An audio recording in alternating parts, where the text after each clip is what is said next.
Hello, hello, everybody. Re-examination here with the mighty Steelborn, VK champion and proud owner of a new avatar.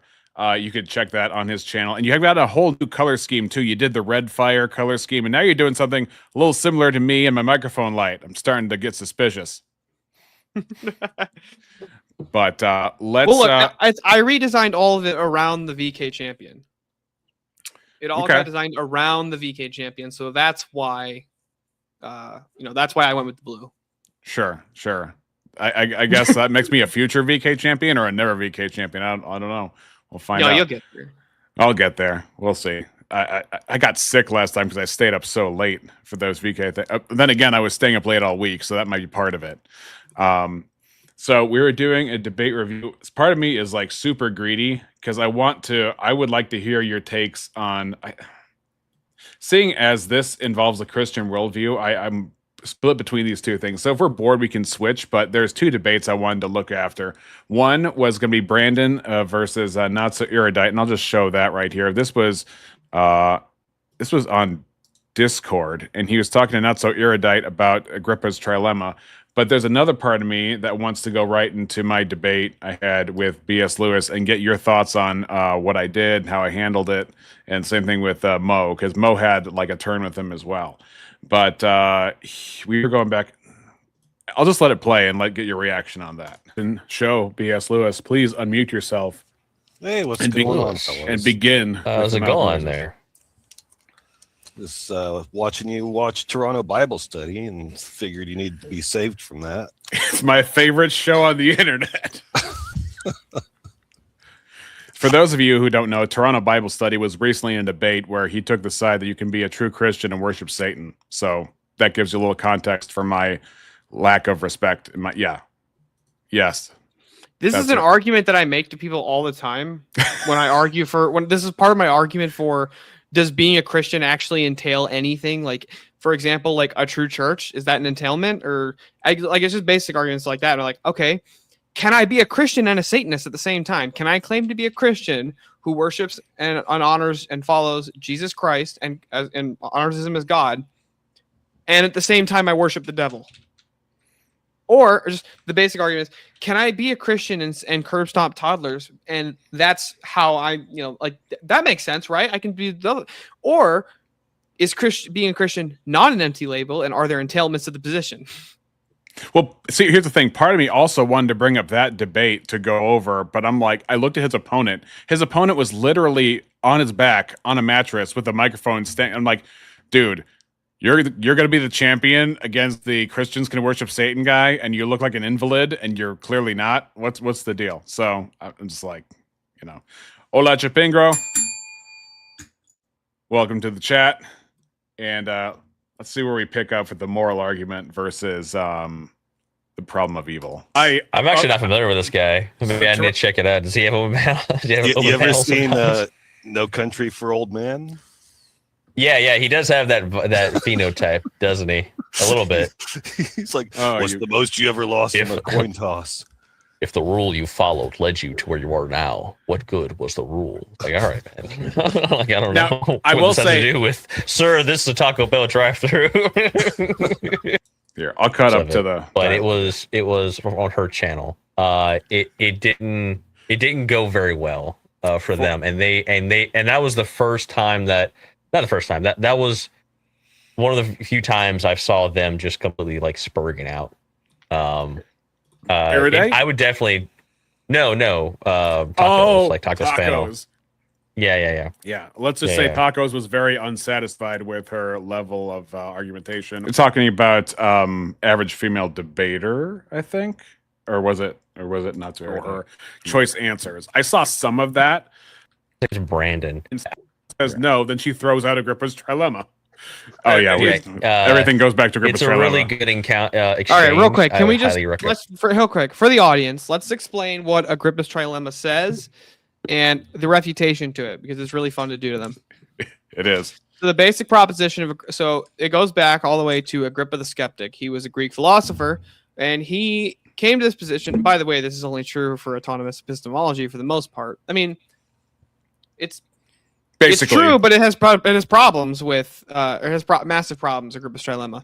So the claim of Agrippa's trilemma is that any attempt to try to justify any ethical or epistemological claim will ultimately be unsatisfactory because it'll either end in an infinite regress, a circle, or it'll be an axiom.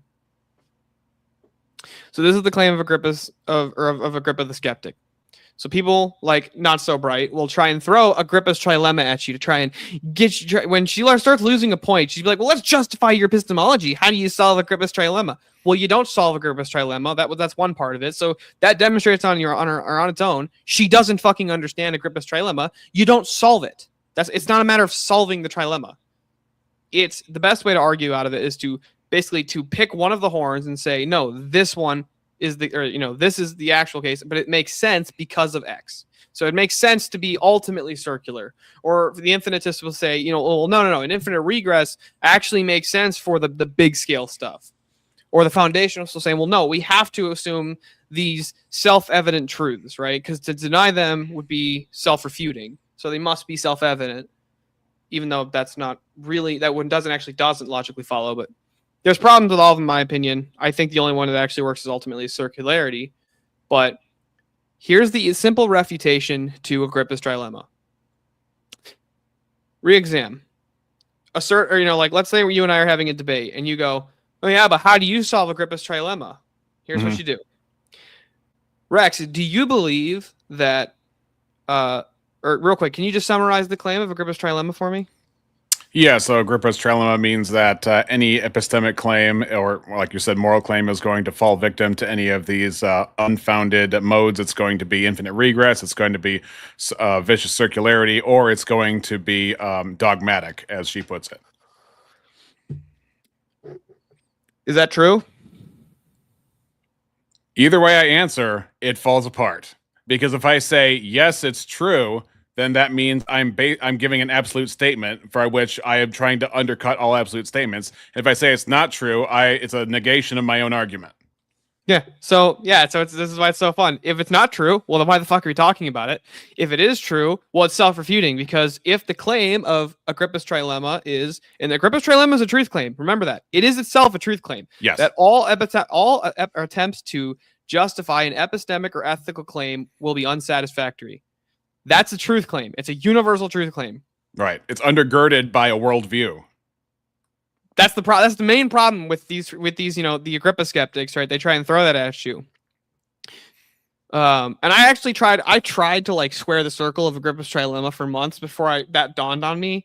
I would argue with it for months. Wait, in hold my own on. Head. Did you see all of the erudite versus Andrew debate? With that they had on whatever recently? Yeah, recently? I saw that one. Yeah. Yeah, I thought that was spectacular. I thought when he literally argued the exact conclusion that I came to of Agrippa's trilemma was, if it's making universal epistemic claims and universal truth claims, then doesn't it fall on its own sword here? Yeah.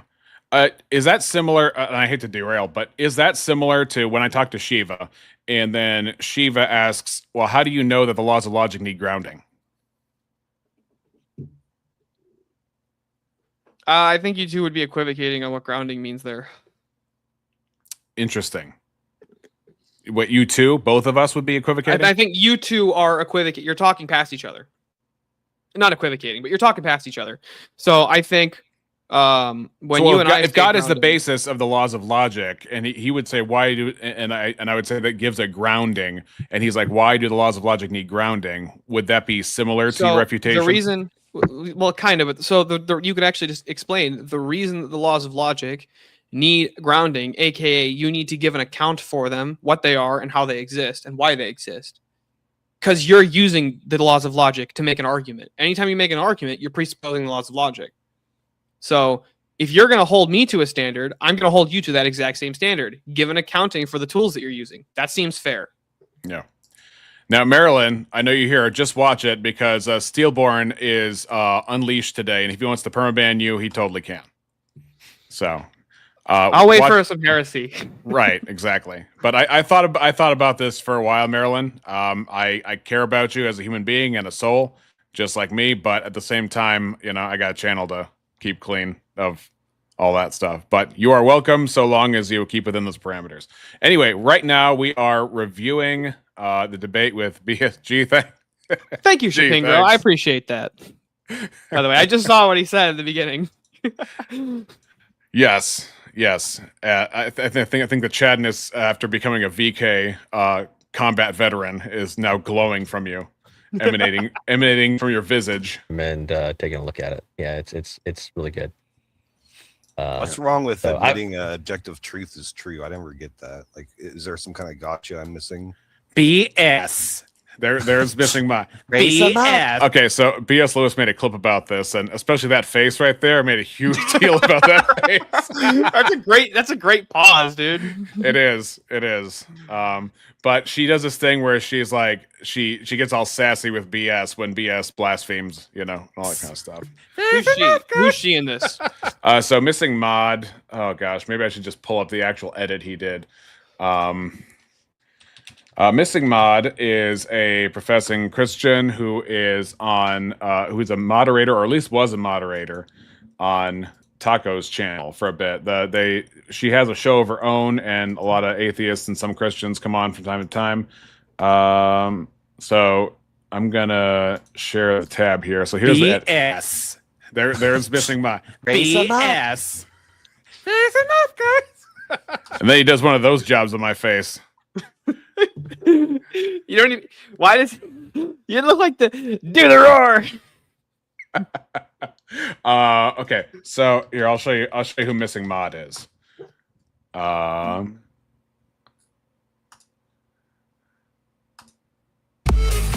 Who's Bruce Springsteen? So I was being ironic, but no crimes are committed on stolen land when talking about it was a series of jokes that led up to that. But this is Missing Mod over there on the left. But anyhow, that's neither here nor there. Rev says, "I'll be up shortly." Oh, okay. Nice. Yes. Just cleaning up after my dinner. Just cleaning it. Yeah. Real quick. I'm just cleaning up. Read the Gospel of Matthew. If you read the Gospel of Matthew, chapter 7, you will nowise be mistaken that the unrighteous will not inherit the kingdom of heaven. That's a really good ref impression. Oh, thank you. You got to do that next time you hop up on VK. I'll do Teriak. I should just change my name, change my avatar, and there'll be two Revs, and you won't. Well, you'll know which Rev is Rev, but it'll still be one of those things. Bagged. I paint houses. From my bounty hunting. Yeah. From my bounty hunting. You ever watched the profession. movie Van Helsing? It was about my great grandfather. Oh, we love Rev. Yeah. Yeah. Let's see. I also probably need to get the neck pillow. Gotcha. I don't get it. Okay, so here's where it is. Yeah. Why is the objective truth thing like a gotcha? I don't get it. I'll admit to that. Is that something atheists aren't supposed to have, or something? Or Well, if you believe that the perception is the extent of reality to you. So, for example, do you believe that your mind and your sensory organs were meant to interface with the surrounding universe? I think they adapted to it. Yeah. Is that the same thing? No, No, it wouldn't be the same thing, because meant would be like a teleology, which would have come from the mind of God. But I don't believe in ultimate teleos. Right. Now, of course, you can pause whenever you like. I'm just wondering as an outsider's perspective on this. So, yeah, no. Do you believe in any kind of teleos? Just curious before we get back to the main topic. Personal is subjective. I think Personal minds make meaning, and just because there's not an ultimate giant God mind doesn't mean that little minds can't make meaning. Do you think that minds that are contingent upon the existence of the physical universe made the laws of logic? Depends on how you're defining mind. What do you mean by mind? Well, let's just say human minds for the sake of argument. Brains? Okay, so you would not distinguish a brain from a mind, you would say. I think when we toss around the word mind, it's more of an anthropomorphic term for what we mean by the processes of what a brain does. So we use it in a noun sense, but ultimately it's a verb sense. Okay. So, but do you believe that our brains encounter immaterial realities, meaning like, Wait, hold for on a second. example, Pause. again, Did he just say that the mind is an action? Yeah, what I take that to be is the mind is an emergent property of the brain, or at least what we call the activities of the brain. Well, When that doesn't they- make any sense. To say that the mind is a brain or the mind is an action, then what can I be minding? That's what I was thinking too, but I Like, didn't. what is it? Does thinking really, really hard? Is that like me, like using my mind? Because they actually don't think that the mind is an action. They can't think that the mind is an action. Maybe they do think it, but it's incoherent. It doesn't make sense. But there's actually, I have some great arguments for the mind and brain being separate, like Yeah, being let's hear separate 'em. entities. Let's hear. So, 'em. like, for one, there's a condition, a neurological condition called locked-in syndrome. You ever heard of it? I think we went over this on my last stream on abolitionism a little bit, right? Maybe I can't. I'm not sure. But so locked-in syndrome is the person appears to be in a vegetative state or a coma, but they're actually they're still fully there. They're cognizant of everything going on. They're fully aware, but according to their brain, they're not. And according to all the scans, they're not. In fact, we've actually had people who had locked-in syndrome who have written books. Like they've literally written books while And how having locked-in syndrome. How do they manage that? Do they have Morse So code they- with their fingers or something? Well, they eventually. So the main thing of locked-in syndrome, it's very rare. Sometimes they what was I thinking of? Sometimes on locked-in syndrome, they can sometimes move their eyes.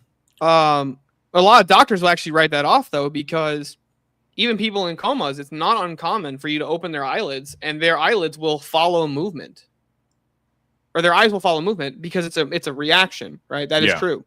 Yeah, they're tracking So- something. Yeah, they just track motion, but you can, like, they've tested that where it's like, look up and down if you're understanding me, right? And it's locked-in syndrome is super rare, but it does happen. Mhm. That's one argument is basically, well, locked-in syndrome would prove that the mind and the brain appear to be separate, because when the brain's shut down in a coma or a vegetative state, the mind's still fully active and fully aware. Also, you can't demonstrate that anybody in a coma or anybody who's, let's say, disabled, or let's say somebody's born with Down syndrome, you actually can't demonstrate that they don't think just like you. Right. So the argument that I usually make is brain hardware, mind software. Yeah. You can't actually prove that the software bad because hardware bad. Yeah, Speakeasy used a similar argument that I've not been able to use, but I thought of, which was, let's say you're on a mission, you have walkie-talkies, right? The command center, if you damage your walkie-talkie, the command center is still putting out emissions just as much as it did before. It's just the receptor to it is not functioning as properly as was designed. Yeah, that's a good analogy too. I like it. Yeah.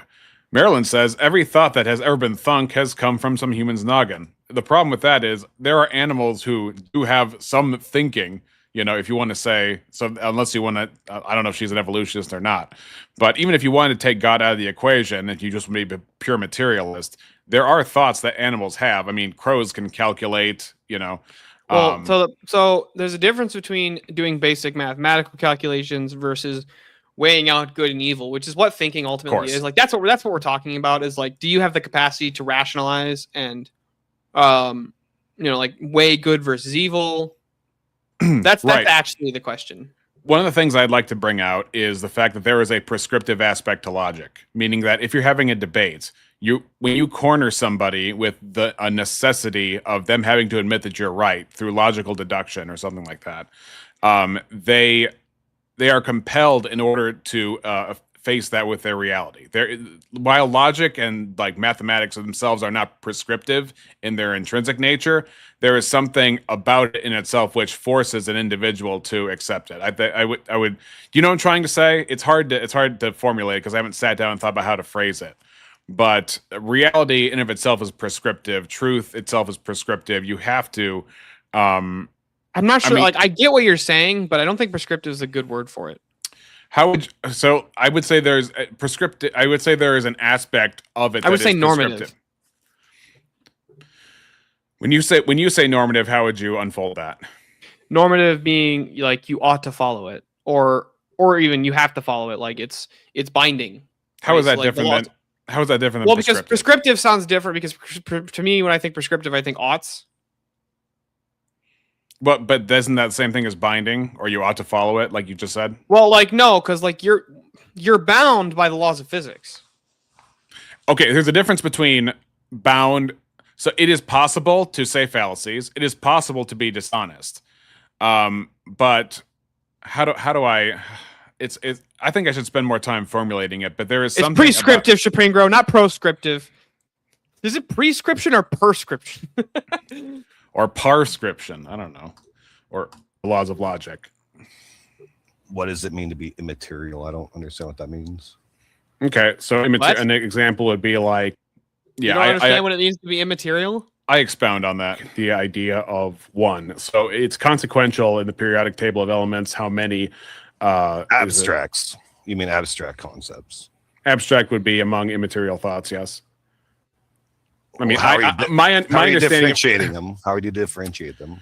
Yeah. So Well, just throw this out there. Like logic. immaterial is a description of what it's not. Rather, so I mean, if you want to use it from that perspective, Well, you no, could say I don't. immaterial Okay, as in so not. pause. I think that was a misstep. I don't think that saying immaterial is a description of what it's not. No. Material versus immaterial is talking about a thing's ontology. Is it made of matter or is it not made of matter? Irrelevant to whether or not it exists. So I think that would be that was a misstep there to say it's Okay. about saying it's like a negative thing or like a negative ontology. No, I would just argue about it's basically its category of ontology. Yeah, I just wanted to be clear because there, as I expound there's abstract thoughts, there's concepts, and there's also the spiritual realm. Do you believe the spiritual realm is made of matter? No, Okay. no, absolutely. Okay, yeah. So what I was trying to get at is that I probably overthought it because this channel is about overthinking made easy. But the point is, while I'm Okay, juggling, Springer, I was just screwing with you, buddy. Like it's all right. while I'm juggling these ideas, I'm trying to think about how to say it and what I'm talking about at the same time, and that's not always easy on the fly. The existence of truth is inherently tied to an ought to seek it. Something Jordan B. Peterson, logos something. something JBP. The Yeah. existence of truth is inherently tied to an ought to seek it. It's like you ought to make your bed in the morning. If I go to Tim Logo. Hortons in the morning, I ought to get a double. I ought to get a donut with my coffee. I have to go to the hockey game. All right. Oh Made my it God, matter. Maryland's already when you're spouting saying how- heresy, we're all truth. Like I said, Steelborn, it is your call. Fire at will. Are you defining immaterial? And immaterial means not made of matter. Figuratively speaking. Logos demands it. When Maryland's speaking outright heresies, I ought to drop the banhammer. And so if you want to say, It's all about the motion, const- right? With the motion, the hammer comes down and it hits it, and that's motion, right? And that bans her from the chat. You know what I'm saying? oh gosh, Terry B. Peterson, please. Except if you want to say abstract, I'm fine with all that, depending on what exactly we're talking about. Well, because immaterial in Christian speak could also mean spirits and ghosts too, right? Right, but if I'm It talking would about be the laws of immaterial. logic, I'm not. Huh? Those would still be immaterial. Well, Right. Now which we is- wouldn't say ghosts, but we would say spirits. Right. He's being an atheist when he says ghosts. It's just like that's why when I said not made of matter or whatever, describing what it's not, I was clumsily possibly, but trying to get at the fact that there are things that are immaterial that are not of the same substance, so to speak. Like spirits are not the same as concepts. So that's what I was trying to tiptoe around, or at least not Yeah, I get what get conflated talking about spirits or ghosts. Well, You know, that's why I'm I already- clearing up. I I'm just already- making sure that you don't believe in the ghost of logic. No, because spirits are personal realities, whereas just like abstract ideas or mere concepts or like the number one or things like that are not personal realities. So I wouldn't call that spiritual. Yeah, they're just abstract descriptors. Okay, so but are they referring to something that is true in the real world? That is, are they anchored in something that is true Sometimes. beyond the self? Sometimes. I agree sometimes, but so sometimes includes a yes. Yes, sometimes yes. Right. Okay. Sometimes So, maybe. yeah. Do you think that we created that with our mind, or was there No. right? I'm not an idealist. I think idealists are stupid. And I think all theists are actually idealists at their heart because they believe in a mind that makes matter.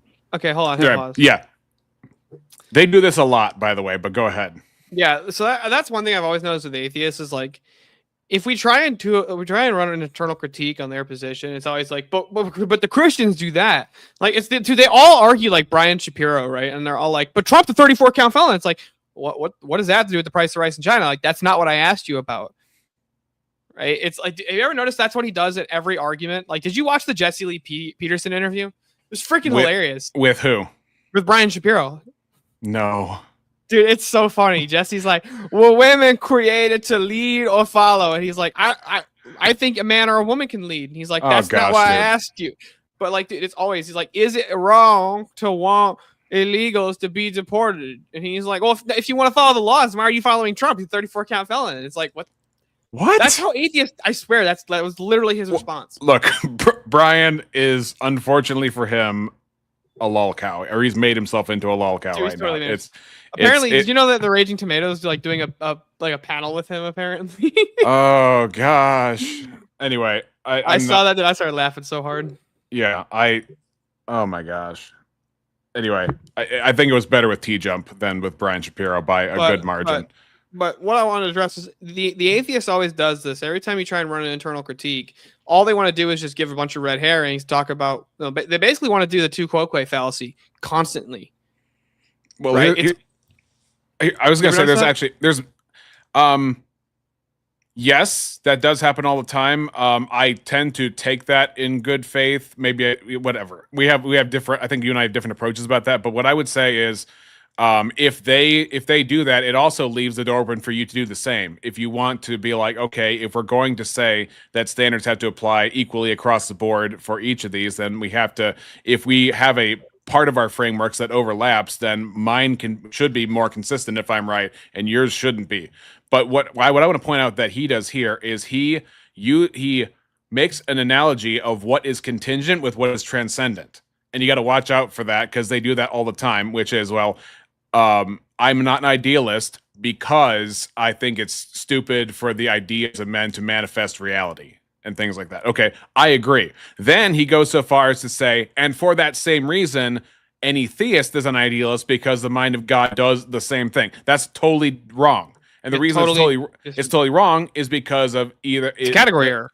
It's category error because it's not transcendent. We are contingent. We are not transcendent. It is necessarily so that the mind of God, being the foundation of reality, would manifest his thoughts. It can be no other way. It's not. Idealism is arbitrary. Idealism is stupid because it's arbitrary. But because we can't claim to be transcendent, it's a totally different nature of causation. For if I remember what correctly, makes things what they idealism are. was like the idea that like basically all that exists is ideas or something like that. Something. Well, he brings up. I don't want to speak out of turn, but he brings up like the law of attraction later on, and I deny the law of attraction and all those sorts of things, being that if you can think it or speak into existence, power of positive thinking, all that kind of stuff. Yeah, I don't believe in any of that stuff. No, I think don't I think he's going to get into But that's that. also based on your idea of what you think theism is. It's just a phenomenon of Not humans. theism, idealism.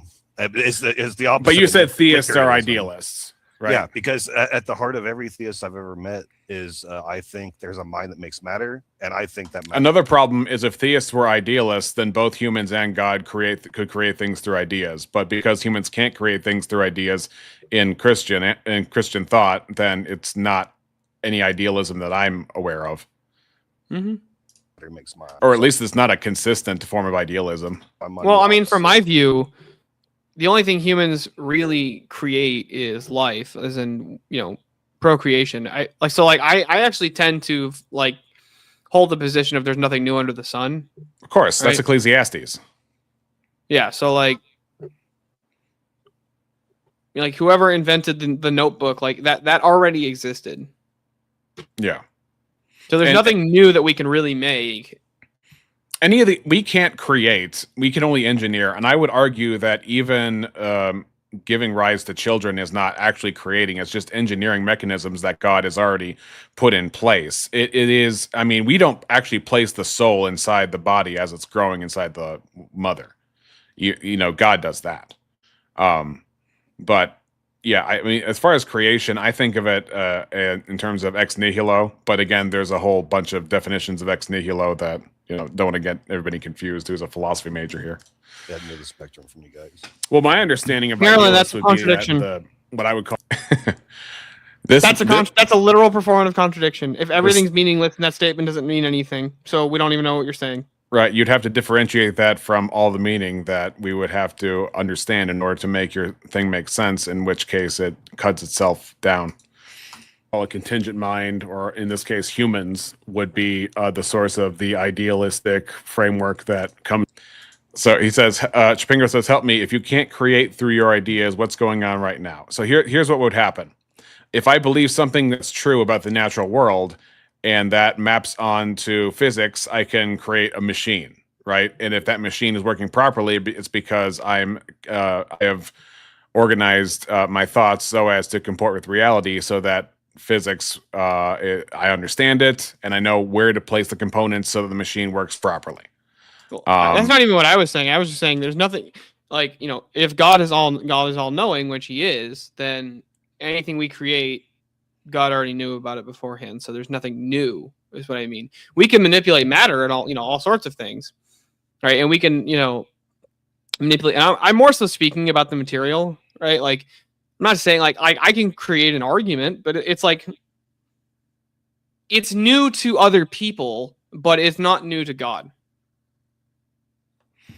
Okay, she's saying the book of Ecclesiastes says it's all meaningless, which is also false on its face. If the book of Ecclesiastes, if the book of Ecclesiastes is meaningless, then why are you listening to it? Right. Well, also that if the book of Ecclesiastes is meaningless, then explain chapter 3 where it says there's a time and a place for everything. How can you say there's a time and a place for everything if everything's meaningless? So anyway, arises from human mind, right? Not from a non-contingent. That's a contradiction, mind, right? Yeah, but we both do you don't not believe in understand the that if I say, well, here's an example. If I just give you the sentence, this statement is meaningless, that's a self-refuting contradiction. This statement, right? I am conveying meaning to the words. I'm conveying meaning about this statement that I'm about to give you, and I'm about to tell you that it has no meaning. That's a contradiction. You can't say anything's actually meaningless because you're literally entailing meaning to begin with.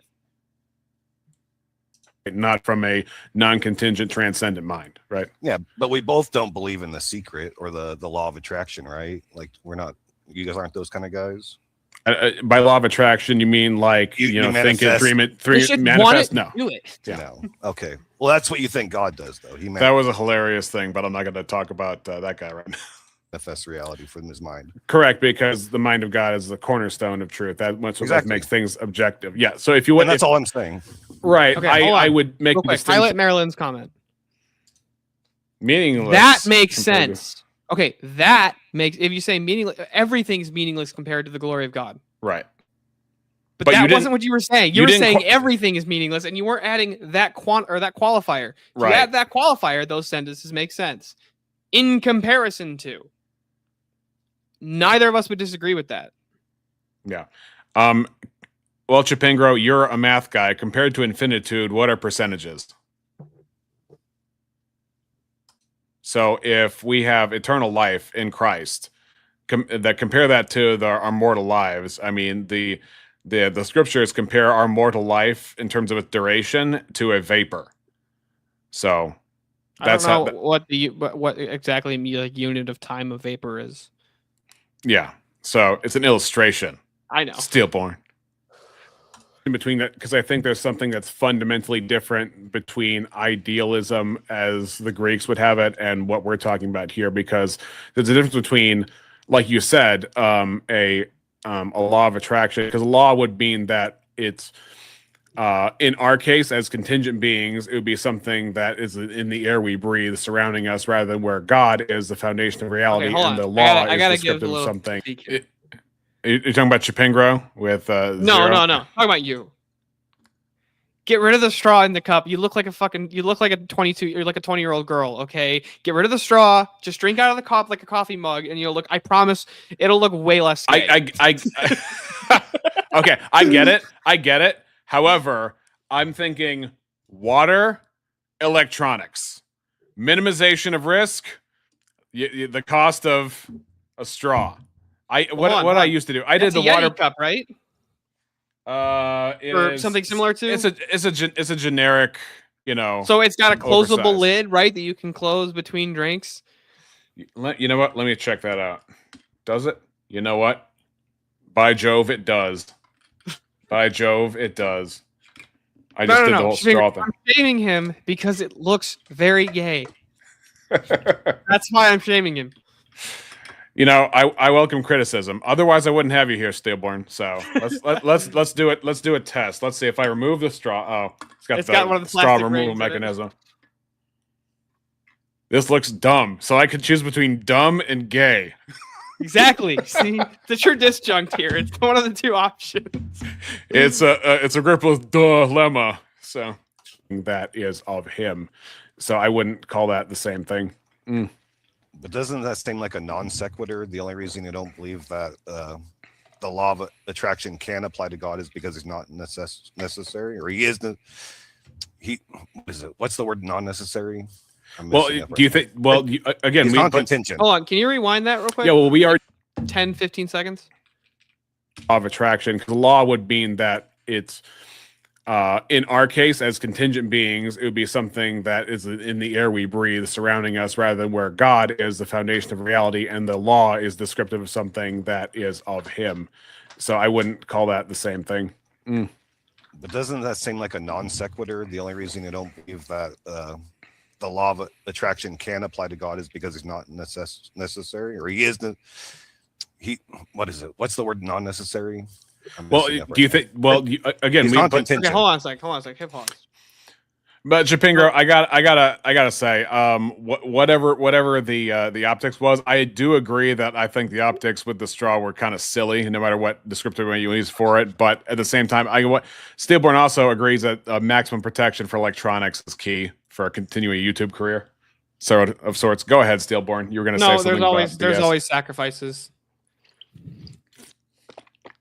There's always sacrifices. But no, so what he just said, it would be a non sequitur about whether or not the law would be contingent to mankind. No, it's not a non sequitur, because what we're talking about is either a transcendent universal law or not that. So if we're putting this in the category of not that, then it wouldn't be a non sequitur. That's why I say he what he does, and I think a lot of atheists do that, is they equivocate or shuffle between transcendent and contingent all the time to confuse people. Well, if it applies to this, it applies to God too. No, it necessarily does not. Yeah, Well, we already I agreed. wouldn't say it necessarily doesn't, but it doesn't necessarily. So Sorry, I would it say doesn't that necessarily. Yeah, you're right. It doesn't necessarily. But in the case of, so for example, people use the Euthyphro dilemma, or try to use the Euthyphro dilemma as if Remind God. me. So the Euthyphro dilemma is God commanding a thing because it's good, or does God command a thing and therefore it's good?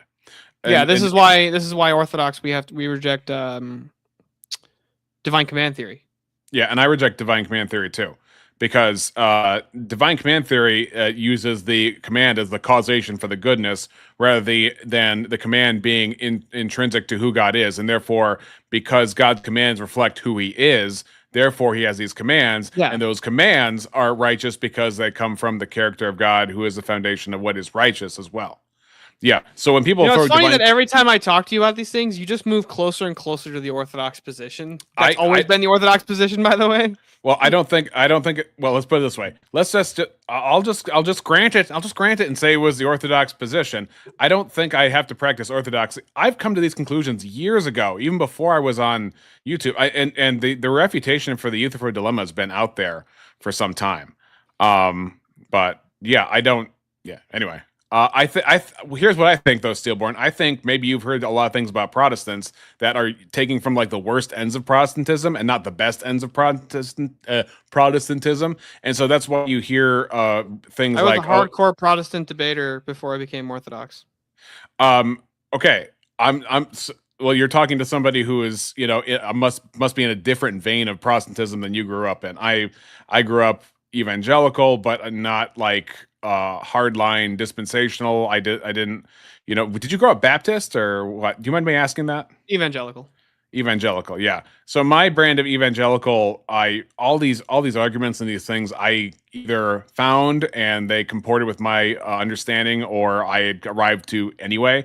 But yeah, we talked about like, I noticed that there's a pattern that you and I have talked about different things where I've come to the conclusion completely ignorant or independently of orthodoxy, and then you and I align pretty well on that. So I just No. So all I was pointing out with that is I'm not saying like, I'm just pointing out that maybe this 2,000-year-old church has like already figured this stuff out, and it's like it's all right there for you. It's all right there, right there. And I'm sure there's one within like 20 minutes of you or 30. I agree. Minutes of you, I okay? agree. It's all right there, and it was done 2,000 years ago, and I could see it page to page. But we'll move on. Do you agree with the problems that the Orthodox raise about the Here we problems go. of Protestantism with Scripture? try- I'm just saying, do you understand the arguments that they raise, and do you see the problem that they're talking about? I see the problems they're talking about of particular Protestants. I don't see the problems they're talking about, because the problems you talk about for particular Protestants, I share with you, like the televangelists and the people who declare themselves prophets, and the people who bring up dispensationalism, and the people who have all sorts of random weird crap. I agree on the random weird crap. I just disagree about the necessity of the Orthodox Church, or how the orthodoxy, the ecclesiology, has consequence for all the rest of the theology. But anyway.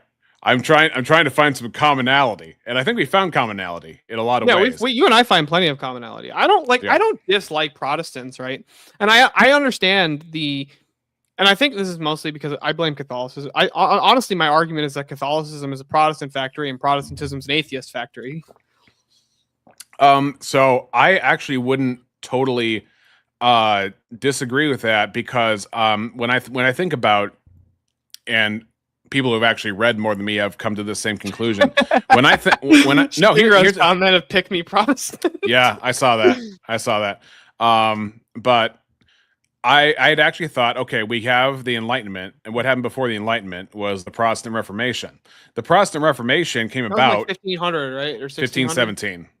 October 31st, 1517 was when Martin Luther first nailed the 95 Theses. Yeah. And so what happens is when the standard of truth is an institution, a corporation, if you will, and not anything that is necessarily, I would argue, transcendent, and that institution goes astray, which I think you and I would agree the Catholic Church has gone astray from with the papacy and the Council of Trent and things like that. The beauty of Orthodoxy is we don't have a centralized authority, and so like we can have actors of the church go astray. That doesn't demonstrate the church has failed. But if the Pope goes astray, the church has failed. And yet, doesn't the Orthodox Church recognize the Catholic Church as apostolic? We recognize, yeah. So the reason, all that means is that their line of priests and bishops have come, like they can trace their lineage back to the apostles. And does that continue to this day? Ultimately, what we would say is like lowercase apostolic succession. What I mean by that is like, I get what you're saying. They have abandoned the Church of the Apostles, but they're still sitting physically in the Church of the Apostles, and they still maintain the tradition of the laying on of hands and the priesthood and everything like that. Although our concept of the priesthood is very different. Our priests can get married. Hey everybody, God bless. It's the Unapologetic Preacher, 95.5 Jazz FM. Tonight we're going to listen to some John Coltrane doing with Miles Davis, and later on we're going to have Buster. What was that? Buster so Keaton. good. No, yeah. But our priests can get married, no problem. Whether sometimes, but even in the count, well, once if you enter the priesthood first, then you can't get married after, but you can get married before, right? Yes, that's the case. Yeah, and the reason is because a married man can absolutely make a great priest. However, bishops can't be married; they have to be monastics. Yeah. There is something about that, I think, in the Council of Trelew that would require, or some writing that would require that a bishop would live separately from his, not bishop, sorry, bishop's the wrong term, a priest would live separately from his wife, but that's a whole other thing. I don't want to get into that right now, the differences, but maybe sometime No, we could have. we would never hold the position a priest has to live separate of his wife, and the reason is if a man is a husband, he still has obligations and duties as a husband. I get that rationale, but I'd have to pull up what I'm talking about, and I'm not going to do that right now. So I'm going to move on. But it is fascinating. Maybe sometime me and Rev and like you and would you say Eli's pretty up on the doctrines of Orthodoxy? Because I don't know. I shouldn't put you on the spot. I'm going to retract my question. Well, no, I'm fine. He's fairly knowledgeable about like the doctrines of the church, but I'd say his specialty is the theology. Okay. Yeah, like that's like really where he really like is super knowledgeable about like the actual theology of Orthodoxy. I'm trying to think. I'm not even sure I know anybody who really is like on like a J level of church history knowledge. Yeah. Well, Jay blocked me on X, so that's not going to happen anytime soon. He blocked you? Logic exist. Yeah, he blocked me. Should I play you the footage? I do have the timestamp. Hold on. Yep, do it. All right. So I challenged him on divorce and remarriage. Let me go to my DMs because I sent it to Shiva as well. 1 second. I don't see that at all, but listen to this. Can't hear you, man. I'm one of those muted dudes. Everybody's muted when they come up. That's why he has the shirt. Re-examination. What's up, dude? Welcome to the space. By the way, if you look for the episode on YouTube for my part on this particular call, I am scrubbed. You can see my issue on the timestamp, but my actual footage is scrubbed. So, well, hold on. What do you This is mean? Morgan Freeman. Hold on. Get back to his Morgan Freeman impression. Welcome to the space. Spaces for you. This is Morgan Freeman. Welcome to the space. This is me scrambling, trying to find the unmute button because I'm so bad at this. Unmute, dog. Trying. Quick, what is the Orthodox position on divorce and remarriage? And depending on the answer, I do have a follow-up I'd like to get into. It is permitted in certain cases. It's not encouraged. And the Roman Catholic Church admitted that and did the same thing for the first 800 years. Okay, so you're talking about, say, would that be abandonment per 1 Corinthians 7 interpretation and adultery, Matthew 19, Matthew chapter 5? Yeah, those are typically ones mentioned in Orthodox canon law, correct? Okay, so what do you think of Clement of Alexandria when he says that the porneia mentioned in Matthew 19:9 is the marriage between two people where at least one of them has a living spouse, as in the Romans 7 example? I don't have any thought on it. Clement is not a saint in the Orthodox Church. He's heterodox.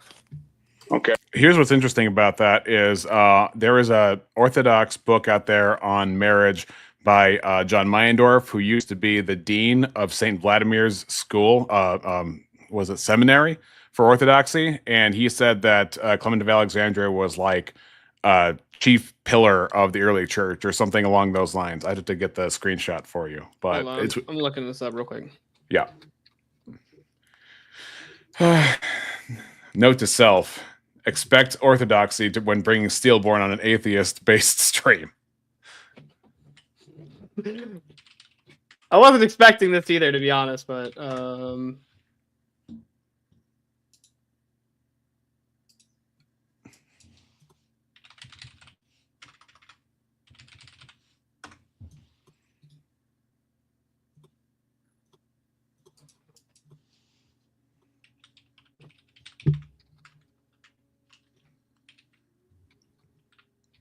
Bear with us, ladies and gentlemen. We're doing a little bit of digging here.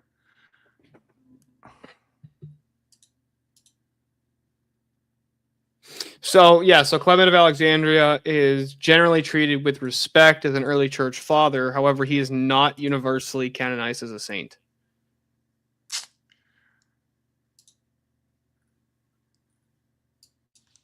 The Catholics did canonize him as a saint in the 16th century under Pope Clement.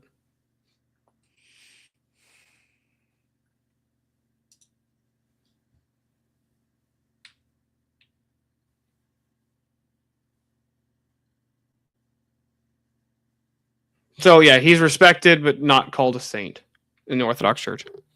Yeah, when I hear heterodox, I hear like it sounds like he's not within the church almost or something like that. No, heterodox is a little different. It's like it can mean heresy. It can mean other things. Just sounds like heresy you don't want to call heresy just yet or something. Well, like no, because like, so what a heretic is specifically is somebody who has been corrected and it remains stubborn in their false teaching. Yeah. So it's a little different. Like we wouldn't say like, you know, some Baptist preacher in like the Australian Aboriginals or whatever who's like never heard of the church. We're not just going to straight up call the guy a heretic. that. Yeah. Mm, Yeah, see, Rev gets it. He's like, no worries, research is always appreciated. No worries, Yeah. guys. Research is always appreciated. yeah, I I'll have to can't get my back- voice to that cowboy deep level that he has. Part of it is putting your entire face into the microphone so that nothing else escapes your earlobes except the sweet, sweet undertones of bassy voices. All right. Let's just get back to the video. I'll have to get back to you on that screenshot from John Meindorf's book. Oops. Hold on. The There we thoughts of God. Let me back that up. The law of attraction can apply to God is because it's not necessary, or he is what is it? What's the word non-necessary? I'm messing Well, up right do you now. think? Well, again, He's we not but- contingent. yeah. Well, we already agree that the laws of logic exist outside of us, right?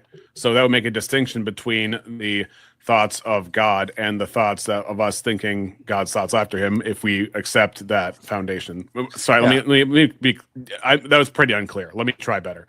Can I There's a address difference Rev's comment between? real quick? Yeah. So yeah, so Clement of Alexandria wrote his major works during the late second to early third century. So I'm wondering how is he heterodox? So like the difference between like a heretic and heterodox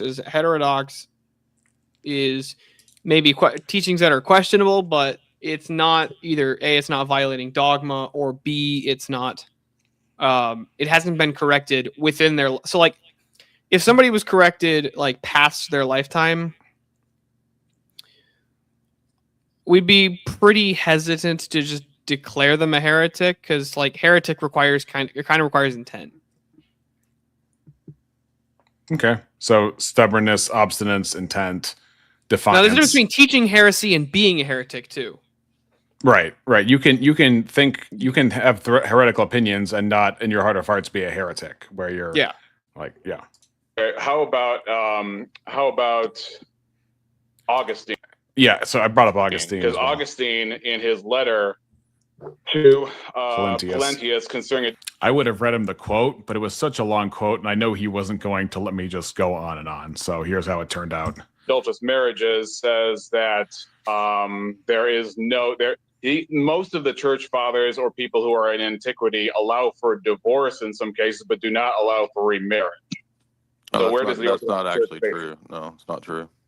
Well, it's true of Irenaeus. It's true of No, Augustine. that's your true Roman of- Catholic reading of it. But what do you I'm not, understand? I'm not Roman Catholic, but I Okay, can whatever, actually dude. quote, Okay, I can but quote you Irenaeus if you want from you- against stop Pharisees. yapping. Stop yapping. The I can Orthodox give you Church. quotes. That's all. I can give- You're done.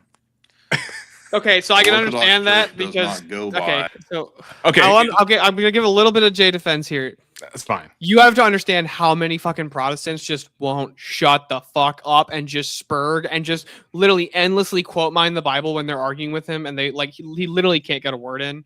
Yeah. And to be I honest, would- I- how far into the live was this? Not too far. Not too far. But here's the thing. This was me getting used to the talking on YouTube scene. So this is my feet like barely being wet in this, and I'm talking to Jay Dyer. So I'm like trying to organize, and I've gotten better at this over time. But this is me being very, very new to this, so I suck at that. Okay. This and that church father, even if your citations are accurate, canon law is what is normative over any specific individual person, because that's a conciliar product. That's what the councils determine. Councils are above even individual saints. So when the canons of St. Basil permit remarriage under certain circumstances, because Orthodox canon law is for the betterment of the person. So it's better for the person, if they can't control themselves, to be in a relationship rather than to force them to be single, even if there is this or that saint or church father that says otherwise. So you're just coming with this Protestant attitude of picking and choosing this So first I'm super Catholic, and then I'm super Protestant. Wow, conversion happens fast. and that church father. That's not how the Orthodox Church works. Well, okay, question. In 1 Corinthians 7, 10, 11, it says that it's better to reconcile or remain unmarried. How does the Orthodox Church understand that? Yeah, but Paul is talking about people who have the ability to be monastics if they can. I don't see that in that context. I see it in the context of those who are Yeah, single. All those church fathers that you cite, did they believe in monasticism? Okay. Did they? That I don't know. Okay. All right. Good job, dude. I couldn't tell if it was going to be a trick question or not, but after that, he just cuts me off. Good Nice job, try. dude. Moving on. This is dumb. So yeah. So that's the entire call. You got the last time I have spoken to Jay Dyer. Might be the last time in my lifetime speaking to Jay Dyer, for all I know. But now you know why he blocked me on X, because it was like a couple days after that. Because otherwise, I was listening to his lives, not even just jiving in most of the time. Wait, so like he officially blocked you on X? Yeah, because I would still listen to his lives.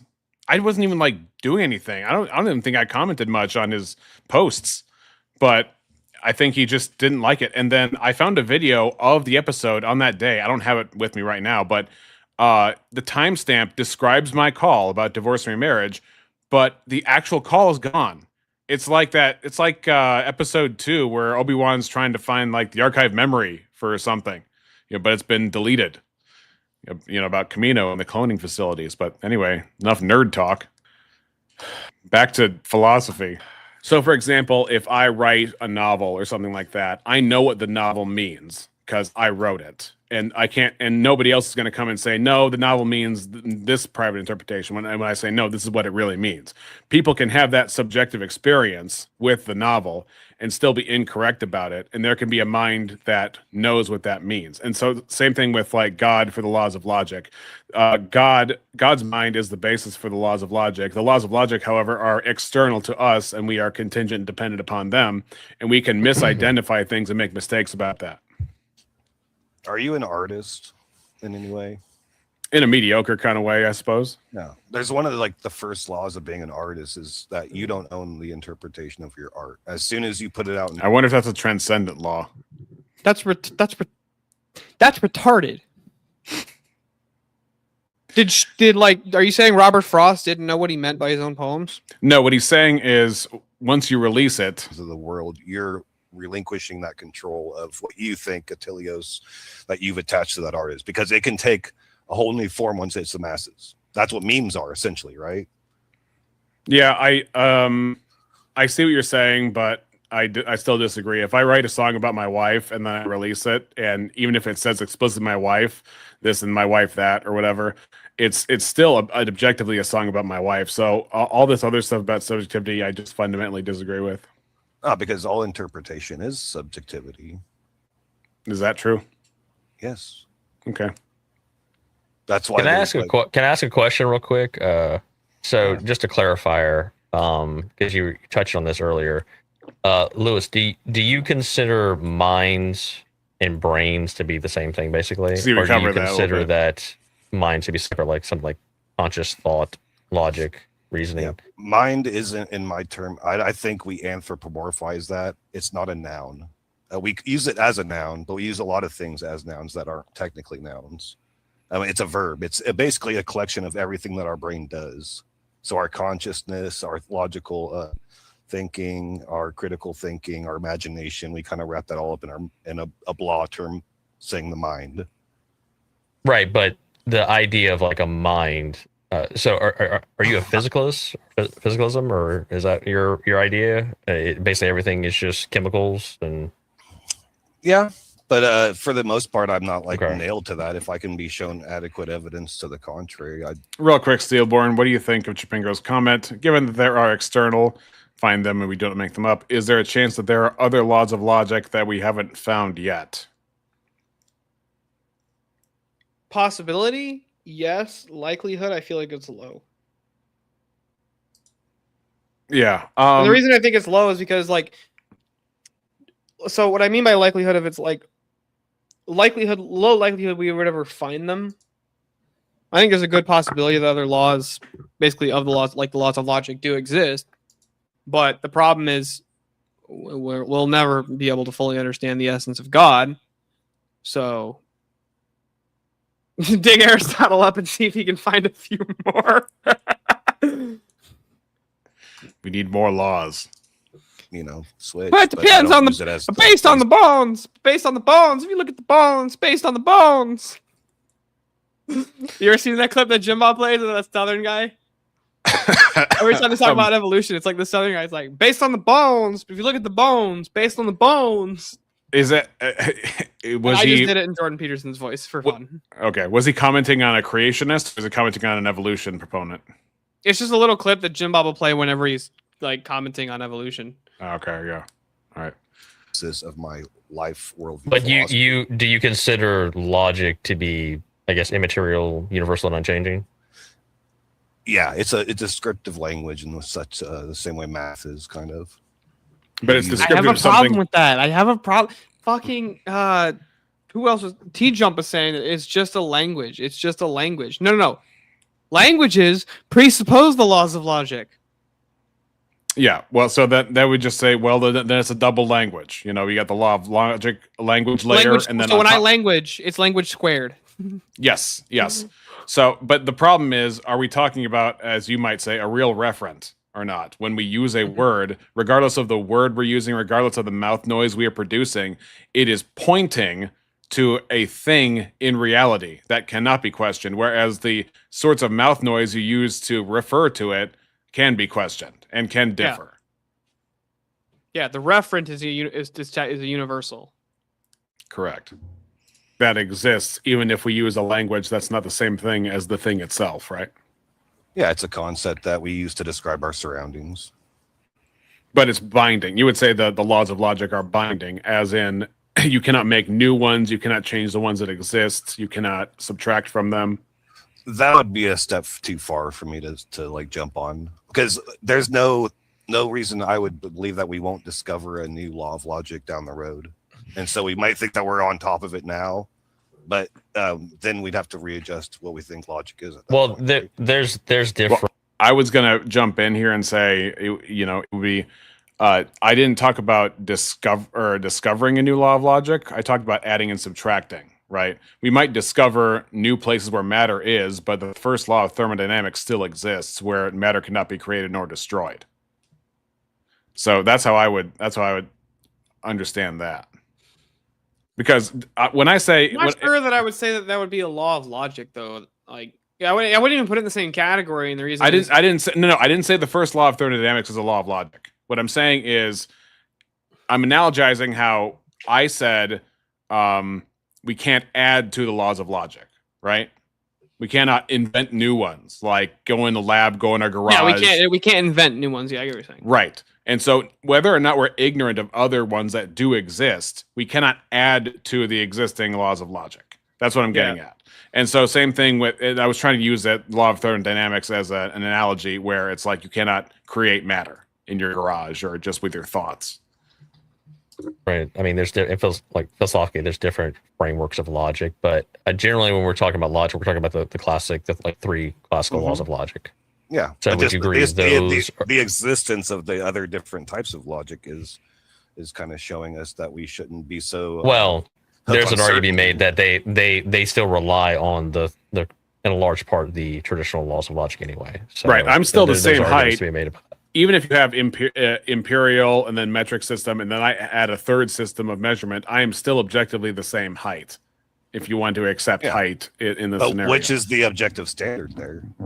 I'm not saying there's an objective standard of again, that goes back to what is a chair, what is a sandwich. Those are conventions of contingent minds. I'm talking about the concept of height in general. And Steelborn, on one of the streams, I think it was on this stream, Chipingra was saying that the law of excluded middle is not universal. Chipingra, am I misquoting you on that? There was one law that you said was not universal. And I think the law of excluded middle. yeah. You have a good microphone there. Anyway, I got it. What did I miss? Not universal. Okay, so he said the law of excluded middle is not universal. What does he mean? Yeah. by that? So okay.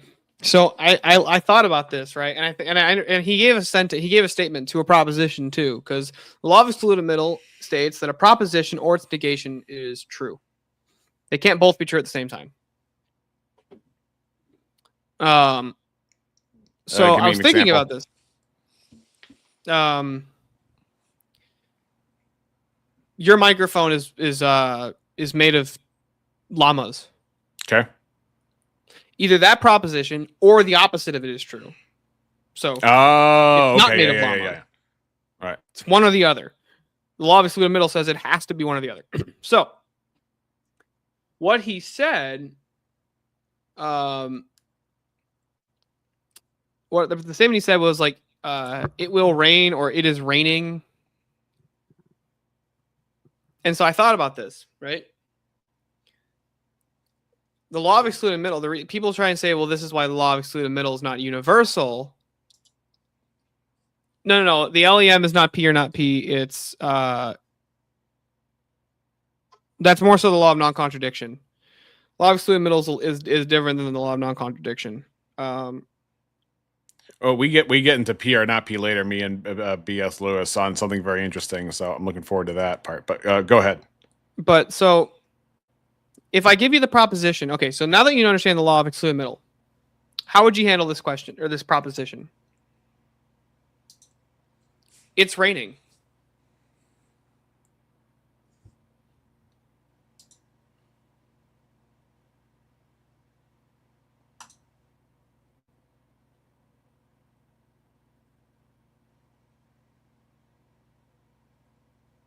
I guess I don't know.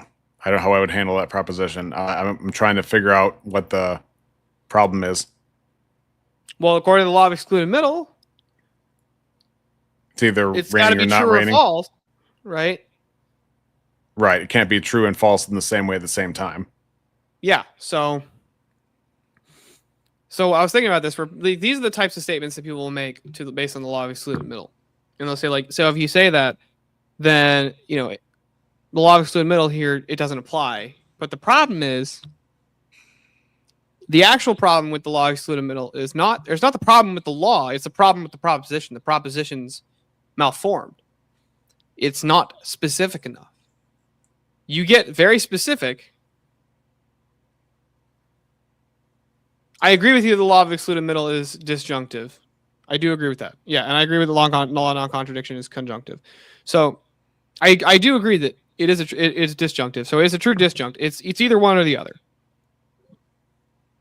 But the problem with all the arguments of like the law of excluded middle doesn't work because it can't make sense of like, it's raining or it is raining or it will rain. You can't actually falsify the statement. Well, that's because you're not giving me enough information. But if I Right. They request serve more different information- functions. Well, no, it's not even about serving different functions. It's like the statement is so vague. It's basically a tautology. I think if not for me wanting to accomplish so many things, I mean, part of me wants to open a tab in reality where Chipingro is talking to Steelborn, and part of me wants to continue the debate so I get Steelborn's review of the debate. Boolean Wojaks. I don't know. I know what a Wojak is. I know Boolean has to do with mathematics or logical calculations or something along those lines. But yeah, I'm the Luddite. So I'm here, gonna I suppose. I looked this up once. I don't remember it. I'm gonna look it up again just to address Chipingro. But you can hit play. Please like and subscribe while you're waiting. Differences between height that are very real, despite the fact that we use conventions in order to illustrate them. That's not the same thing. Okay, so that's where we would difference. I think logic is more along the lines of the standards we use for measurement, not the actual brute fact that you're 6 feet tall or whatever. So height, would you say height doesn't exist then? No, because that's what we're describing as 6 feet tall, but somebody else might describe it in different types of logic, right? They'll use a modal Right. logic, or they use some other. Let's just say instead of saying 6 feet, so it sounds like you're talking about units. We'll just refer to 6 feet as X. You would say that X still exists. Yeah, it's either X or not X. That's Yeah. the So law, if I'm not 6 feet contradiction. and we just say if I'm 6 feet or however many in the metric system, and we just take out the unit language and we just call it X, you would say that X still exists regardless of the existence of contingent minds, right?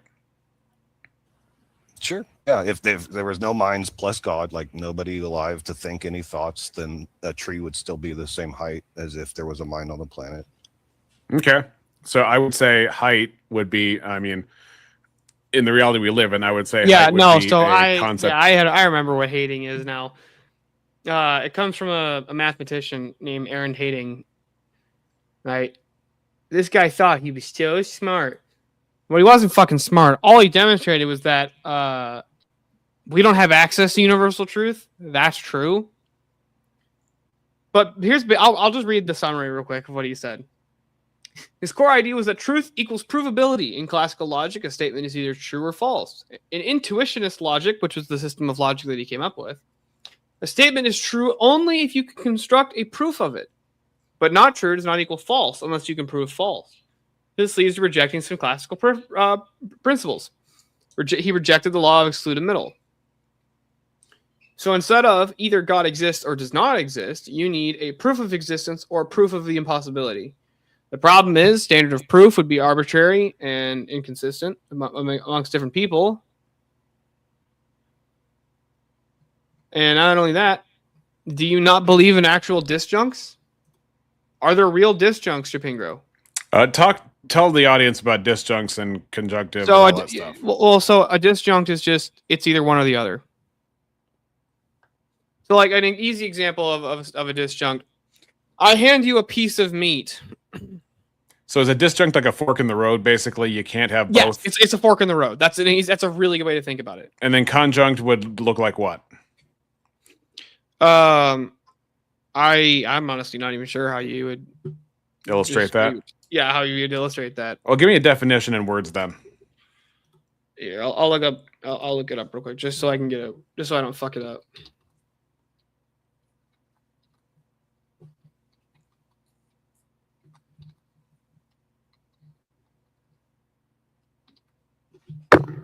I don't want to talk out of turn.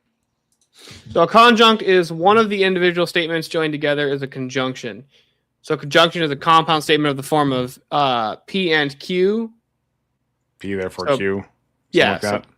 Yeah. So God is omniscient and God is omnipotent. That would be a conjunct. That sounds like a statement Yeah. rather than so a some conjunct. rather than an equation. Yeah. So a conjunction is only true if both conjuncts are true. You know what? You people. Yeah. Rev's got it. Disjunct in philosophy is a logical operator or symbol. That forms a compound statement. You know, Chapingo is going to break out in hives, so I'm gonna drop. Gosh, You gonna drop the link? I'll drop the link because otherwise it's just going to be you guys in the chat anyway, and then my review is kind of off the rails. All right, let's do this. Un momento, Chapingo. Un momento, por favor. Por favor, por favor. All right.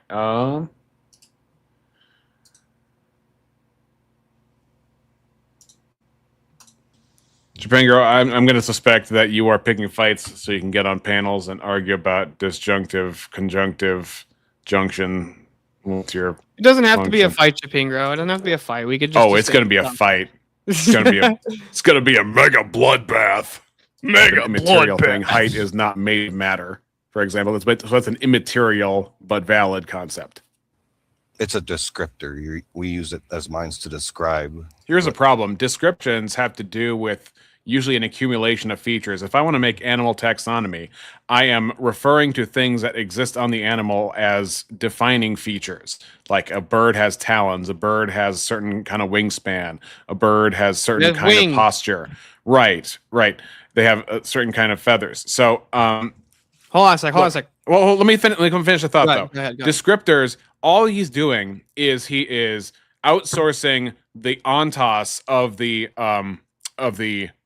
ontology of the individual thing we're talking about to a collection of features that are included with the thing. And so when he outsources that, he's like, well, I don't have to explain that a thing is a thing or what a thing is but I still have to hold on to the thing itself. So I'm going to call about its descriptors. Well, the problem is now all you're telling me is you objectively know what the descriptors of a thing are, even if you're avoiding telling me what the thing is. Well, not only that, but all a descriptor is just a truth statement about a thing. Like that's the easiest way to define what a descriptor is. It's just a truth statement about a thing. We went down from 4 to 2 because now we're going into the full nerd mode, everybody. Let's get ready to nerd. We're looking at or what we're. But you already agreed that absent of minds, it would still be as tall as it is.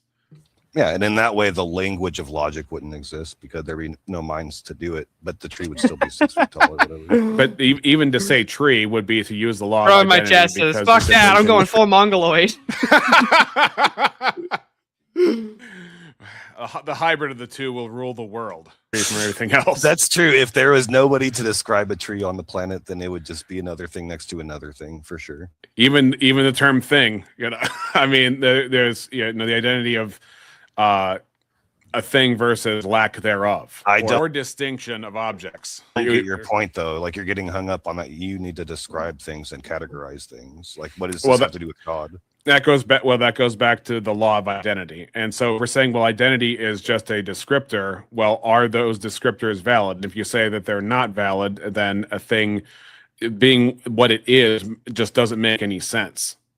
Have you seen? All right, gentlemen, take your corners. Have we got the Shapingro in here? We do. Oh, hello, can you hear me? Sounds fine to me. All right, I was really low last time on StreamYards. Is there some way backstage to change volume settings? We did that by design so that Steelborn would have the obvious advantage over you. No. We can turn them up. Okay, no worries. All right, let's get ready to number. All right, let's go. So I'm looking at your mic volume is all the way up as far as my settings. I can do echo cancellation, reduce mic background noise, and automatically adjust mic volume. But I don't think that's going to help because it's already Don't maxed. turn on the automatic adjust. I'm going to speak directly in the mic. I'm like at 9.5 on my side, so this is about what I can give you. Well, Can it's you turn not the very. gain up at all? Yeah, I was saying it's not very gainy, so you can afford to crank that. Oh goodness, we're doing boomer tech stuff, and I'm not good at this. Okay. While you're looking at the gain, Does your mic have like actual like knob dials on it? I have a box M Audio, and yes, the dial I was talking about, that's at like 9.5 out of 10, is my signal. Yeah, you should be able to just turn that one up, and I think. We are now maxed out, totally cranked. all right. We're can you volume maxing. Get out the hammers. All right. Chapingro, your opening statement begins now. Okay, my opening statement is that if we're looking for logic systems that are consistent, that hiding logic is a superset of Boolean logic, which is classical logic, which is what you're associated to. So all Aristotelian logics are hiding, but not all hiding logics are Aristotelian, although both remain internally consistent. Well, I wouldn't argue against the internal consistency of hiding logic. That wasn't my criticism of what it was. My criticism is that, well, for one, it's actually appealing to principles that it's denying. The main criticism that I had of it was, where was it? I'm trying to pull it back up. You're claiming inconsistency on a thing that 50 years of logicians and mathematicians have all agreed. Well, that's just an appeal to authority. You're right. It is an appeal to authority because I assume that none of us here are necessarily the wisest on this. So we're going on based on what we can. That's true, but just because logicians agree doesn't make it so. There's been thousands of different logicians throughout history, and they don't all agree. So I'm gonna take a break. You guys have fun. All right. Well, real quick. All that aside, whether you agree with hiding logics or not, I just want to clarify a few things. And maybe this was just a product of like the space and the description, but your description of or was the description of exclusive or. These are two different disjunctives. I would agree that no, I think so. If you're saying, just elaborate on what you mean, the difference between a regular or versus an exclusive or. I think I understand, but I want to make sure. Okay, a regular or is I'm wearing pants and I'm wearing shoes. Sorry, let me restate it since I said and. I'm wearing pants or I'm wearing shoes. It happens to be that right now I'm both wearing pants and wearing shoes. Nothing refutes the or-ness of this statement. Both internal propositions are true. So we have true or true, which in the non-exclusive version is still true as the return. That's the truth statement, or the truth table output value. But for exclusive or, you only get true when A or exclusive or B are true. So that's why. Yeah, that's also why I would clarify what I would call some like certain things like if this like I think I actually kind of intuit the way you're talking about it. And I understand. I usually say it's like an explicit or a true disjunct, as in like it's an exclusive either or when I make claims or like certain types of claims about disjunctive statements, like this ice cream is either chocolate ice cream or it's not chocolate ice cream. That would be an exclusive or, I think. Unless it's Neapolitan. Well, then it would be chocolate ice cream. It would just be chocolate ice cream with other shit, but it would still be chocolate ice cream. I'm sorry, you're right. I misthought that through. You were correct. Yeah. So that's like I would claim that would be like a true disjunct, right? It's either steak or it's not steak. Like it's either beef, a cow product, or it's not that.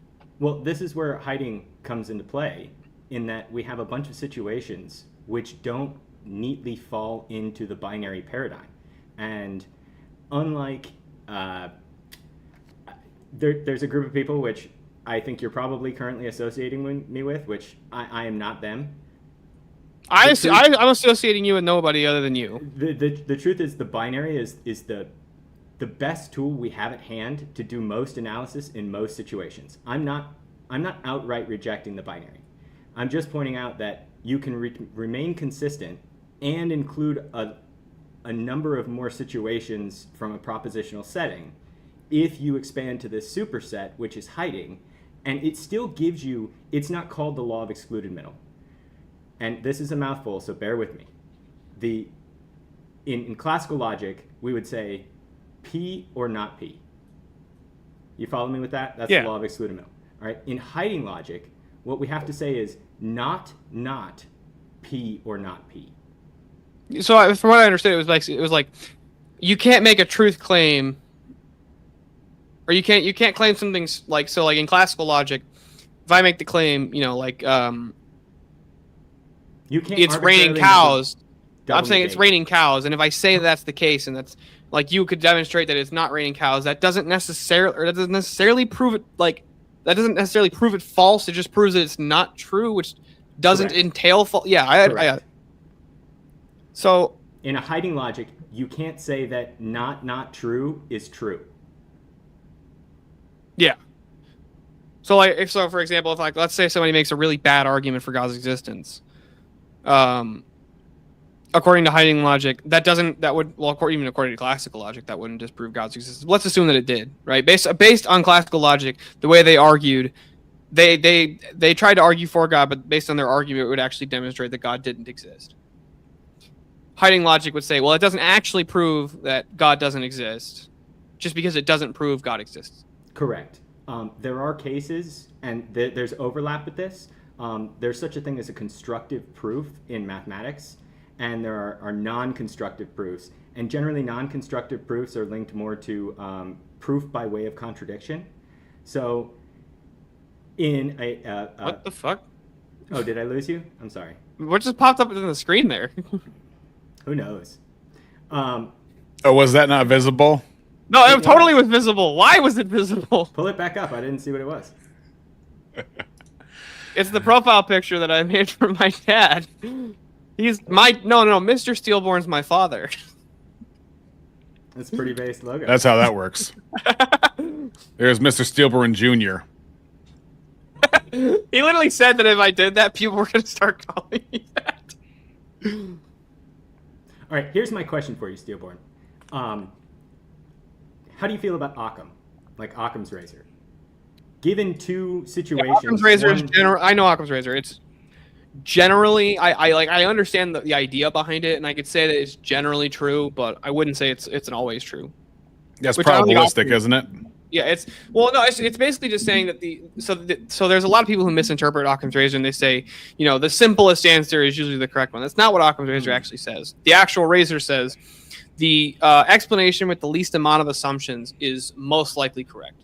Correct, because it requires the least amount of work to get you to this possible place of like if my keys go missing, it's either A, I dropped my keys, or I misplaced them, or the key fairy flew in under my door, took my keys, flew them back out, and threw them down the storm drain.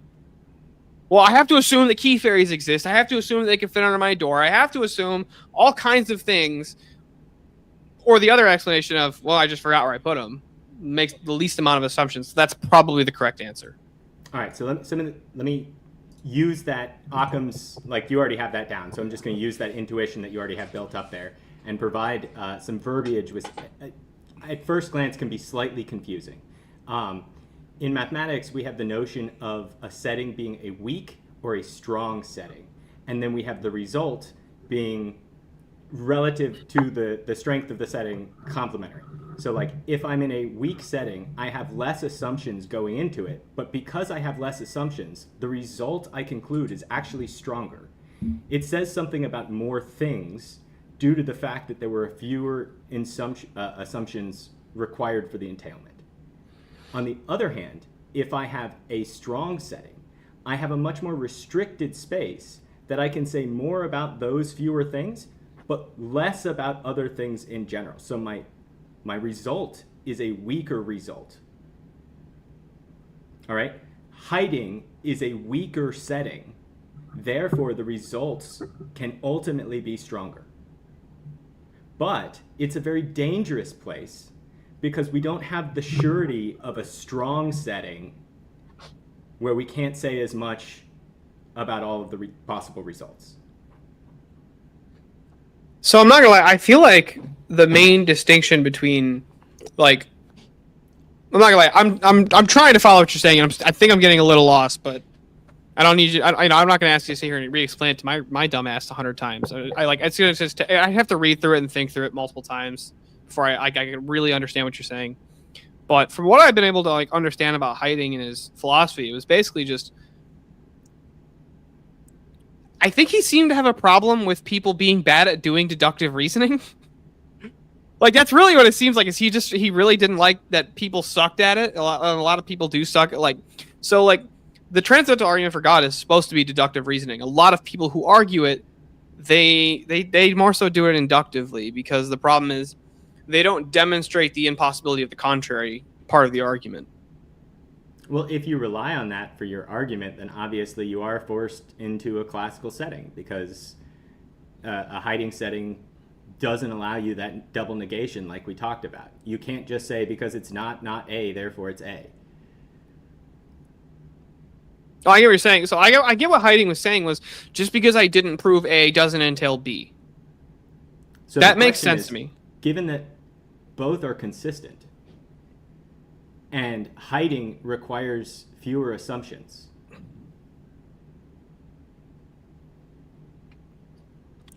I wouldn't say that that wouldn't make it correct still, just because, I understand the Occam's razor thing, but I could see the ground to you if you were to ask me, is it maybe more useful?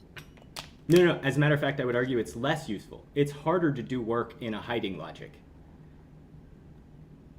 You have less surety because you have less assumptions going into it.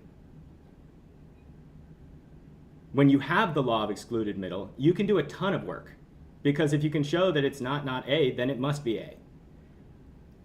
Well, so I think that's a misunderstanding too, because I think what the law of excluded middle is really saying is like it's more like Law of excluded middle is synonymous with double negation. These two things come hand in hand.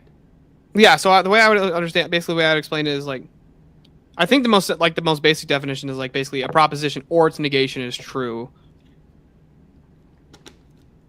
And again, standard setting is not exclusive or. But because you have the law of non-contradiction, you kind of get the exclusive or for free. Yeah. Because you couldn't have like God exists and God doesn't exist equally. Yeah. And that's also true in a hiding logic. Well, yeah, I know. can't have Hiding still has the law of non-contradiction. Yeah. Well, like at least you're not T-Jump telling me the contradictions are cool. Oh no. I seek a universalist truth, and I think that there's an artistic lens in which the path we choose to take to explore it, and this is where maybe just based on verbiage we'll disagree, but I would consider that somewhat in a creationary sense. But ultimately, whether or not the thing that we're exploring works in the way we think it does is kind of outside of our hands. As a mathematician, I can want a theorem, or well, a conjecture to be true all I want. I get what you're saying. Yeah. Basically, it's relevant to our will whether or not like the thing we're talking about is true, or it's like, or what you're saying is, even we might both be seeking the same thing, but ultimately we'll probably never understand it anyways. All right. Well, I appreciate the side discourse on logic. I enjoyed it. How do you feel about it, Rex? Well, I feel like I was able to nuke a potato and put some salmon in the oven while you guys were talking about who knows what. How did you feel about it, Steelborn? I don't have any problems with it. I had fun. All right. Well, I appreciate you, gentlemen. Did you have anything else for me? Yeah, you're a piece of shit, Spingram. Follow the logos. Follow the logos. It's like, did you even make your lobster this morning? You guys are great. Have fun. There we go, man. Bye. See you, Spingro. The yellow brick road represents the logo set. No, I'm gonna get a fucking mini anvil and hammer and just start fucking striking it every time something happens. You should. You should. Ring a ding ding. Dude, mini anvils are People expensive are- as hell, though. I wouldn't know. I've never been in the market for mini anvils. You Well, know. they actually make miniature anvils for like jewelers and stuff. Okay, what costs more, a miniature anvil or a new guitar? Oh, well, it depends on the guitar. Yeah, let's say. Do you let's mean say like you're- an actual guitar, or are you talking about like just a shitty Yeah. Walmart guitar? Well, I mean, there's my Les Paul, there's my PRS. Which one's it closer to? I need more information about the Les Paul and the PRS. PRS. It's in the realm of like $100 to $200. Yeah, so it's less than the average new guitar. Yeah. Well, no, I mean that's what I was saying. Is like, are we including things like Jackson's I'm thinking. and Epiphones? I'm thinking electric. I'm thinking electric. I was saying, are we talking about like Jackson's, Epiphone, or Epiphone, Squires? Leprechaun. Is that what Teriak plays? He plays a Leprechaun. You know what I'm saying? Leprechaun. Yeah. Leprechaun plays Leprechauns. Are you over what a table is? Again, we're going back to conventions of. So here's what he does. It's kind of like how the "what is a woman" thing, where he's like, well, what a table is, what a chair is. Obviously, a beanbag chair can be a chair. A gamer chair can be a chair. We go over this. Minds rather than And then so he tries to use that as a way to dislodge from the law of identity. Real quick, put the speed on the playback speed on this video at like 1.5. 2.5? Sure. He's calling me a slow boy. Things that exist prior to and apart from the work of Contingent Minds. So that doesn't fit the bill. But a rock could be a table, not be before Contingent Minds. No, a rock But couldn't we're be a not table. we're not discussing what? A rock can't be a table. I would argue that a rock could be a table in a different sense. It could be. It could. I'll here. Discussing rockness. Then we're discussing tableness, which is convention. Which is not the same thing as rockness because we didn't invent. We didn't invent rockness. We invented tableness though. Yeah, but you're talking about teleos, and if I want to. Well, hold purpose a rock on. for it- Here, pause for a second. No. So, I'm not so. Could a rock function as what we would normally use a table for? Yes, that's true. But a rock can't be a table in the same sense at the same time. It violates the law of identity. What about the stone table from Narnia? That wouldn't be a rock at that point. That would be something made of rock. So it'd be okay. Or made So it'd of be a stone. carbon. Okay.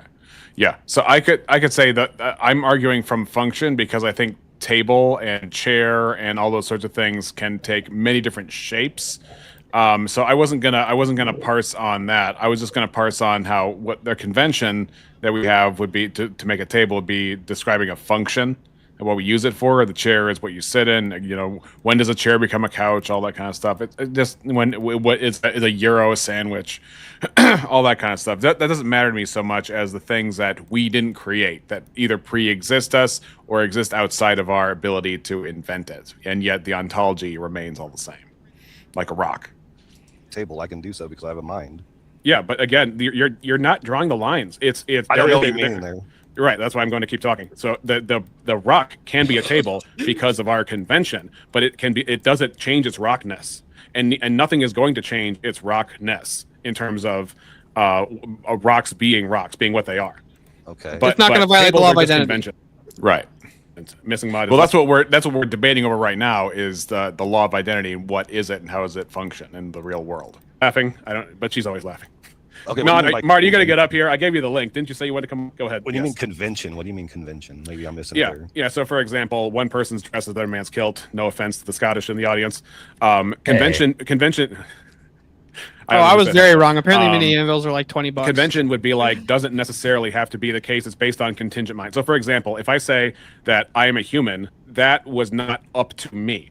That is an objective, immovable identity. Whereas a sandwich or a table, those are just those are things that we make up that are not found in and of themselves as a solid identity in nature. So you can use a rock as a table, but that does not change the nature of its rockness.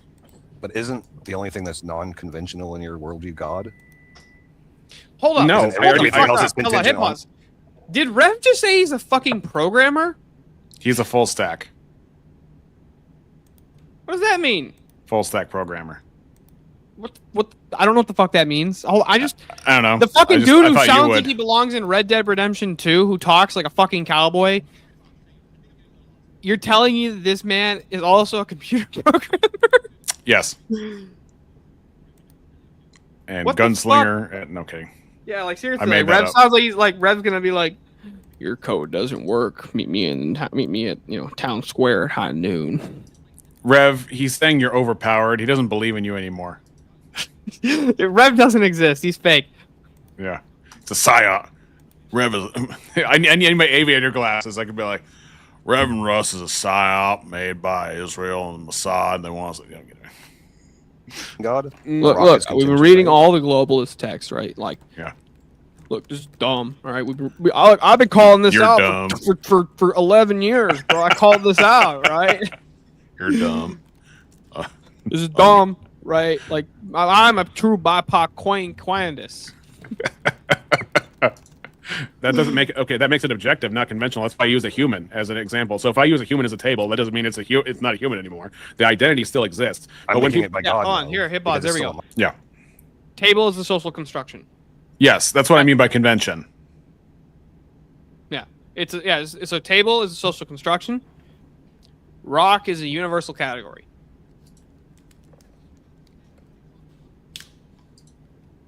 mind. You're making what your god? No, I'm saying I'm making it. The example is to use God because we're just talking about minds here. It doesn't Well, matter again- whose mind. A rock, No, it does matter who's mine. That's the difference. That's Not that's really. you can say that, but that does. See, this is what I was talking about. He takes what is contingent and applies the same thing to what is transcendent. Well, God has a mind. You have a mind. God has a mind. Therefore, the rule applies to both. That's how. Yeah, I'd be like, hold on, here, hold on. You have fingers and I have fingers. Therefore, we're the same thing. We're the same exact thing.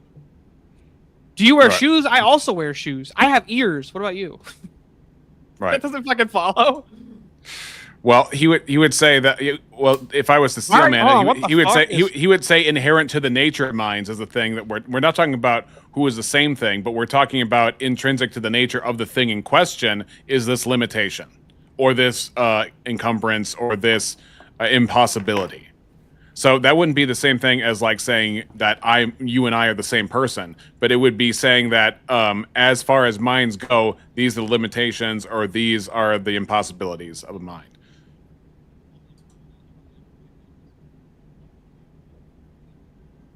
That's what he's trying to do, but he's trying to use the same rule for what's contingent and what's transcendent, and that doesn't fit. Well, not only that, but he's not doing a true internal critique, because if you were to do a true internal critique, you would have to assume my definition of mind and what I consider minds, and are all minds in the same category. Well, in that they are all minds, that's true, but that doesn't make all minds equal. My mind is not equal to the mind of God, right? From our view, demons have minds, and angels have minds, and God has a mind, and we have minds. There's different categories of minds. Yeah, but he'll just say that's all fake. Well, but then he's not actually arguing against my position. He's arguing against the straw man. What's the straw man? Well, he's assuming the straw man is him assuming that it's either straw man or equivocation. He's assuming that when I say mind and he says mind, we're referring to the same thing, and we're not. It's a false equivalence. It's equivocation. That's like actual equivocation at that point. Yeah. Because if the mind is the transcendent foundation of reality, then it's going to be necessarily objective. It doesn't have opinions, doesn't have hot takes and beliefs and things like that. It is the truth. That's the only way to make sense of the laws of identity, is if the identity itself, again, the rock is not the same thing as the identity of the rock, right? Okay, why do you think identity makes sense? Well, you agree with that though, right? Before we move forward, or no? No, I don't know, because I'm still looking at it from your God's point of view. Like, No, you're not. I'm not going to accept that you're. See how it just feels so unserious. I'm going to be accepting things from my God's point of view, especially if you're. well, not gonna- you're saying this is the difference between a theist and an atheist worldview, and I'm saying, well, if your God is a mind, like he made the rock to be rockness, right? He invented the rock, but the concept of the rock is not the same thing as the rock itself, right? Did he make the concept of the rock too? Yes, So it is on the two same different thing. planes. It doesn't need, you don't need to separate it to two different planes, though. He made, You don't need to separate the identity from the physical object. I didn't know. This is wild. Doesn't that make him the idealist? made the concept and the rock. If you're not Okay, going but to that's- make a distinction between the reference and the referent here, An idealist? I don't see a way around it. It doesn't need, you don't need to separate it to two different planes. He made the concept and the rock. Okay, but that's two separate planes. You just laid that out very nicely for us. Okay, so where's the gotcha though? The gotcha is the laws of logic make no sense without identity, because identity is immaterial, it's conceptual. Conceptual comes from a mind. If the laws of logic are binding and are objective, then that comes from the mind of God, necessarily. Because it doesn't come from a mindless universe that doesn't have the ability to make abstractions, doesn't have the ability to confer purpose or differentiate. Okay, I get your argument. So you're arguing that there was identity before there were human or beings, right? Before the minds think about it. Outside of contingent minds, there is identity.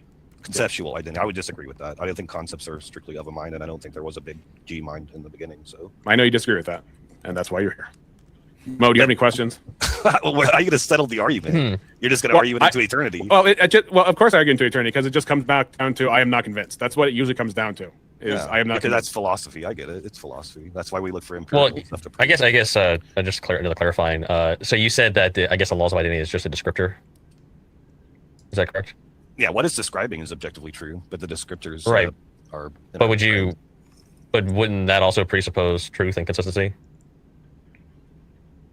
Like the statement can be true or false. I mean, Yeah, I believe. would you say that's correct? I believe in. Okay. So, but then so essentially you're using logic to describe logic. What do you mean? You're using the presupposition of identity to give a descriptor for it. You're using. What do you think of Mo's approach here? I think I see the trap. I think I see what he's setting up, but I want to hear a little more of it. Laws of logic to Well, describe. anytime you laws of use the logic. word "I," you're using the logic of identity. Like that's kind of silly, right? Well, no, I'm saying in the You case say of I a rock, believe this, I right? don't believe that. I'm using You're saying identity. but you're just saying that the laws of logic are just descriptors, but you're presupposing a truth statement and identity of the thing Yeah. you're referencing. Are we going into So- like solipsism? Is this where we're going towards? No, I'm just asking. I'm just trying to clarify like your understanding of this. That's Yeah, all. whenever I say I'm using the law of identity. No, what he's getting at is like if somebody says I'm an empiricist, and I ask you how did you become an empiricist, and then they'll say I used empiricism to find out that empiricism is true. When the empiricism you're using comes from a limited and infallible, rather contingent mind or something like that, then that's what he's getting at. Is That's circular. or- Yes, I understand. Yeah, so if you say I used math to figure out math was real, something like that, I think that's what he's getting at, both from the logic angle. Right. Yeah, not it's, gonna you're ask- using yeah. identity to you're using identity in this basically the law of identity to I justify. get what you're saying. You're never going to Yeah. escape circularity in total in any argument because all language is circular. So as long as you're using words to argue, you're going to end up in some kind of circularity. So one of my teachers used the dictionary as an illustration because every word in the dictionary refers to another word in the dictionary, and Well, therefore I mean, ultimately, yeah, you have to be circular. You have to presuppose words have meaning in order to actually, argue that words have meaning. yeah. But Matt Dillahunty says words don't have meanings; they have uses. What's your take on that statement?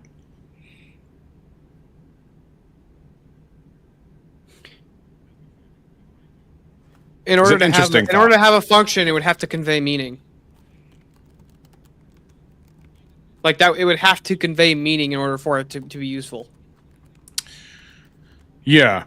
So if I said someone is green, like that, the word is green. Now that could mean an experienced novice, or it could mean they are literally the color that you see on most leaves on trees. So that would probably be some kind of nuance he would try and draw from. It's like there's a word, but we're just using it differently. It's the same word, but the usage is different because it's not But to necessarily say that tied words to one have- thing. Well, so okay, to say words don't have meaning, they have use. I would just ask him, does that statement mean anything? I know. One of the things I thought of sarcastically saying, if he said that to me, was, "What do you use by that?" Because What do you use by that? That's funny. what do you think gives the law of identity any power in terms of like there is a Atheist, chime correct in way here. to think and identify a thing? So if well, he was here and then he's gone and he's in the chat and he's on the panel. I don't know. I'll just let him do Yeah, I whatever don't he know. wants to do. Shapiro, what do you think of Matt Dillahunty's words don't have meaning, they have use? I think I would bet he's going to agree with it. There he is.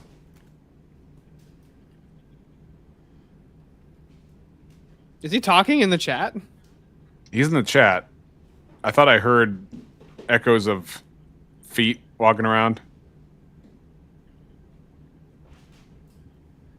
I don't know. It just sounds like what's that game? Outlast. It sounds like the soundtrack to that Outlast right now. I could hear the creaking of floorboards. For example, if I identify a rock as a parrot, am I wrong? And have I violated the law of logic to identify a rock as a parrot? According to its objective parrot and rockness, I guess, but you can also make up identities Objective? too, There's an right? objective meaning? There's objective standards? You got me. I'm just glad to agree with him on something. I'm going to back that up and hear that again. According to its objective parrot and rockness, I guess, but you can also make up identities too, right? Make up what? You can make up identities. In conventions, yes, but the parrot nest was not an invention of humans. Neither was rock nest. Yeah, so if my child is playing with a rock and it's now her pet rock and it's a turtle, like she just made up that identity, right? Well, And first of all, in a certain way, it's still going to be applying logic to it because it does that just not. Here's why that's not very helpful because number one, the Not rock an still actual maintains turtle, its it'd be a rockness. turtle is a social construct. The turtleness would be a social construction. Is that why I identify as a turtle?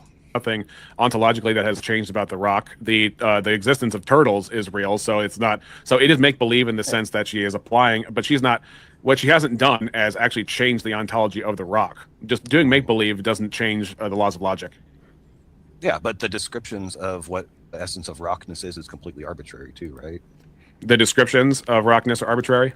Mm-hmm. Is crystal a rock? So, let's just say a crystal is not a rock, even though it has all the same properties of everything else we would call a rock. Does that mean that rocks don't exist? No, we just describe what a rock is.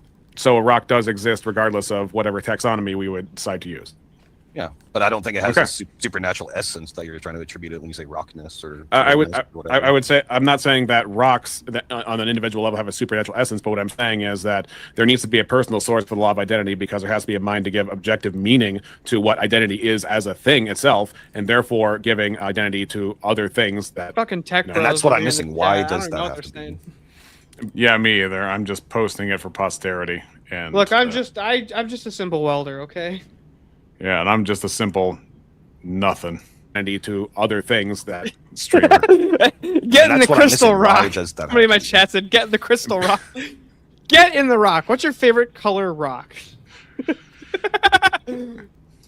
Okay. I don't understand. If the Because- thing was the rock and we just didn't know it was a rock, it was whatever. But the first mind shows up on the scene through evolution or whatnot, and it just If Wait, it didn't what? know it was a okay, here's a part of the scenario. He's inserting rockness if we didn't know it was a rock. So that means something The is rock still. evolved.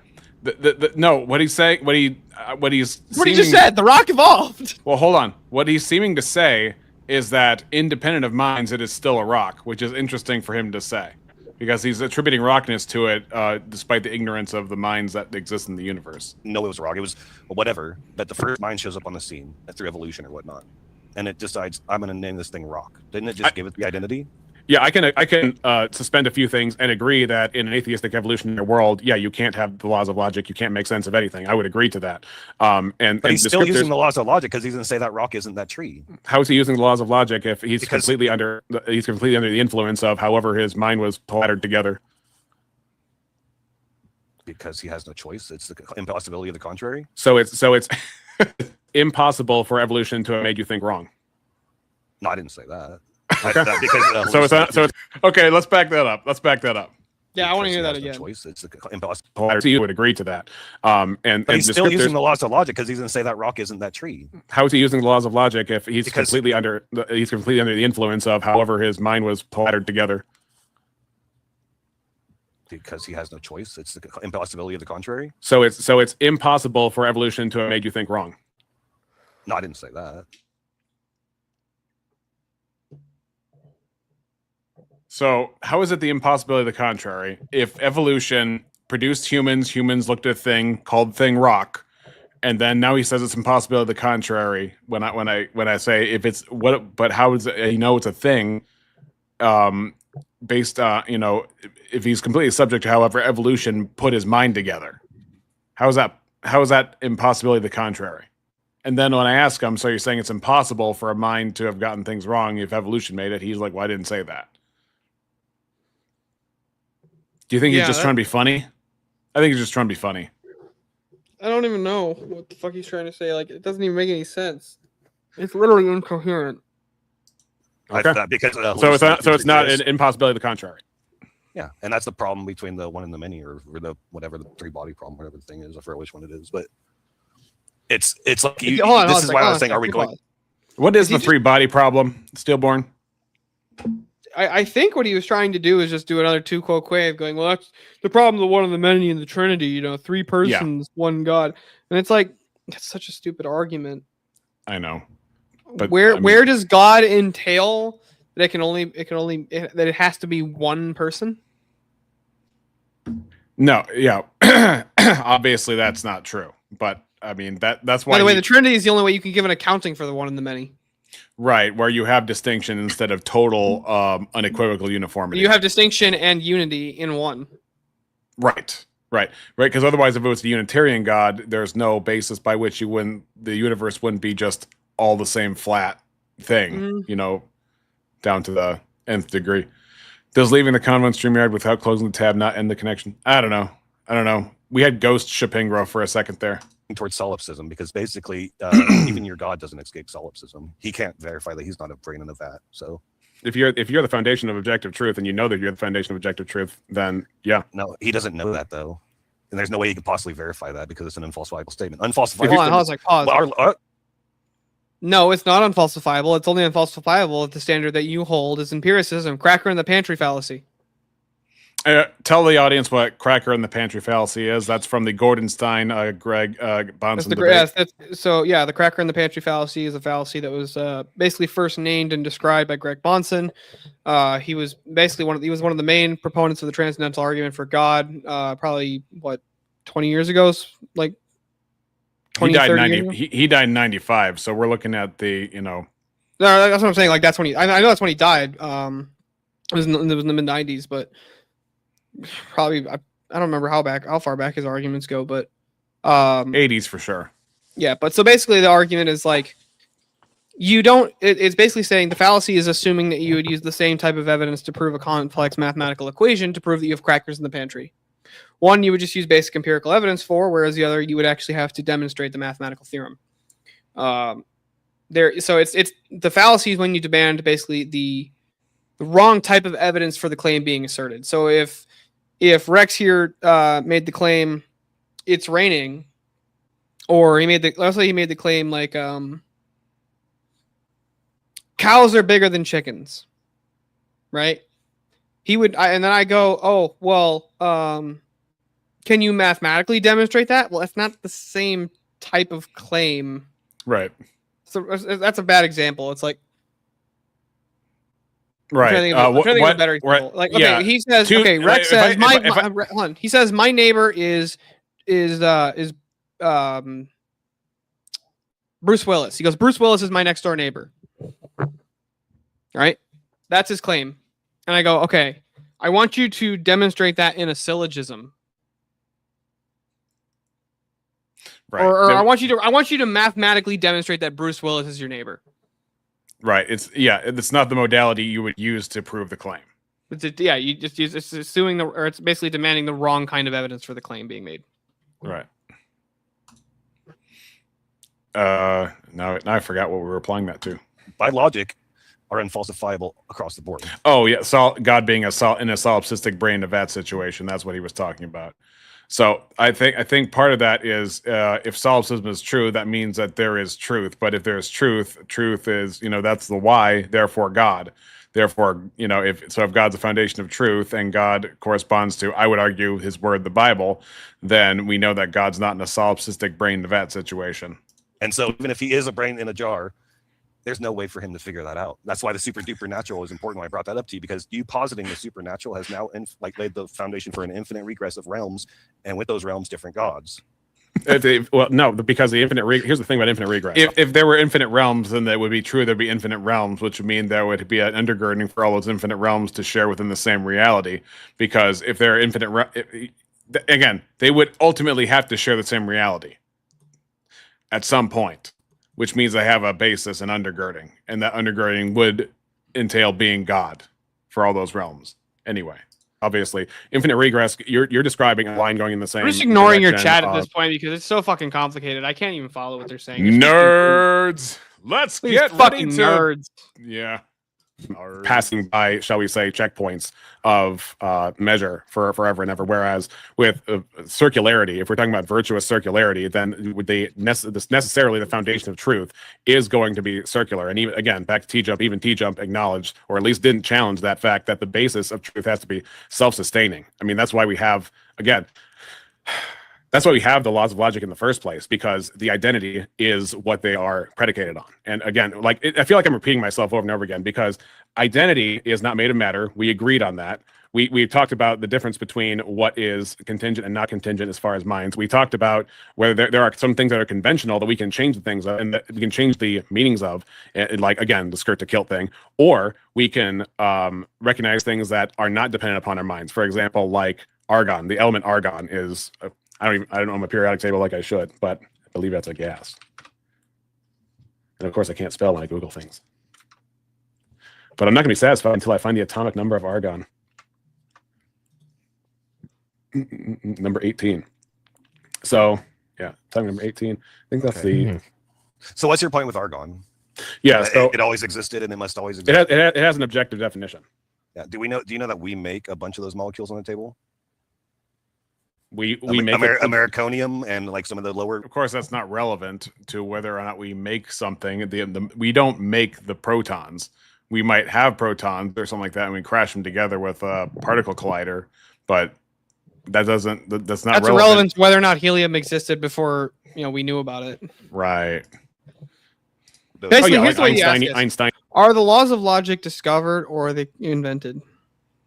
Yeah, he already answered that with invented, like because he directly tied that to like the metric system as a 1-to-1. Laws of logic are just the way we do things. Like the metric system can be done over here, or the imperial system can be done over there.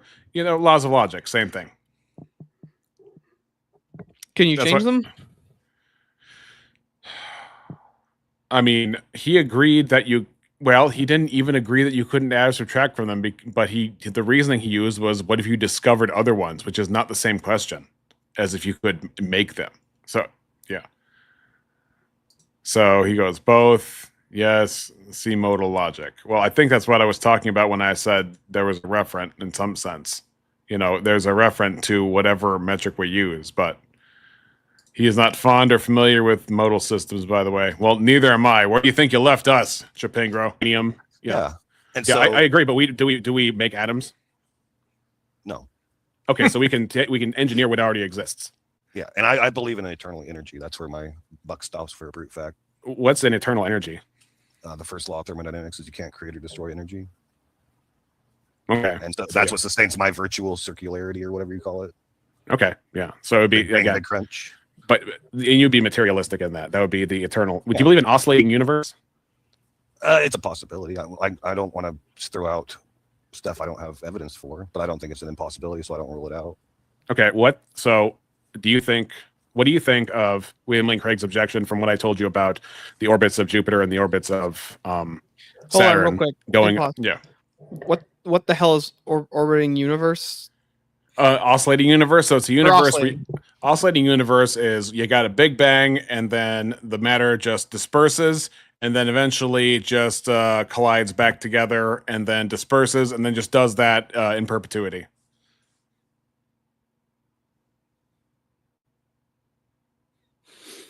Yeah, this is a basic question that I have. That I have problems with the Big Bang.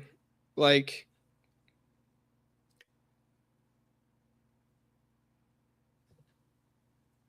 what caused it? Like, even if I just grant it as being true, what caused it? Well, that's one of the things we question these days. If you're an atheist, is does everything need a cause? Does the universe need a cause in order to exist? Why do things that begin to exist have a cause? Well, can they think of anything that exists that doesn't have a cause? Just they would do the ultimate skepticism with, I am not aware of it, but it doesn't mean it doesn't exist. They can always use that move, and neither are you. They can do something like that, or at least I don't know that you are. They'll do something like that. They can always jump into the void, is what I call it. When it's like, if you can posit that if you can be ignorant of something, that is the best move. Ignorance is an atheist's best friend, because as long as they're ignorant, they can feel blameless and humble in the situation. Where it's like, well, I don't know. It sounds so noble and virtuous to be open and things like that, but really, what it is, it's a way of closing out what is obvious.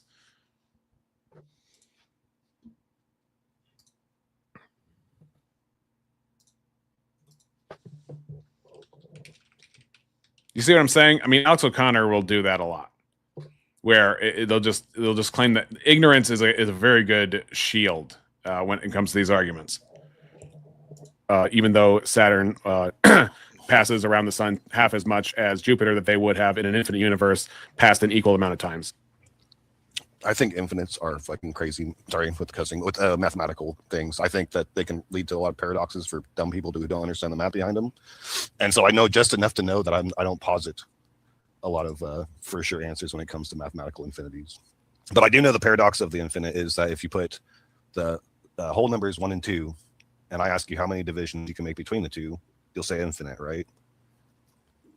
As far as my knowledge goes, yeah. As far as that would, I can be be a correct. I can be paradox corrected with because that. now we have an infinite that is bookended by 2 and in the beginning. So we've actually just made a paradox by doing that.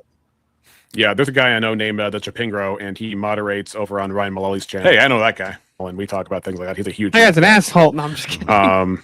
but I can't fathom it because I'm not that deep into the math. But so like if you're gonna say like this really smart infinite equation shuts down my argument, yeah, if I learn more about math and I actually was able to know like that for sure shut down my argument. But I would also think it shuts down any infinite arguments. So I can also apply that to God arguments because he's supposed to be time. Steelborn, do you want me to change the debate and go to the Brandon one, or are you just exhausted?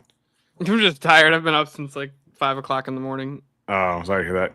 You got work. You do. It's infinite. So Yeah, he is timeless. Yeah, and you would you think that the law of identity is timeless as well? yeah, I think well, this is where you get into the subjective thing. If I'm not there to look at whatever that matter is in the Big Bang, the singularity, if I'm not looking at that and saying what it is, I can't describe what it is, but whatever that is does exist. For me to Fuck say language are you what's guys happening in that talking in the moment doesn't chat? even make What is this? Thanks for the Klingon, Chapingro. sense logically, scientifically, because it breaks down into infinites and it breaks down into a lot of stuff that we just don't understand. That's why the scientists don't pause it to go before, in quotes, the Big Bang. And that doesn't break the laws of logic to say all of what you said, right? It probably does, but it's just what are you going to do about it? Like it's the stuff that is posited by theism breaks logic too. So it's you're going to have it. So on then, both so then there's no reason to really object against Another anybody else. Chukwokwe. I know. Beliefs at the end of the day. Right?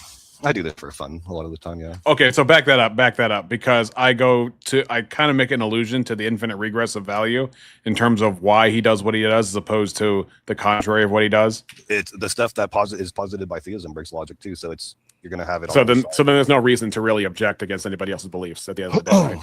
I do this for fun a lot of the. Did you catch that? No, He has- repeat it. So, object to say all of what. To go breaks down into infinites and it breaks down into a lot of stuff that we just don't understand. That's why the scientists don't pause it to go before, in quotes, the Big Bang. And that doesn't break the laws of logic to say all of what you said, right? It probably does, but it's just what are you going to do about it? Like it's the stuff that is posited by theism breaks logic too. So it's you're going to have it. So on both then, sides. so then there's no reason to really object against anybody else's beliefs at the end of the day. Right? I do this for fun a lot of. See, it's all for fun. There's no Stop worry. That's the definition of sophistry. Yep. Like when you call it out with the infinite regress of value, at the end of the day, when if you're going to posit nothing matters, that means that your deconversion, your deconstruction, your atheism, your literature, your arguments, everything that you've built up is ultimately nothing because of your worldview. Oh, here we go. Dueling wingdings. Great, you guys. The time, yeah. Okay, so it's just mischief. It's not about beliefs or convictions or right or wrong, I enjoy true or false. philosophy. True or false. It's it's I thought the brain the vat thing was a pretty interesting point. Yeah, I get a lot of these. Oh, here we go. Zeno's paradox. Is that All right. What's Zeno's paradox? Chapingro, is this the paradox that B.S. Lewis was talking about, where you have like an infinite distance between 1 and 2 because you can always parse by half for each step? Thoughts going on? Is this a lot of the philosophy? But is it The problem is so the brain in the the vat, brain of in course, the vat- it would have to have been Okay. true. It would have to be true, therefore, that God's a brain in the vat. And if it was true that God would be a brain in the vat, then that would break the brain in the vat because it would be appealing to an ultimate reality in the first place, which I would take it down which to- the person would either not be God and God would still exist, Yeah. or that God would be God, and then the objection's incoherent. No, that was my Well, yeah, point. because there could be a God I would just take it down outside to of like I would take it outside of the God just to kind of like dissect it at that point, like just in a person, right? Like Okay, hold on a one brain second. of vat. So yeah, that was Zeno's paradox. I don't fucking care about your stupid math problems, you fucking nerds. I'm gonna shove your heads in toilets and give you fucking swirlies. He's gonna take his big metal hammer and he's gonna ram it right down your throat. Wouldn't have a reference to or reference to what a vat or world. Don't or ever say brain that again. is. That sounds so bad. Well, anyway. There's I guess there's not a whole lot of places to. Anyway. Look, I was questioning the it straws becomes- before, and now I'm questioning them harder. It becomes like a trivial skepticism, because if you accept that, right, then and you accept that fully, the whole brain of the vat thing, then all evidence could be fake, all reasoning could be manipulated. You've essentially destroyed knowledge itself. Yeah, you've pretty much erased the environment. You're the only thing that's real in the situation. But that would be the same from God's position. Because in a creation worldview, you guys aren't technically real. He's the only real thing. You're all created artificial beings. You see the false equivalence there? Because God created us, we're not real. Because God is the necessary, like, precedent for all of reality. Therefore, if He creates us, we're not real. Yeah, that's not even an entailment. Right. So what he's trying to do again is make a comparison between contingent and non-contingent minds. So in a contingent mind, we can imagine something in our make believe, and that's not real. So he's trying to make a comparison between if God thinks up something, like he creates the world, he thinks of the world that we live in, and then he goes on to create it. Therefore, it's not real. Because for the same reason that when we do make believe, it's not real. By that standard, then you would have to say, well, then angels aren't real, or demons are. Well, he would say that, but I'm saying, Oh, he would say that, of course. but like to make the distinction that created things don't exist. See, the It's problem true. It's true. We're not fundamental. Like we don't necessarily have to exist is we in order don't for have truth. to exist, Right. but we do. If God recognizes us as existing, we necessarily exist. Yeah. But not only that, like, he's trying to argue, he's trying to do an internal critique. Except he's really fucking bad at adopting your position and demonstrating how it's incoherent or inconsistent. Yeah, that's one of the things is he would need to have, like, the thing is he says he's an apostate. He says he grew up in the church and he says he's a Bible thumper and all this kind of stuff, but he's not really good at parsing this out. What do you mean Not good at artificial? arguing. He is conflating. You're He's not conflating. genuine. You're created. He is conflating. He's Your artificial eye. Yeah, he is again. He is conflating the human scale with the God scale and saying it's necessarily the same There's no thing because there's a difference. gradation. That's your assertion. Yeah, no. Philosophically, there's no difference. So you'd say that Yeah, you believe in human philosophically, it's a value, big difference. an infinite difference, if you will. Yeah, Like, it's infinite. there's something about us that is prescriptive about how we ought to treat each other. An objective morality? No, I'm not. I'm a subjective moralist. Okay, Oh, okay. So subjective. So, this is where Mo gets really thirsty into this. I'm Oh, gonna yeah, take Mo- a Oh, long Mo loves word. doing ethics. Yeah, so- bathroom so- break. All yeah, yeah. So all Get your me, morals Mo. Get me. are based on your subjective reason of what morality is. Yeah, Would be a correct statement. Do you want me to give you the serious or the fun answer? No, we could do whatever. But I mean, but you do understand the entailment of that, right? Because that means that if another group comes up and they have their own subjective reasoning, you have no grounds to stand up for them doing horrible things to you. What they could be is Well, just you as can moral still yours. not like it, but have you ever? Right, but it wouldn't disagreed matter. Have you ever disagreed with a governing authority? Then you're Yeah, it wouldn't matter. They're just Well, it matters justified to me. you. Yeah, matters to but me, but but I I'm mean, still as far as gonna like You would have no morality, you would have no to admit that philosophical they're moral doing justification to whatever. tell them they're wrong. No, you would just say that I have mine, they have theirs. That's all he. Well, can I do. just don't prefer that. I just don't prefer that. Have I told you what my latest argument is for that? For the preferences, where the morality equals preference?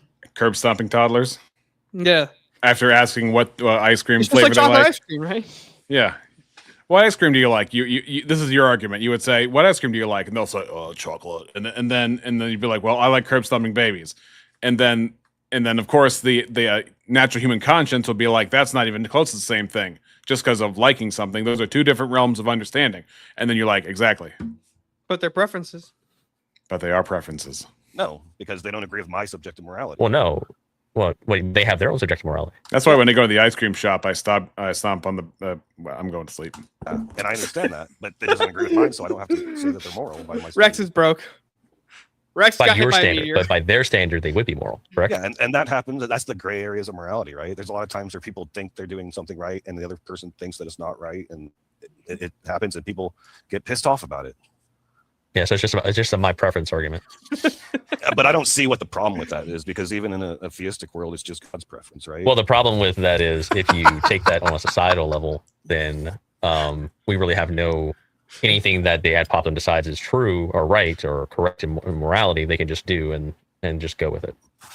The problem, of course, with if it's just God's preference, the problem is God's the foundation of reality. Therefore, his preferences are objectively right and true, and there's no other way around it. But you still have the your problem is that case in that's point. divine command theory. Just you'd be like, I'm not a divine command theorist. Which I've always said, I'm not a divine command theory guy. Case in point, the Aztecs. Yeah, you still have your subjective morality to object to it, though, right? Well, no, I'm saying Now, I think this is the part of that where I come in with this. This is the part that I was really gearing up for because it has to do with moral argument versus problem of evil. that if you apply that at scale to, I mean, it's fun to talk about on the individual level, but if But you we've- apply that at scale to a society, You've now then been you can get all demoted to kind this horrific kind of things. Rex.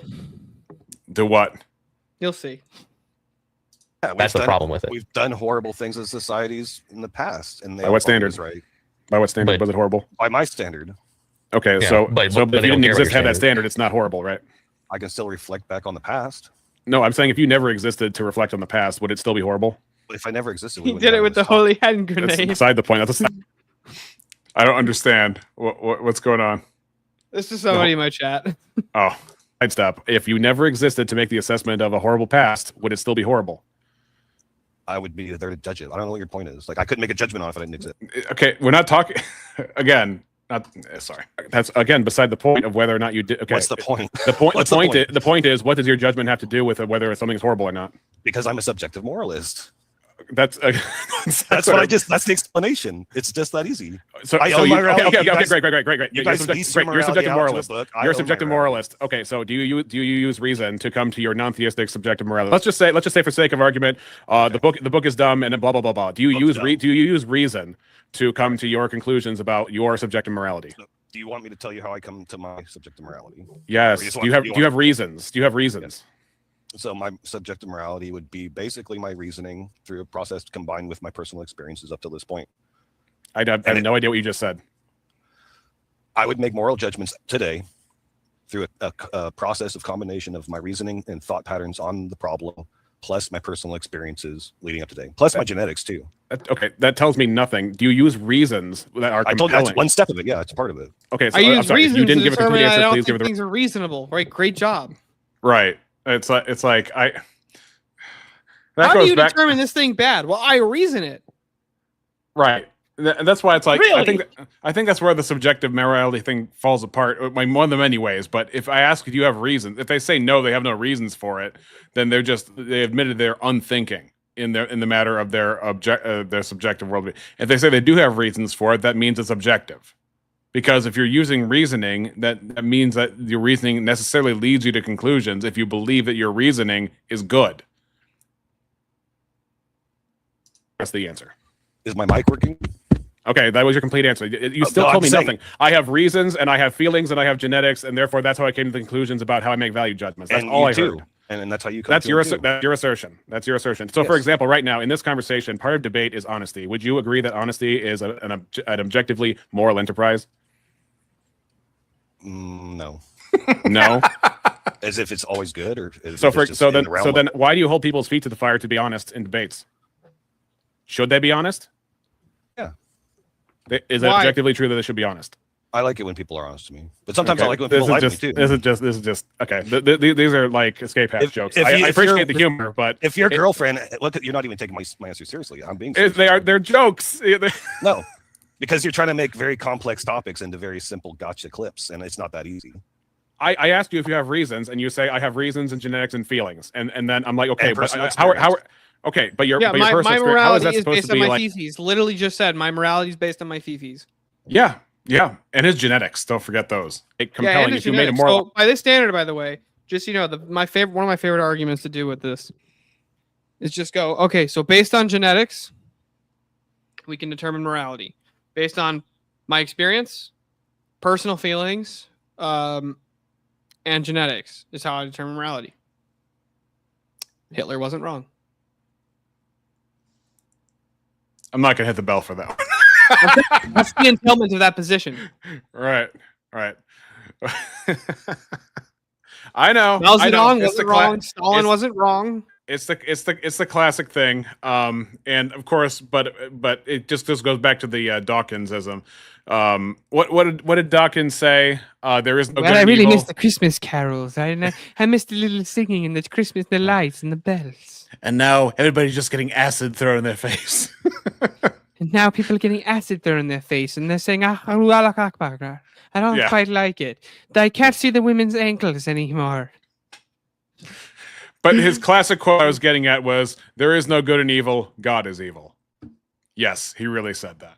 Argument. Everybody has feelings and experiences and their own reasonings and genetics. And so But Yes. but why? But that just means that you disagree with people with no better basis than the same people who have the exact contrary opinion to yours. So why is yours better? Because it's mine. Because of And you're at the mine. impasse. Yeah, why is yours better?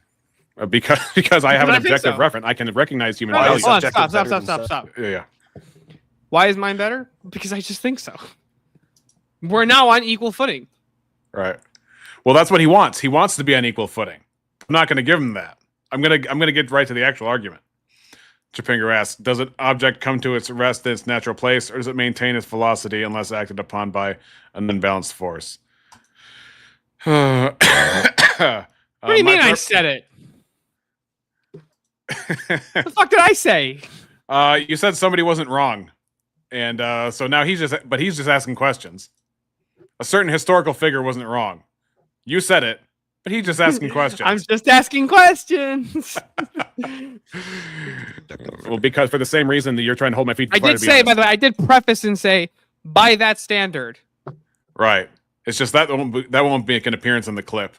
That won't be part No, of the I'm clip. asking a question. You're asking a question with the objective of trying to get to the truth because you believe that humans ought to be honest and that they ought to follow the reason and they ought to value what they say and they ought to be held accountable for what they say.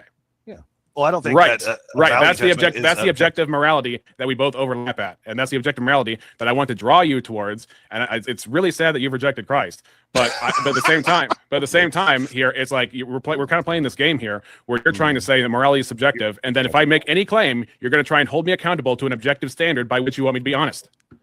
You're just virtue signaling to Mo at this point. I get it, dude. Like you're not even interested in what I Not have an to say in argument. response. Yeah, Not- I'm not just an argument. listening here. Why are you bringing me into No, this? because Don't try to bring you're me his into brother in this. Christ. He has to like thump his Mo, chest. you do realize that Mo Rebuttal thinks that I'm a heretic, right? Well, you're not as bad as an atheist.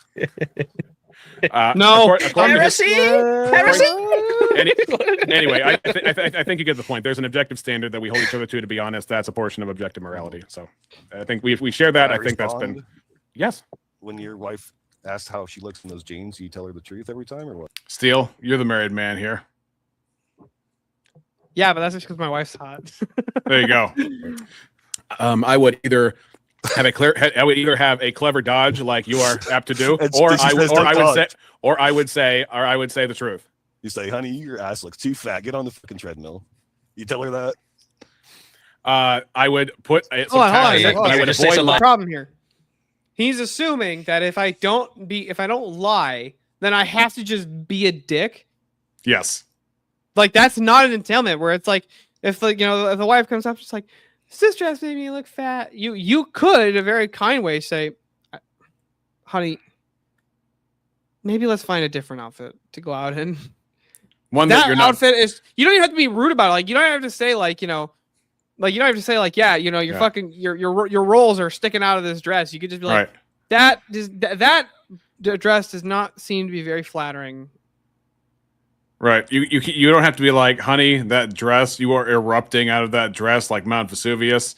But I just got a call from Neil deGrasse Tyson. He said, actually, there are 9 planets. Anyway, no, we're not going to go there. No, but what he's trying to dig at is, oops, re-examination got me that I want to hold his feet to the fire for an objective standard, for a standard of honesty. I will criticize him for honesty. I will criticize him for not being logical. He is bound to those things. And so I'm going to go to the wife in the dress scenario to try and wiggle out of this. That's all it comes down to.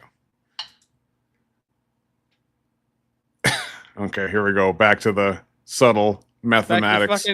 Back to the hating logic. The Hastings dress. I would avoid. Maybe Hold on a you're sec, hold on a beautiful sec, to me.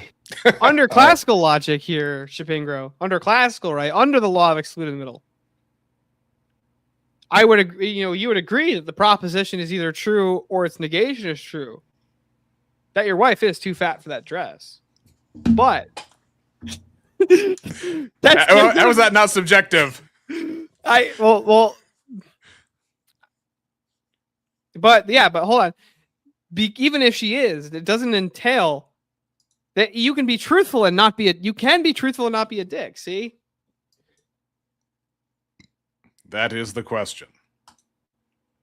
I would put some tact in it, but I You would just say avoid something lying. I would avoid maybe lying. you're beautiful to me. You're beautiful to me. That's too subjective, though. We're talking about objectiveness here. There's Yeah, but either she's not gonna big question fat that. She's just gonna go, She's not "Aw." surveying. She's not surveying Yeah, the she's not- world. She's not a Phil bro. She's not like a Phil bro. Like, what do you mean by that? She's not going. She's not going to the All Aldi right. checkout and saying, "Does this dress make her look fat?" She's not calling every guy up on Omegle and saying, "Does this dress make her look fat?" She's talking to her husband, which is I the wouldn't one let that my wife matters. on Omegle. Don't let your wife on Omegle. That's true. I would let myself on Omegle. What are you talking about? That place is You a never know what's gonna cesspool. pop up. Mom always said life was like Omegle. You never know what you're gonna get. Oh, yeah. It's true. Yeah. Mama always said. then Well, hold on, what? Fuck, me and my dad used to have this joke about fucking Forrest Gump. What the fuck did we say? We would like it was a joke on the life is always like a box of chocolates thing. I don't Fuck, know. dude, I watched. I don't know. There was one movie I watched said life is like a box of grenades, blows you to bits. But I don't know. I don't have that movie anymore. I asked Mama, "Why are you on Omegle?" Okay. Yeah. So, why are so you always on that? if all right, you're trying to nail me on moral oughts and objectiveness and blah blah blah blah blah. Why ought I follow God? Because it's objectively true that we are made in His image, we're His property, and we ought to do what He says. He loves us. He has given us purpose. We owe everything to Him. That's not a good enough reason. So, being created by Him, being His property, owing everything to Him, necessarily being made in His image, being made to obey Him is not a good enough reason to obey Him. I think Steelborn's on Angry Birds. Meanwhile, No, sorry, I was texting my dad. I'm trying to find the Forrest Gump joke. Yes, I'm just trying to remember the joke. It's fucking hilarious. So, Chapinger asks, question, is incomplete honesty still honesty? I would say it depends on a lot of factors, which is a very T-jump kind of answer. Yeah. Yes or no, Steel? Oh, he's using the peace cry emoji for this. If you're not aware, it's Pisco crying because Ryan Mullally beat him in what? How many debates? 2 debates, Chapingro, so far? Okay, Yeah, it is. question is, No, it is isn't. incomplete That's not an honesty odd. still honesty? Hold on a second. Incomplete honesty. See, the problem is, your question is too vague. I need more details. Like, does incomplete honesty just? I need definitions. I'm gonna go full Phil, bro. I need definitions, right? Yeah, if Is I'm the incomplete White House, honesty like ignorance? apply that to or the is White it House press omission? secretary or the CIA or, whether or not you want to say what you're, yeah. There's necessity and propriety to be taken into account. Looks like Steelborn has to evaluate his wife's dress size. No, I'm kidding. No, I'm still here. I just had to turn the cam off for a sec. That's fine. All right. Now I wanted Steelborn's reaction, so I'm not going to. Oh, wrong individual. I'm still here though. That's your old logo. Anyway. Yeah, I know. I gotta update it. All right. Let's see. I wonder, is it the order I put him in that makes the focus what it is? Yeah, it's the order I put him in. So it has to be on the left side of the screen for that certain button to centralize. How are you guys in the chat? All 4 of you. I see you here. Incomplete, meaning not saying anything that is false, but proactively withholding information that you otherwise know to be true. Well, yeah. So I think it can still be honest because that might have to do with whether or not it's somebody's business to know all of everything of what you were up to. Let's say, what did you guys do last week or whatever? And then you don't want to, if you're a married couple, you don't need to tell every neighbor everything that you guys did last week, for example. Oh, well, it's the missing mod. Missing mod. Raise them up for the missing mod, everybody. Okay, missing mod, how much did you enjoy that B.S. Lewis clip? I played that earlier. He really contorts my face into some kind of monster. I think he's been scarred by my laughter and Mo's laughter. But welcome to the chat. So, Chapingro, what? It cracked me up. Yeah, I'm sure it did. We accept that the law of the excluded middle in general, then it must be either honesty or not in general. I guess I just don't see it as that simple. Because I think things can be withheld that are not lying by omission. So I just don't think it's quite that complicated. All the same. I wonder if I can shift what side. Oh, never mind. I wonder if I can shift what side the video is on. Oh, full video. There's me. And now I'm gone. There's me besides the video. Oh, that's weird. Hold on a second. That's not a good enough reason. I'm going to back that up so when Steelborn comes back. You know, I gave Rev the link to come on the stream not too long ago. I don't know where that man is. He must be eating an entire cow. Where is that guy? Steelborn. Give me a sec. I'm sorry for this interruption, ladies That's and okay. gentlemen. That's okay. Family happens. We should have a disclaimer from NBC and the government. Family happens. Oh, and we got Darth. You should watch Mr. Kai. He does superb breakdowns of these types of debates. I've seen Mr. Kai. I saw him talk about a debate where there was a 20-year-old economy bro, and he was in a debate with Andrew, and the rumor was that he totally demolished Andrew. And I watched some of it, and some of it was kind of over my head. So, Missing Mod, the hat you have on today is way better than the one in the video, by the way. Yeah, I agree. I have a number of hats. But also, yeah, this one is from Pittsburgh. I went to the National Aviary, and I don't know why the National Aviary is in Pittsburgh, but it was pretty cool. If I ever get to have any interactions with Rob, still here, still eating. Yeah, cool. What did I do? There you are. Something that you had just said. What the fuck did you just say? Oh, hold on. So what's this rumor that Andrew lost this debate? To some 20-year-old economy bro. I think they were talking about economics or something like that. And oh, that's Bubblegum Gun. Okay, I didn't know. Somebody send me the fucking link. I want to watch. Okay, hold on. Gosh. So he was referring to Mr. Kai's channel. Are you familiar with Mr. Kai? No, but I'll look him up real quick. Okay.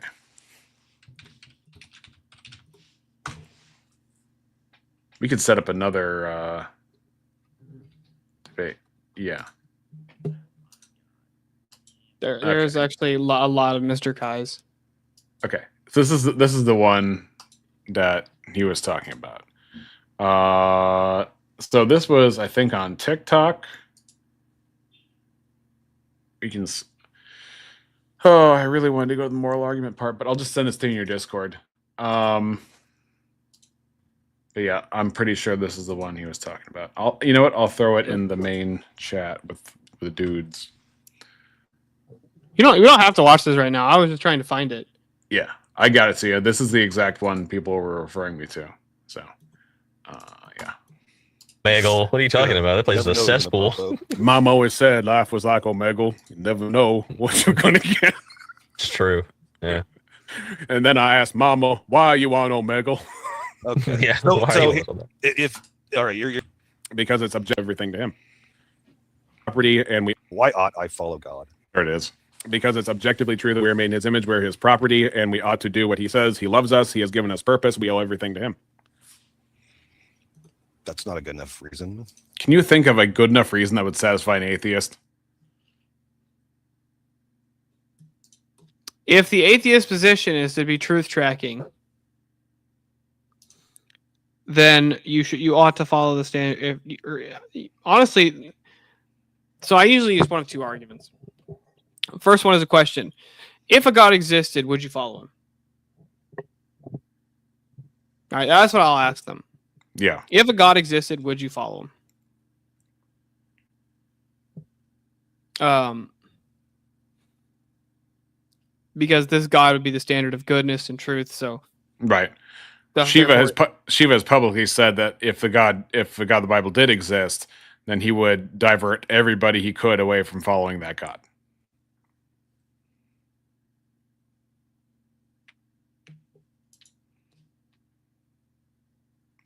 Chapingro, what you just said right here has to do with the argument that's coming up with when we were talking about binaries later in this argument.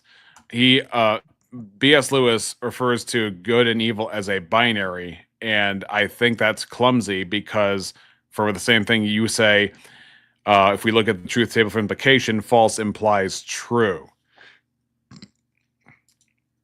I would say that if there is evil, that implies there is a good, because evil is a violation of good, but good is not a violation of evil. There has to be, good is the undergirding. Good is the ought, and the ought is foundational. Yeah, it is. No, it isn't. That's not an ought. That's just like your preference, bro. Property rights aren't preference. A good reason? Property rights aren't real. They're abstracts, right? You can steal your property back, steal your life back from God. So if I steal your channel, nothing wrong happened. If I just take your channel and all your money, nothing objectively wrong happened. No, if you steal my channel, you're the one who's going to get probably hurt for that. Have you seen my channel? That's again, that is different than whether something objectively wrong happened. The consequence is different than what happened in the act. I don't see why. Why would he give you keep free slipping will out of if this he wanted stuff? you to be? Why didn't he just make you a robot slave? If he gave you free will, like why didn't things happen differently? It's not an argument. No, because it shows the absurdity. It's like if your goal, if your humanness, so to say, your essence was to follow and obey God, why isn't that in your programming? Well, we have the fall, obviously, and also on top of here's arbitrary nonsense, guy. Everything we just went over that everything is arbitrary nonsense. Now you're saying you're making a difference between arbitrary nonsense and keeping to a consistent worldview. So again, if it was programmed, they couldn't have had the fall in the first place. They never had the programming. Again, this is why you're so choppy and sloppy with the Bible. It goes back to Revelation 13:8, where it talks about Christ who was the end of the book. Where it talks about, actually, ironically, you're wrong about that too. It goes about Christ being slain before the foundation of the world. And so the whole point is not just us being the end of itself. Once again, and it's amazing, most atheists do this. They take a singular strand and zoom it out as if that's the only thing that we should pay attention to, as opposed to the Bible as a whole. And so you understand that the purpose of us is for Christ and for God and for his glory. It's not just us being an end to himself or trying to give a function to some need that God has. God just made us because he wanted to, for his pleasure. And we are his property. We are owned by him. We are made in his image. We ought to do what he says. And if we do otherwise, our condemnation is just. And you can say that doesn't make any sense. I frankly don't care, because you're not very compelling. And these arguments are, you're not even using them to scale. Get one over. You're here to like virtue signal. But what is virtue? It's that your identity politics. You want to show off to your tribalistic crew. Oh. You're gonna say something? Yeah, so I was just looking at this guy's channel. He's fucking all over the place. Half of his videos are like fucking pumping Andrew up. Half of the videos are pumping up Destiny. Like fucking Destiny, or Andrew Wilson destroys Jubilee Superstar. Tim Pool doesn't understand God. Christian doesn't know why abortion is wrong. Andrew Wilson flops on marriage. Destiny exposes why morality is fake. Wait, Andrew Wilson flops on marriage? When was this? This was some verse. I think this guy's like some kind of fucking communist red pillar. Hold up. Andrew Wilson flops on marriage. Huh. Okay. I didn't hear about that one. That was Rachel Wilson exposes fake conservative feminist. I'm so confused as to what the fuck's going on with this guy's videos. Might be content farming. Might just be an opportunist. That could be it. Okay, well, you can go after my motive or you can go after my arguments. Pick. Yeah, okay, so the argument falls flat because they already had free will to choose from any tree in the garden. And if they were made for that purpose, covers that. You gotta let me finish before you keep cutting me off. My bad. Go ahead. If there was some sort of internal oughtness to them, they would have never been able to do the fall in the first place. Does it follow that? No, that does not logically follow. That there is no entailment there whatsoever. That's wild. That he treats a law of morality with moral agents as the same if it was like a law of physics. That it was like a fait accompli, an inevitability based on the construction of the universe. Revelation 13:8 covers that. Why ought they not eat from the tree of knowledge and good and evil? Because he commanded them not to. Okay. Why ought they obey the commands of God? Because it's objectively right. Because he's the foundation of reality. Chat. And his mind is truth. But that's not any reason why Orthodox doesn't understand heterodoxy.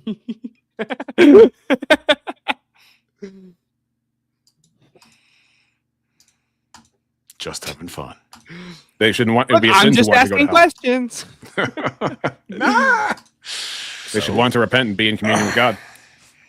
They should. You're saying they ought to, but like, Yep, why ought they? Why if they want to go away from God? Because they don't because like that's what God made them for, and God knows that's best because He's the foundation of reality. okay, I see. What's the problem with that Humans made them argument? so they wouldn't be able. Like, the what was, pro- like where was the flaw? I didn't see the flaw in that argument there. The flaw is it didn't conclude atheism. That's the flaw. That's why it's laughable to him. It wasn't anything but God. That's really, like, seriously, that's the art. Dude, Right. if you listen to the fucking things that atheists will just like the Ortho Bros will descend here in the thousands. Are they gonna wear those flying squirrel suits that people jump off of mountains with when they come down? No, we'll fucking come in like fucking paratroopers. We'll be like the stormtroopers of World War II. Yeah. Well, not a whole lot of space around here to paratroop into, but you know you can do what you want. I'll fucking SWAT team rappel into your window. My bookshelf. My poor bookshelf.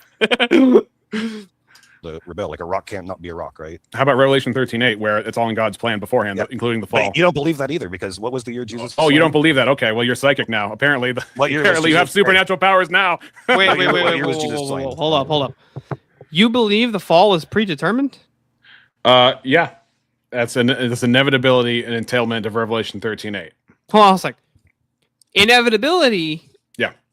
Different than like predestined. Explain. Like, okay.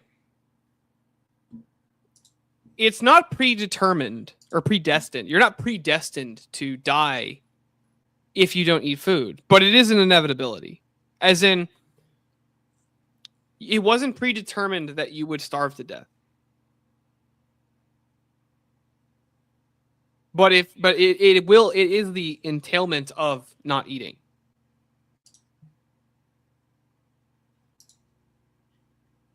So, like, in order to say predetermined, you'd have to say that God forced Adam and Eve to partake of the fruit.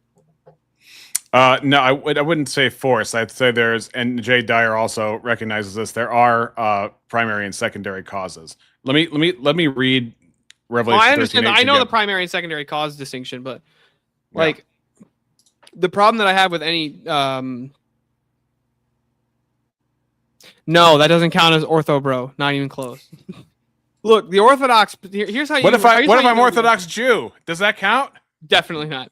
Look, here's how you know the ortho bro, right? Where the ortho bro comes from is because the Orthodox Christians, more than any other denomination, from my view, the second somebody says some shit they disagree with, they're like, "You want to debate? Come on, bro, let's debate. Debate me, bro." Yeah, but that's that was atheists like 10 years ago too. They literally had shirts that said, "I'm atheist, debate me." Like that. Now it's just now the Ortho Bros have taken a hold of Reformed apologetics, and then they're going after the atheists now. No joke. I first heard the term Ortho Bros immediately thought in reference to a group of orthodontists. Yeah, Fix your fucking teeth. Come on, get some braces, bro. Yeah, get no. some braces. But what I was referring to was Revelation 13:8, and all that dwell upon the earth shall worship him, whose names are not written in the book of life of the Lamb slain from the foundation of the world. So we know that the greatest crime ever committed was the murder of the Lord Jesus Christ. He's the only actually truly innocent man to ever live. And that was predetermined by God. And even looking at people's actions, the classic one, of course, is Genesis 50:20. Where it says, but as for you, and this is Joseph talking to his brothers who betrayed him and pretended he was killed and then sold him off into slavery. It says, but as for you, ye thought evil against me, but God meant it unto good to bring it to pass as it is this day to save much people alive. So the very same action, not just him going to Egypt, but the mode of him going to Egypt was also put in place. By God, what you meant for evil, God meant for good, as other translations have. Yeah, well, so from our view, I just looked this up because I was like, I'm just curious. I'm like, what does the church say about this? No, the church does not teach the fall was predetermined, but it also teaches that it does teach that God eternally knew that it would happen, and He did technically permit it within His providence. But that's not what it says. When it says it's slain, that's an active verb. But hold on. Revelation and back to Revelation 13:8. And all that dwell upon the earth shall worship him, whose names are not written in the book of life of the Lamb slain from the foundation of the world. So there was two things there. We got a book of life that was either written post hoc or was written beforehand. I tend to think it was the point of the book of life is being written beforehand. And whose names are not written in the book of life, the Lamb slain from the foundation of the world. That means God had actively determined that that was going to happen. It was man. Not only was it true, as good as manifest in the mind of God, so as that all the saints throughout all time would be saved by the blood of Jesus Christ, not by their works, but also the fact that the slaying itself would have to happen physically within time and space, because that is the bridging of the gap between fully holy God and man, who needed both a savior who is fully God and fully man. Yes, but if the view is God's all knowing, Mhm. right, and Christ is eternal, which means that he'd be at the foundations. Yep. Then and that would mean that Christ eternally knew that he would be crucified. Yes. So Right. So real quick, read the first part of that passage again. 13:8. Yeah. And all that dwell upon the earth shall worship him, whose names are not written in the book of life of the Lamb slain from the foundation of the world. Yeah, the Lamb slain from the foundation of the world. Yep. I think that what that's actually saying is that's just an argument for Christ being eternal.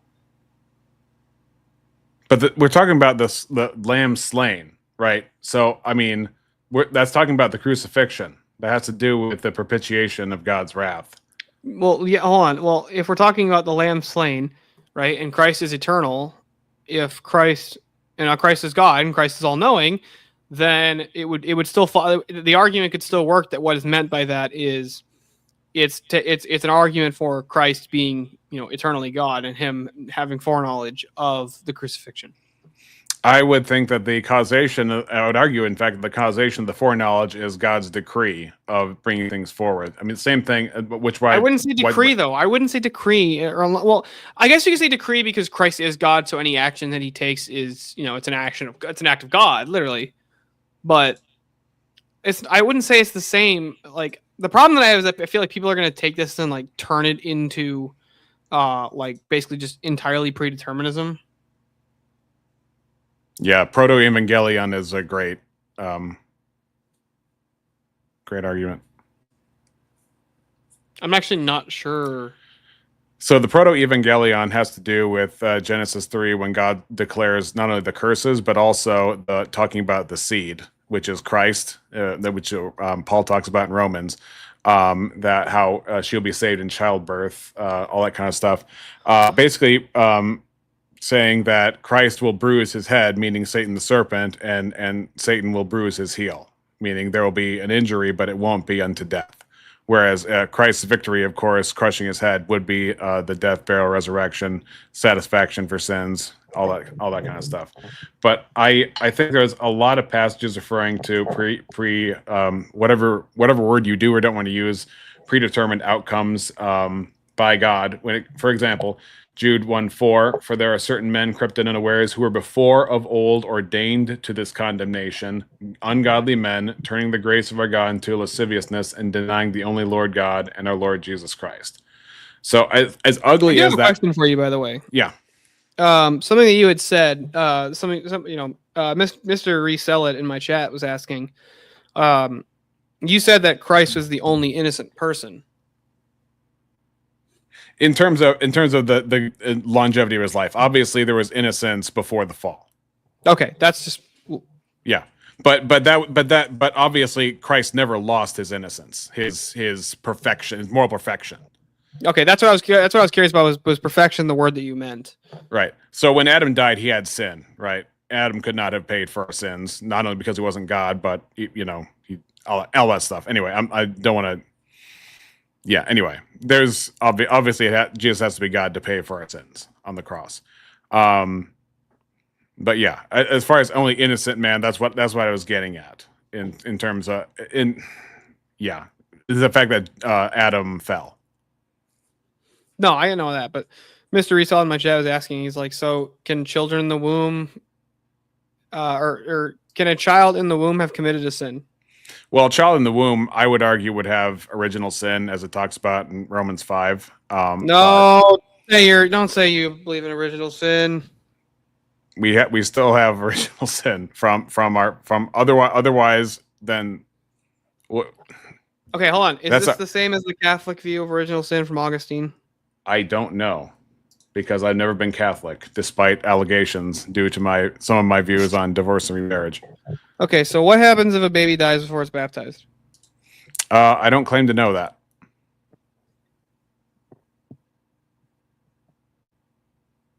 What do you think? I hope that they go to heaven. It's up to God. I could see arguments, especially from David's statement of he cannot come to me, but I will go to him, when he talks about Bathsheba's child who died as a result of David's sin. So there are arguments there, but they're not very clear passages on that. But that would have to do still with God's. Well, let me ask you something. Hold on. I know you're better at knowing what book and what verse and stuff like that than I am, because I'm not a Protestant. I don't prioritize that information, but you guys do, so you'll know this information. Awesome. Where at? Maybe. Because I know it says it in there, where you're not to punish the son for the sins of the father, or vice versa. Yeah, but there's a difference between punishing for the sins of the son and being a federal head. Like, being in Christ means that Christ's righteousness is imputed to us, right? So that's why we're out of being under Adam and then in Christ. But Adam was a type of Christ in that he was the firstborn of sorts. And he is the federal head over all those who are lost, all those who are not. So my question is, if a child's aborted, does it go to heaven? I don't claim to know that. There's no clear verse on that. Like I said, there are arguments, but I don't have a clear argument on that of whether. Well, I mean, Christ says at least what you do to the least of these, you do to me. Okay, well, that again, you're going to Matthew 25, which, if you remember my debate with Eli Nix, that was about Christians. That's not about the least of people. So I've honestly always understood it as he was talking about children. Let's go to Matthew 25, because you remember that we had that huge after panel debate after a Swords of Reason, and we went over Matthew 25. Hold on about that. Whatever you do in least of these, my brethren, and so here's So I can read the whole section if you want for context. So this is. Well, I'm just saying, like, how do you know when he says, what you do to the least of these, my brethren, is not like him addressing them? Because he differentiates in the exact same parable about those who are not his brethren. Because they didn't do, Well, I'm obviously. Okay, I'll read the whole thing just so there's no ambiguity. Matthew 25, 31 through 46. When the Son of Man shall come in his glory and all the holy angels with him, then he shall sit upon the throne of his glory, and before him shall be gathered all nations, and he shall separate them one from another, as shepherd divideth his sheep from the goats. So this is a final judgment. There's believers and unbelievers. And he shall set the sheep on his right hand, but the goats on his left. Then shall the king say unto them on his right hand, Come, ye blessed of my Father, inherit the kingdom prepared for you from the foundation of the world. For I was an hungered, and ye gave me meat. I was thirsty, and ye gave me drink. I was a stranger, and ye took me in. Naked, ye clothed me. I was sick, and ye visited me. I was in prison, and ye came unto me. Then shall the righteous answer him, saying, Lord, when have we seen thee hungered and fed thee, or thirsty and gave thee drink? When saw we as a stranger and took thee in, or naked and clothed thee? Or when saw we sick or in prison and came unto me? And the king shall answer unto them, Verily I say unto you, inasmuch as ye have done it unto the least of these my brethren, ye have done it unto me. Then shall he say also unto the left hand, Depart from me, ye cursed, into everlasting fire, prepared for the devil and his angels. For I was an hungered, and ye gave me no meat. I was thirsty, and ye gave me no drink. I was a stranger, and ye took me not in. Naked, and ye clothed me not. Sick and in prison, and ye visited me not. Then shall they also answer him, saying, Lord, when saw we thee hungered, or athirst, or a stranger, or naked, or sick, or in prison, and did not minister unto thee? And then shall he answer them, Verily I say unto you, inasmuch as ye did it not to one of the least of these, ye did it not unto me. And these shall go away into everlasting punishment, but the righteous into life eternal. Now, we're not going to say that leftists and don't visit prisons and they don't go out and help with charities and things like that. It's not a statement on all mankind. It's a statement about believers who are changed, and therefore they live righteous lives because the Holy Spirit is sanctifying them, and they give to the brethren, they give to the poor, and it is credited unto Christ, right? But sorry, let me back that up. It says, least of these my brethren. That's the qualifier. So he's talking about two different people groups, the saved and the unsaved in that case. But he's not talking about the pedophile who's in prison and you minister unto me in prison. Well, no, I get that, but so the arguments that I've always made against original sin, that they've never made sense to me, as in the reason the argument for original sin has never made sense to me is I don't see how I don't think that God is the cosmic bean counter, right? Oh, well, you're baptized, so you're not, so that's out of it. That's, you know, you're SOL, I guess. And it's like, I agree. So if we don't think God's the cosmic bean counter, could you think of a more innocent person than a baby? I mean, if you're talking about Adam, I mean, pre-fall. If you're not talking about Christ, you're talking about Adam pre-fall. I'm talking about post-fall. Post-fall, obviously including Christ, because nobody's perfect. Nobody's perfect, but God, other than God. But I'm saying more innocent, as in cannot enact their own will. And you would preclude from like somebody in a coma from that because they had past acts, for let's say, for argument, that were sinful, right? Yeah. Okay. Yeah. As far as more innocent, I think I could, for sake of argument, latch onto that. But I wouldn't use innocent in an absolute sense. I would use innocent in a comparative sense. I fail to see the argument for how a baby has any kind of sin. Right? Like I actually fail to see how you could. So like, let me give you at least the Orthodox perspective on this concept. Sure. So we have what's called ancestral sin, not original sin. Explain. Our view, we don't inherit the sin of Adam when he. Well, from our view, nobody went to heaven prior to Christ, but that's what the harrowing of Hades was about. But what was I just saying? You were talking about ancestral sin. Oh yeah, so ancestral sin. We don't believe we inherited the sins of Adam from the fall. We inherited the fallen nature. We inherited the effects of the fall, but not the direct sin of Adam. Like we don't hold you accountable for my sins. Yeah. Right. And so if Adam was man as well, why would we hold you accountable for Adam's sin? That doesn't make sense. Now we would say you would feel the effects of Adam's sin. You inherit the fallen nature. That's we don't know if to argue that, but that's the distinction between ancestral sin versus original sin. Do you feel the effects of Christ's righteousness, or is Christ's righteousness given to you? I would think it's actually a both and. But within the both and is Christ's righteousness is given to you, credited to you, right? Even though you're completely undeserving of that. Okay, hold on. Is Christ's righteousness given to me? I need to understand what you're saying about this. Okay, so you have a sinful account before God, or a sinful nature before God, right? God does. There is a judgment throne where your sins are enumerated. You are both a sinful being in of your fallen nature, and you also have a record of actual sins that are given account, and sins are enumerated in the scripture. It's not trivial. So you would agree that if you are from the Protestant point of view, when someone is saved, their sins are placed upon Christ on the cross, and Christ's righteousness is placed upon them repenting and believing. So we don't deserve Christ's righteousness either, right? Okay. Right. So, and we didn't earn it with our works. God has to give us mercy. In both of our worldviews, it's completely up to God's mercy to save people or to provide a way of salvation, right? Yeah, He that's didn't why have we to- don't make salvific claims either. and we don't have to do that.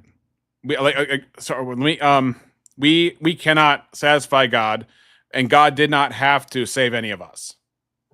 He just does it freely you because can't pay God off is God. love. Right. God draws people to repentance by his mercy. It's God's kindness that brings us to repentance. So in the same way, if we can get something we don't deserve necessarily by direct action of ours, it's not entirely inconceivable that we would also inherit the sin of Adam. If we could inherit the righteousness that doesn't belong to us, it's not inconceivable for us to that inherit only sin. happens through deliberate action from your view. How does that happen from deliberate action? Do I Being have to born? do I have to like have faith in Christ in order to receive the righteousness? Yes, on a secondary level, but But does that but- actually take my? Do I have to will that? As in, like, do I have to make a conscious effort and decision to do that?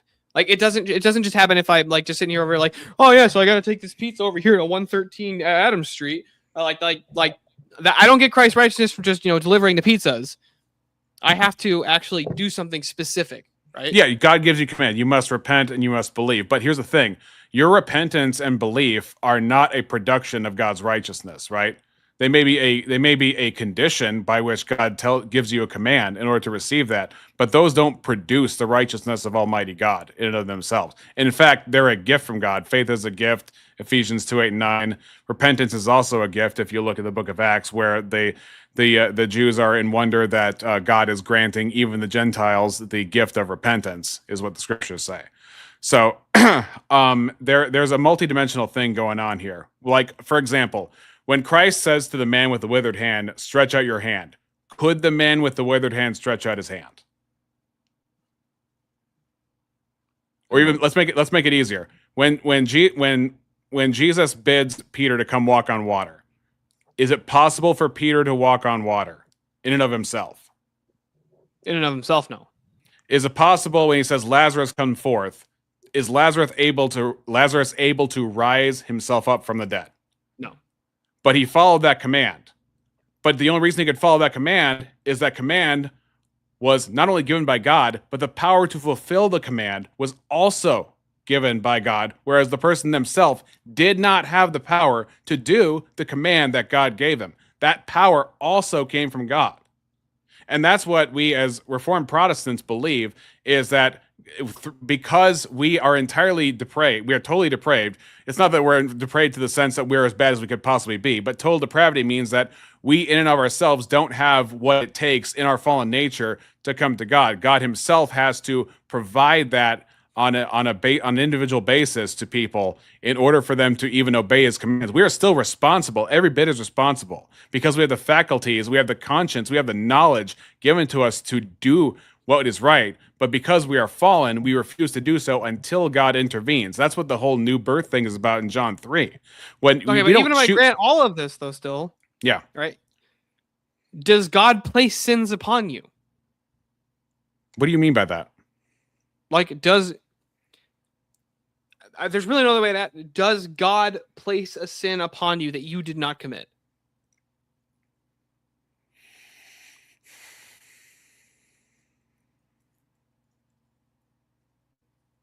Before I answer that, I'm going to read Romans 5. I don't want to answer out of turn, right? I don't want to give a false answer or just give an answer just because somebody asked a question. So if I read Romans 5, I'm going to start at verse 12, go through verse 21. Wherefore, as by one man sin entered the world, and death by sin, and so death passed upon all men, for that all have sinned. For until the law, sin was in the world, but sin is not imputed when there is no law. Nevertheless, death reigned from Adam to Moses, even over them that had not sinned. Stop doing the prot shit and just fucking reading scripture and answer the damn question. I want to understand. Okay, what if I don't know for sure how to parse that right now, in terms of, because I want to give. I want to give a sharp answer, right? And this is the relevant passage that goes back to original sin. but to call reading the Bible a Protestant thing, I mean, that's I'll let you say that if you want. No, it's But- not just reading the Bible. It's like you know what I'm saying. Like every time you ask I the know- Protestant a well- question, they're like, "Hold on, let me read scripture first." It's like just answer the question. Well, I think Scripture answers questions. So, nevertheless, death reigned from Adam to Moses, even over them that had not sinned, after the similitude of Adam's transgression, who is the figure of him who was to come. But not as the offense, so also is the free gift.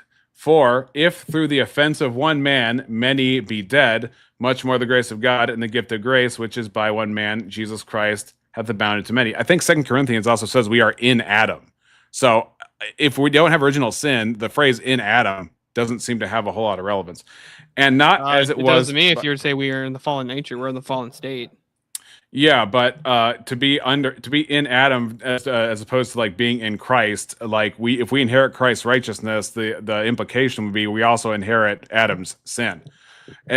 Let's see. And not as it was by one that sinned, so as a gift for the judgment was by one to condemnation, but the free gift is of many offenses unto justification. For if by one man's offense death reigned by one, much more they which receive abundance of grace and of the gift of righteousness shall reign in life by one, Jesus Christ. Therefore, as by the offense of one judgment came upon all men to condemnation, even so by the righteousness of one the free gift came upon all men unto justification of life. For as by one man's disobedience many were made sinners, so as by the obedience of one shall many be made righteous. Moreover, the law entered, and the offense might abound, but where sin abounded, grace did much more abound. That as sin hath reigned unto death, even so might grace reign through righteousness unto eternal life by Jesus Christ our Lord. Okay, so that does not specifically say what I'm getting at. So I think I would have to study to give a better answer to as that, but my understanding is that we are in Adam, meaning that we inherit Adam's sinfulness and also his sin because he is otherwise, I mean, that part of that is why there's a virgin birth in the first place, because Christ is not in the line of Adam. Christ is a new line. That's why there's a new birth, a spiritual birth. Christ is born, conceived of the Holy Spirit. Do you believe in the Immaculate Conception of Mary? No, Okay, I was just curious. no, that's a Catholic thing. I know it's a Catholic. I was just curious because look, okay, you can't always be sure with what the Protestants believe. Okay, like it's not I've even never met- universal like among Baptists what Baptists believe. So it's like I've not yet met a Protestant. I'm not saying they don't exist, but I'm not yet met a Protestant who falls into the infinite regress of Immaculate Conception. yeah, I think I'm with you right there. It's just an immaculate. It's just an infinite regress. It's Yeah. an immaculate infinite regress. Yeah. So I mean, the reason that- I was asking this question though is because if does God place sin on you that you did not do like yourself? Like, okay, is it possible? God to doesn't blame sin you for without something you intent? didn't do. Right. So hold on. So why would God blame you for the sins of Adam? Well, he's got okay. It's okay. Here's the thing. You see the problem here? No. Here's the difference. Because for the same reason, God doesn't credit you for. If you receive Christ's righteousness, you also receive the credit for the works of Christ and who Christ is, right? Even though you don't deserve it. So that it falls to our account. Like if Christ's righteousness can't be apart from what he does, right? What he does is part of his righteousness, right? Christ's actions are, yeah, okay, I get what you're saying. Yeah, his actions are identical to him as well. Yeah. Okay, I found the passage I think I'm looking for. 1 Corinthians 15:22. I'm sure Rev is spitting stuff at me, but I'm trying to engage with you directly, not just He's not actually chat. spitting scripture for the most part. I'm Yeah. kind of reading a little bit. Okay. For We need to get some more Ortho Bros in your chat.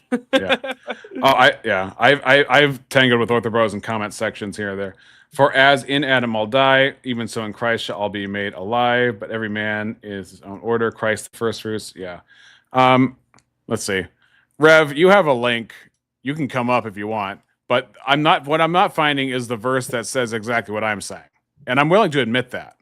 But I just want that's my position as far as our original sin goes, is that we inherit the guilt from Adam. We have our own guilt, we have our own fallenness, and then we also have inherited the sin from Adam. Just as if we are born again in Christ, we inherit the righteousness of Christ that does not belong to us and that we actually didn't perform.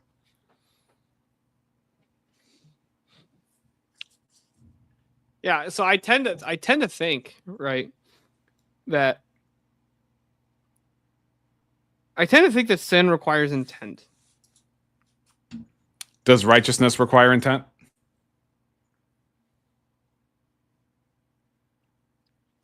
What do you mean? The mere opposite of what you were saying. So if sin requires intent, does righteousness also require intent?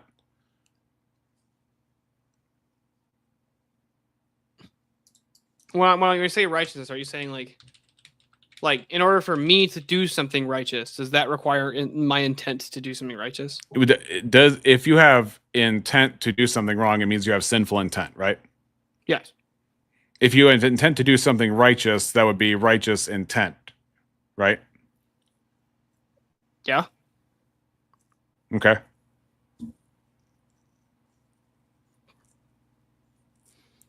Like, do you agree that at any moment I could stop working with Christ, essentially? What do you mean by working with Christ?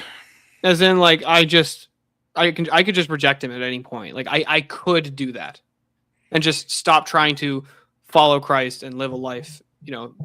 Trying to. You mean finally apostatize? Yeah, like, could I apostatize? So there is a sort of falling away. So there's different Protestant understandings of that. There are those who don't believe in perseverance of the saints and those who do. Perseverance of the saints is not only the idea that perseverance of the saints is not just the idea that you will persevere to the end. Here, let me say this. There's two parts of perseverance of the saints. The crappy idea is called once saved, always saved, which means you do whatever you want as long as you get your ticket punched. That's just heresy. But perseverance of the saints means that you don't believe in once saved, always saved, right? If you characterize once saved, always saved, if you want the rest of your life, I don't believe that at all. Yeah, okay, that's what I do believe. I didn't think you did, but yeah.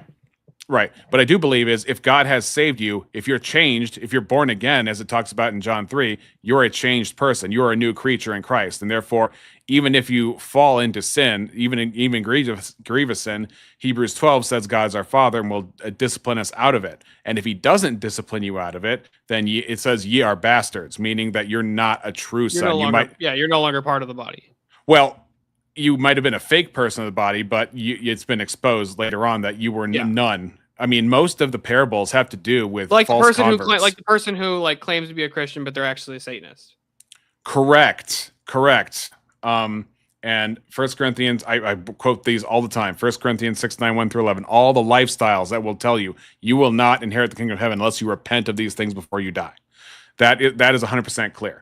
But at the same time, what I will say is those who persevere to the end will be saved. Well, the perseverance looks like a denial of sin, a taking of your cross, and obedience to Christ. Well, why does it look at that way? Because it's a consequence of you being born again that those lifestyles happen. It's not I generate my righteousness by my works, and therefore that gets the motor going, and that keeps me good with God so long as I do that. That's not what's going on. What's going on is God is granting a new birth to people. God is working through you, basically. Like the works is not like I'm trying to do the bean counter to get to heaven. It's like it's just by the nature of becoming a Christian. Like you'll want to do good things. Yes. You'll want to do good works. Like it's not like I got to do this or else I'm not going to get saved. I've never understood that argument because it makes no sense. But it's like no. It's like you're just by the nature of what's going on. You're going to want to do good things. Correct. That when the Holy Spirit is in you, the Holy Spirit will govern you and govern your conscience and govern your ways. It's not that you can't quench the Holy Spirit or have bad effects through sin and neglect on that. You absolutely can. But what's going to happen is God's going to discipline you. And if he never does, that's proof that you're actually not one of his. And now let me quote another verse while we're annoying people with verses. 1 John 2:19. It's just one verse this time. They went out from us, but they were not of us. For if they had been of us, they would no doubt have continued with us, but they went out that they may be manifest that they were not all of us. Yeah. So the idea there is that if they left, they weren't one of us in the first place. It's not that they had it and they lost it. They never had it, but they were counterfeit. Well, do you think it's possible to have it and then lose it? No. I think there are a lot, because think about it. Look at all the parables: the sheep, the good fish and the bad fish, the good fruit and the bad fruit, the sheep and the goats. It wasn't a division of where you had some sheep and they transformed into goats, or you had goats and they transformed to sheep and then back into goats. And it wasn't bad fish that turned to good fish and then back into bad fish again. There are bad fish and there are good fish. I mean, we have the book of life. We have John 6:44.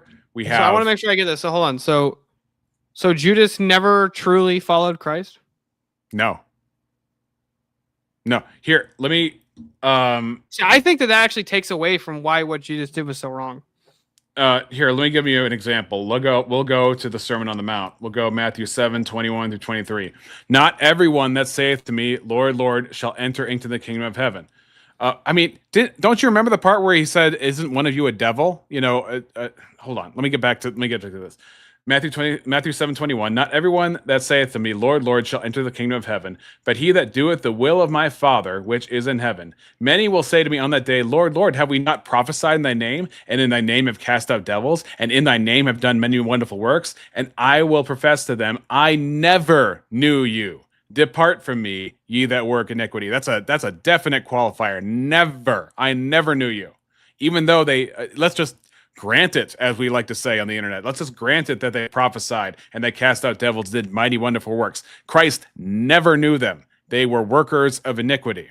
It's not, if you are not in Christ, if you are not saved, your sins will still reign over you, and righteousness does not reign over you. So that's one example. And I'm going to look up the passage where Jesus says, of Judas, is not one of you a devil? I know the verse that you're referencing, but I find it hard to believe that somebody couldn't truly have been a follower and like still fallen away. Like, okay, let me ask you. There are Protestants who believe you that. agree that Christ is God, right? Yep. And you agree that the angels are creatures, right? They're created. Yep. Do they exist inside time and space? They're not eternal. As far as I know, they do not exist in time and space. They do. They're not eternal. Okay, so this is an Orthodox Protestant difference. I see the spiritual realm as superseding, if you will. Like, if I say supernatural, that means that something that is not part of the natural world. Well, it would have to exist inside of time, at least inside of time. Do you agree they exist inside of time? I agree that they are not eternal in terms of like having an infinite past, infinite future. Yeah. But I don't agree that necessarily means the way I think of time has to do with the physical material world. So, for example, if we die and we leave our bodies, do we still exist in time? Like our spirits? I would say yes, we would still exist in time. The reason we would exist in time is because we wouldn't be. We're still not eternal. I think of like we're not, we're not the beginning and the end, right? We at the very least okay. Could you just grant that they're not eternal? Meaning having infinite past, infinite end. Yeah. Okay, so they're created and they're creatures. Every creature, yeah. Only God has that. Right. Okay. So only God eternality. Exists outside, only God exists eternally. So when Satan rebelled, before he rebelled, because remember, he was a creature created by God, and he did, or as far as if I remember correctly, he did actually serve as an angel and worked as an angel, but he became jealous and he became envious. Yeah. So then by this standard, I would have to say that the angels have the faith. If anybody's got the faith, it's the angels. But then he lost it. Number one, I don't claim to know angelic nature. I don't claim to know what it's like in the spiritual realm. I don't claim to know what it's like in eternity. I don't claim there are so many things. You know how the Orthodox and Catholics are known specifically for like having reverence for mysteries. Yeah. This is one of those areas I regard as a mystery. Not out of just convenience for an argument. I've always held this position. Like, I don't know. That's a totally fair answer, man. Like, I'm not gonna, be like, that's bullshit. No, My philosophy wins again. like, no, dude. Like, look, I get it. If you're just like, look, I don't fucking know. Like, that's a fair enough answer to me. Yeah.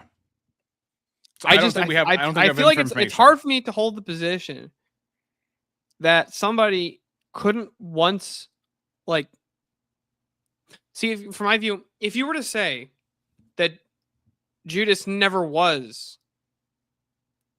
he never really was an apostle. Like, he never really did follow Christ. The problem that I have with that is I feel like it would take away from the gravity of what he did. And what I mean by that is,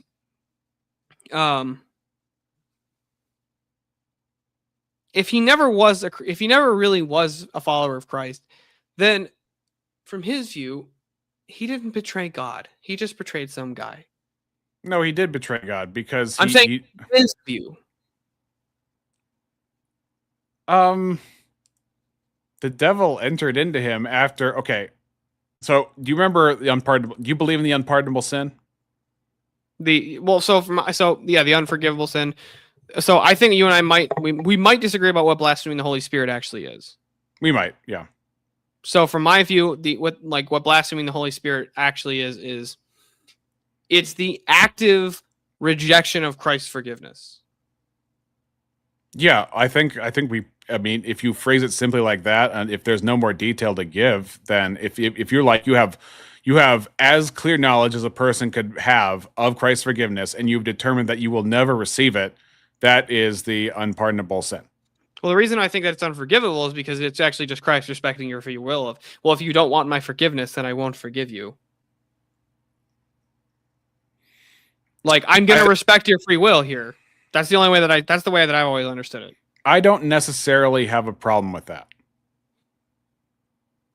Yeah, that's the way I've always understood the unforgivable. Yeah, I don't. So any sin that it brings you to the degree that you have determined you will never turn to Christ, no matter what the circumstances. There's nothing like the Puritans called it final obduracy. Like if you have an obdurate or a hard heart, that's what, that's why there's Hebrews says, harden not your hearts as some did in the provocation, meaning in Israel, before God, laid their carcasses out in the wilderness. So yeah, there are warnings against hardness of heart. John 6. Let me go to John 6, actually. So, I mean, I understand where you're coming from. I just think the verses on perseverance are very clear. I think 1 John 2:19 is extremely clear.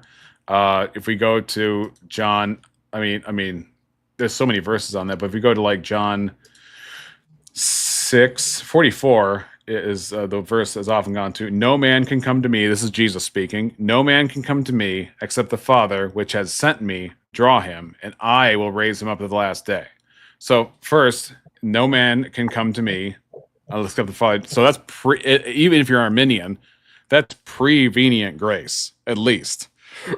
That God acts to bring you to Christ before you even think to act to bring to Christ. Except the Father, which has sent me, draw him, and I will raise him up to the last day. So those who God draws, Jesus receives. Those who Jesus receives, Jesus will bring up with him on the last day. And then it goes down to verse 70, where, then Simon, I'll go to John 6:68. Then Simon Peter answered him, Lord, to whom shall we go? Thou hast the words of eternal life. And we believe and are sure that thou art the Christ, the Son of the living God. Jesus answered them, have I not chosen you 12, and one of you is a devil? He spake of Judas Iscariot, the son of Simon, for it was him that should betray him, being one of the 12. So it's one of you is a devil, not one of you will be a devil. Okay. So real quick, somebody in my Seahawk Daddy's in my chat. He made a great analogy, and I really liked it. I want to hear what your thoughts.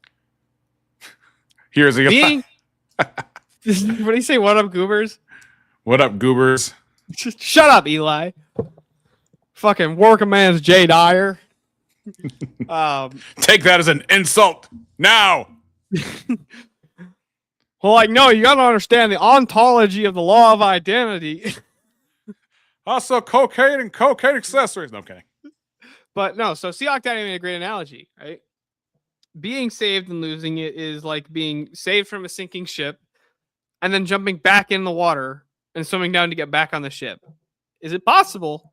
Yeah, but it's really unlikely. I've always agreed that it's really unlikely for somebody to like actually, like actually partake in Christ and then leave that. Right? The question is like, I don't see the contradiction of saying of somebody having the faith and then through their will choosing to abandon it. Yeah, well, that depends on what you believe about faith in the first place. I don't know exactly. I mean, I could bring out the Orthodox Study Bible and see what it says about 1 John 2:19. I don't know if it's going to say anything.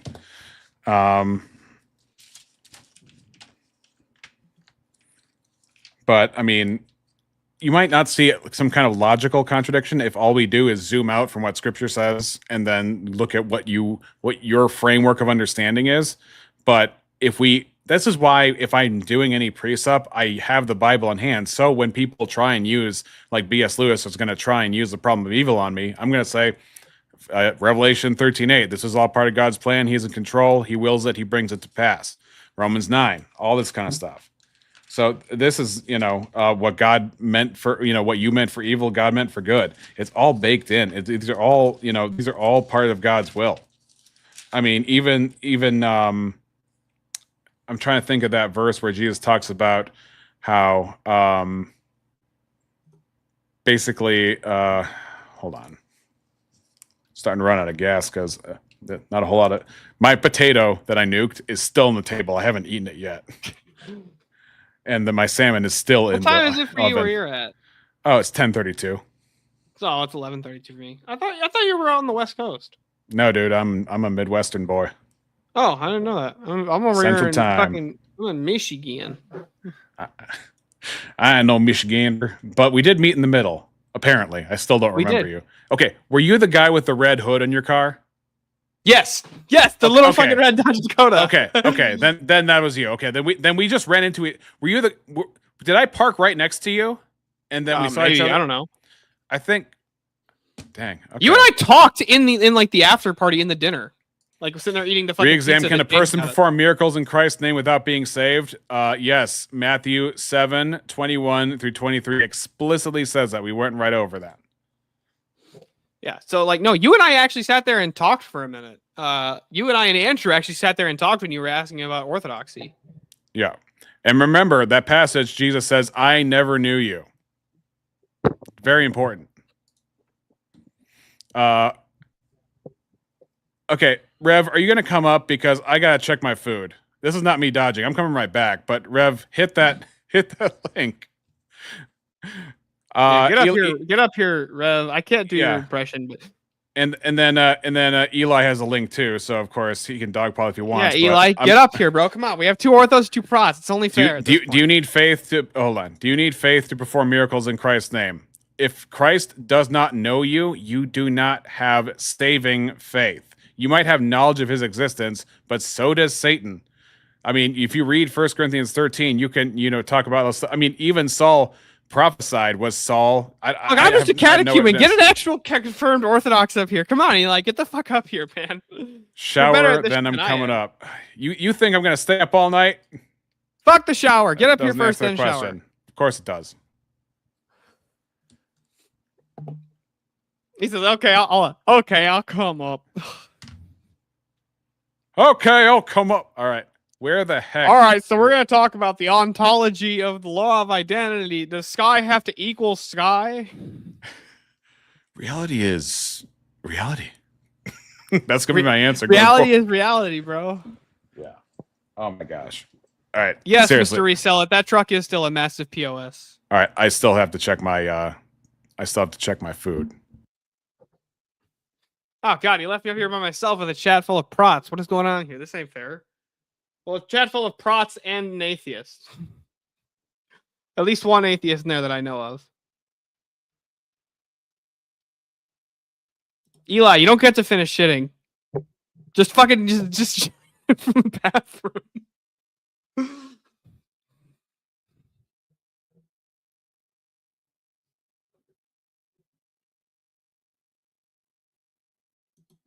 Yes, you are. No, you are chopped liver, Eli. You are chopped liver.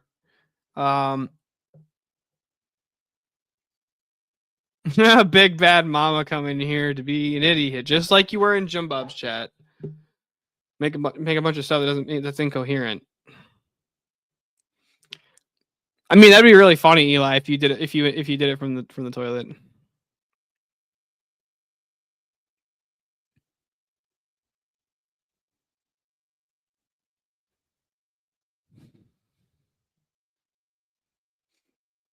But by the way, Big Bad Mama, that's not an argument. And you can't tell if you reject Christianity, you actually can't tell me how to treat people, what's wrong, why it's wrong to treat people a certain way. You couldn't tell me why it'd be wrong to segregate people by race and just no more. You know what? All the Asians they don't get to go to college. That's just a standard I'm gonna hold.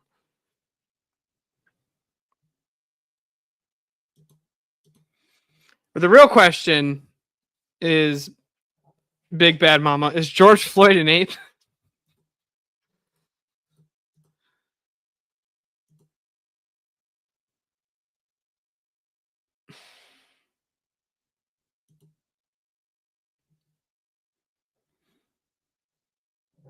Is George Floyd an ape? That's the important question.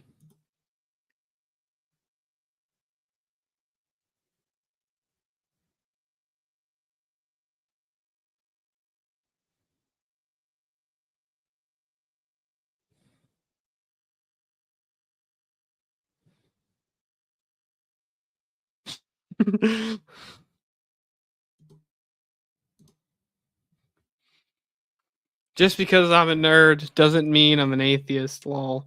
But maybe I am since I live that way. Look, Shapingro, the reason I assume that you're an atheist is because... You know, I'm not gonna lie. I actually don't have a good reason to assume that. I don't know why I assume that. I swear I thought you told me. Or you said something like that.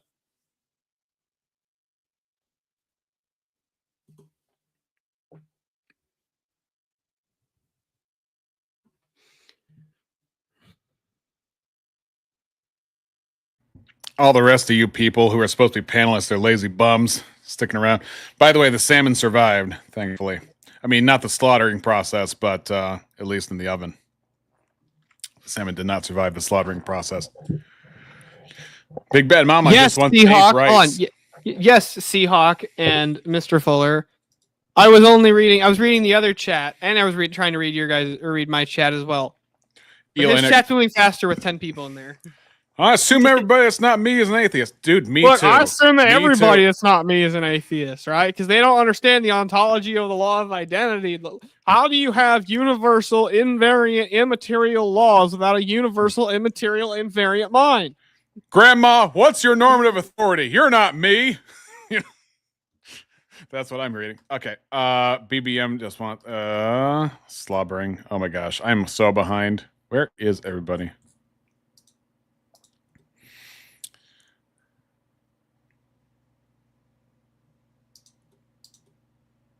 Yeah, you know what? I gotta check out. Look, Mr. Steel's Fuller. The channel. problem here is that there's 4 of you in chat and there's 1 like on the stream. Okay, this is why I'm not. You guys aren't been very fun to engage with. You're not even liking the stream.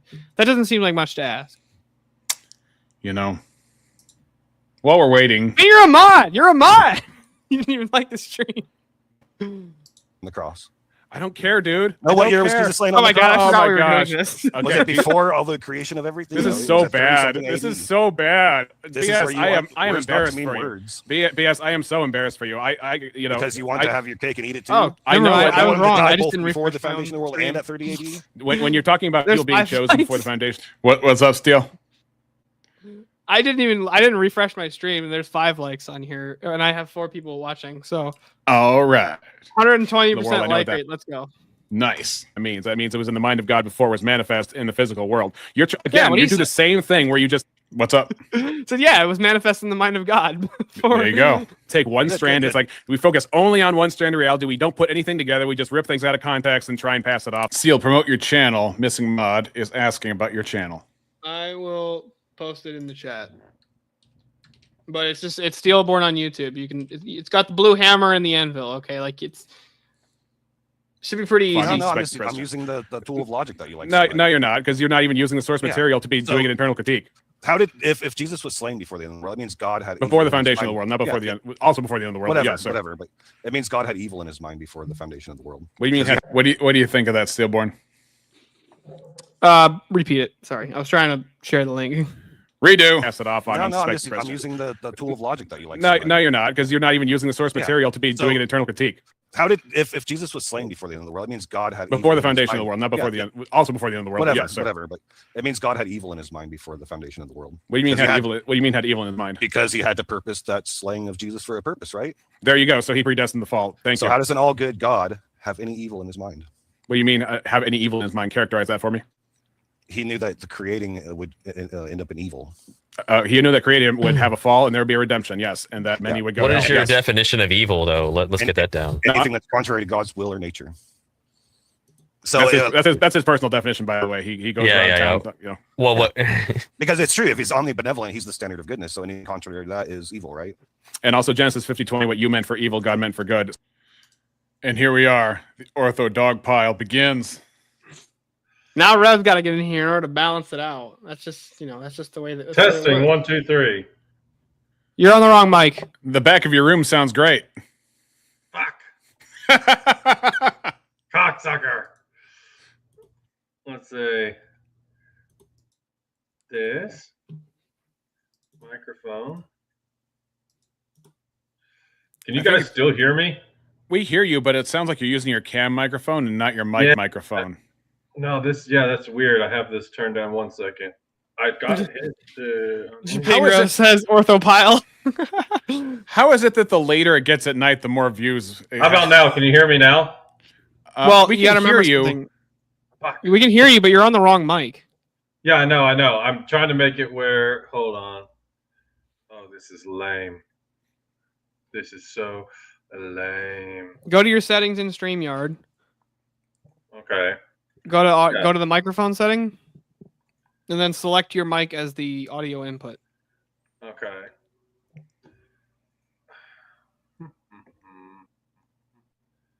What about this? Okay, hold on. I'm gonna back out and come right back in. Okay. Okay. Now we're on an even playing field. So there are primary and Well, no, secondary causes. Go I would say, ahead, Mel. I would say, yeah. I mean, in my view, evil doesn't have an ontology. It's the absence of what Even if it's God is. conceptual, it still exists, correct? I'm just saying that the way you were phrasing it, I wouldn't necessarily agree with the definition of evil. As far as being a privationist, I think I understand the argument from privation, but I remember one time I presented that to Teriak, and he was like, "So you're saying evil doesn't exist?" And I'm like, "Well, no. The thing is, it's the privation of good. If we're going to use a privationist model of explaining evil, but how do you defend that from what kind of BS is saying and what Teriak is saying to say, well, if it doesn't have an ontology, how does it exist? There's a any sense of negative the word? ontology. Okay. So Do but shadows the- exist? Yeah, no, I understand that, but how do you convey that to somebody when they hear negative ontology, they think not real? Do shadows exist? Yeah, I would say yes. I said the same thing with cold, but the problem is they, It looked like he was getting right back into it, and then it just disappeared. that was my trap door. I have a booby trap. I just pull the lever and it just Every right- time an Orthodox shows up, you're just like, right. You don't think doing heinous acts to children is evil? That's not what he said. He's Oh, no, talking you about- don't think that exists? oh, also, Yes, I haven't come answered on, your earlier come question. on. I'm saying No, he's changing it evil. down. When you asked why is it now that it's getting later? Now that I can't hear you at everybody's all. Hello, hello, hello, hello. Whoa, whoa. Turn the gain down. Yeah. Two down. You turned it down too much. Turn it up like a quarter turn. Okay, how's this? That's way better. Okay, can you hear me clear? Was I doing Yes. this thing from the Gnostic informant debate? Was it blowing everyone? No, it was just like really loud. Oh, okay. Cool. Yeah, it would help if my microphone was actually plugged in with the wire. I was sitting here with it just not even plugged in. So Mr. Resell all it says that it's way fucking worse. It's terrible. Sounds like Oh. shit now that we can hear you. Oh, what's up, But- Mo? But Oh, that's the clip. Never mind. I'm tired. This is why I don't do this shit after work. get dude. mode. I'm not Get ready. fucking mode. But Yeah, Rex, I real put. quick. yeah. The answer to your question is why is everybody piling in now that the street or now that this is getting late? We're all Rachel did a vampires. live debate today Ah, at 8 p.m. Eastern, and I think Easy had a Source of Reason going. I don't know if it's still going or not. it usually is at this time. Yeah. It was Emmett Travers. versus some other guy over Rowdy. the Rowdy Gowdy. Yep. Oh, I didn't know Rowdy got. Oh, this is first one then, isn't it? Mm-hmm. Oh, interesting. I mean, I Avarice know he- told me we are forged in the dark. That's what Avarice says. What we as in the Crucible, or who are you talking about? Yeah, well, yeah, because like in the Foundry, Andrew was debating this guy in one of the voice channels till like 6 in the morning, and I like fell asleep listening, and I was like, dude, that was awesome, and I was like, I can't stay up for that. He goes, we are forged in the dark. This is where the best. He was saying all the best debates happen between like midnight and 5 in the morning. Did he say what Tripoli said? This is where the best come to bang, because that's just awkward. They're still going. You know, I'm surprised. Teriak got into that not modern day debate, word war debate. Yeah, and I was like, I didn't even know they were having a thing. I didn't even know that was going on. You know? Yeah, I didn't either. like Teriak and them told me literally like yesterday. I was like, oh fuck. I mean, Teriak's in there, Marte's in there. Yeah. Wi-Fi Gospel, Kung Fu Joe. Yeah, I was like, where were the flyers for this? This would have been, at least interesting. So apparently they're gonna do it like every season. So they're gonna do a summer season one or whatever. Teriak said he expects to see us all in there. yeah. Heck yeah. But for busy guys like Eli and guys like me with a couple jobs, it's probably going to be hard to show up on a regular basis. Well, here's the thing. Since I'm self-employed, I can create my own schedule. I just need a lot of notice because I fill up next week, this week. So I need like kind of over a week's notice. I can go, okay, this day, not doing shit. But when people are like, hey, in like the next 2 days, can you do this? It's like, no, I'm booked the next 7 days. So, yeah. Yeah. That makes sense. But good on you in this economy for finding, good employment. It's a good industry. It's not going away. Oh, heck yeah. Heck yeah, I mean, you're basically on the surface of the sun or Yeah. Venus or Mercury or whatever. Oh yeah. Sometimes I feel like I'm with the mafia. I'm like, you want to live to see tomorrow, and you're gonna fucking pay up and get this AC installed. It's like the Roman firefighters who would negotiate with their customers before they, actually put out the fire. No, my favorite thing is I don't put up. I've done this long enough where I've earned the right to not put up with homeowners' bullshit, and especially like the rich ones, they'll pull that. My favorite thing to say is, "Ma'am, my AC works fine at home." I love pulling that one out. The look on their face goes, "Oh, I should probably listen to this guy." Right. If you want to have sure those you know what you're doing? Yeah, if you want those fancy dogs over there to keep living, you're going to listen to me. exactly. Man, my AC works fine at home. I'll pack this shit up and leave right now. I don't care. Let's figure something out, okay? Yeah. Missing Mod says, men need to work outside too. Well, if you knew where Eli was from, you probably wouldn't work outside yourself, even if you were a man. Missing Mod. It's 115 degrees, not now, but in the peak of the summer. 115 degrees, and I'm on the roof, totally painted white, so it's beaming back up at you. The thing you're working on is burning you as you touch it. Oh yeah, dude, it's crazy. Mr. Reseller says it looks complected. great for my house. Yeah. It's an old joke in the trades when you're doing something and it's like, fuck, that looks like shit. Well, looks great for my house. Yeah, so I call it the old GE stamp of approval. Good enough. Yep. Oh, she wants to do a Florida versus Arizona showdown. No. Fuck Arizona. Hold on. So my pops grew up out west, and he even says this day he'd take 120 degrees in California over 80 in Michigan because of how fucking humid it gets here. That's true. Like trying to breathe underwater. It's true in two different ways. So I'm from the Ozarks where it's super humid. So I know both of them. I'm from Arkansas originally. You'll see Missouri, Arkansas area. But I came here 5 years ago. Yeah, if you're just doing regular day-to-day stuff, the humidity sucks. You're like sweating by the time you get to your car. But again, if you're doing things like roof work, if you actually work outdoors most of the time, you'll think you're good in this heat. And the next thing you know, you feel like you slammed a bottle of vodka and you're wondering why everything's spinning. And then you stop sweating and you're like, oh, I'm about to have a heat stroke, and you have to stop. And you won't even know until it's hit you. It's that bad.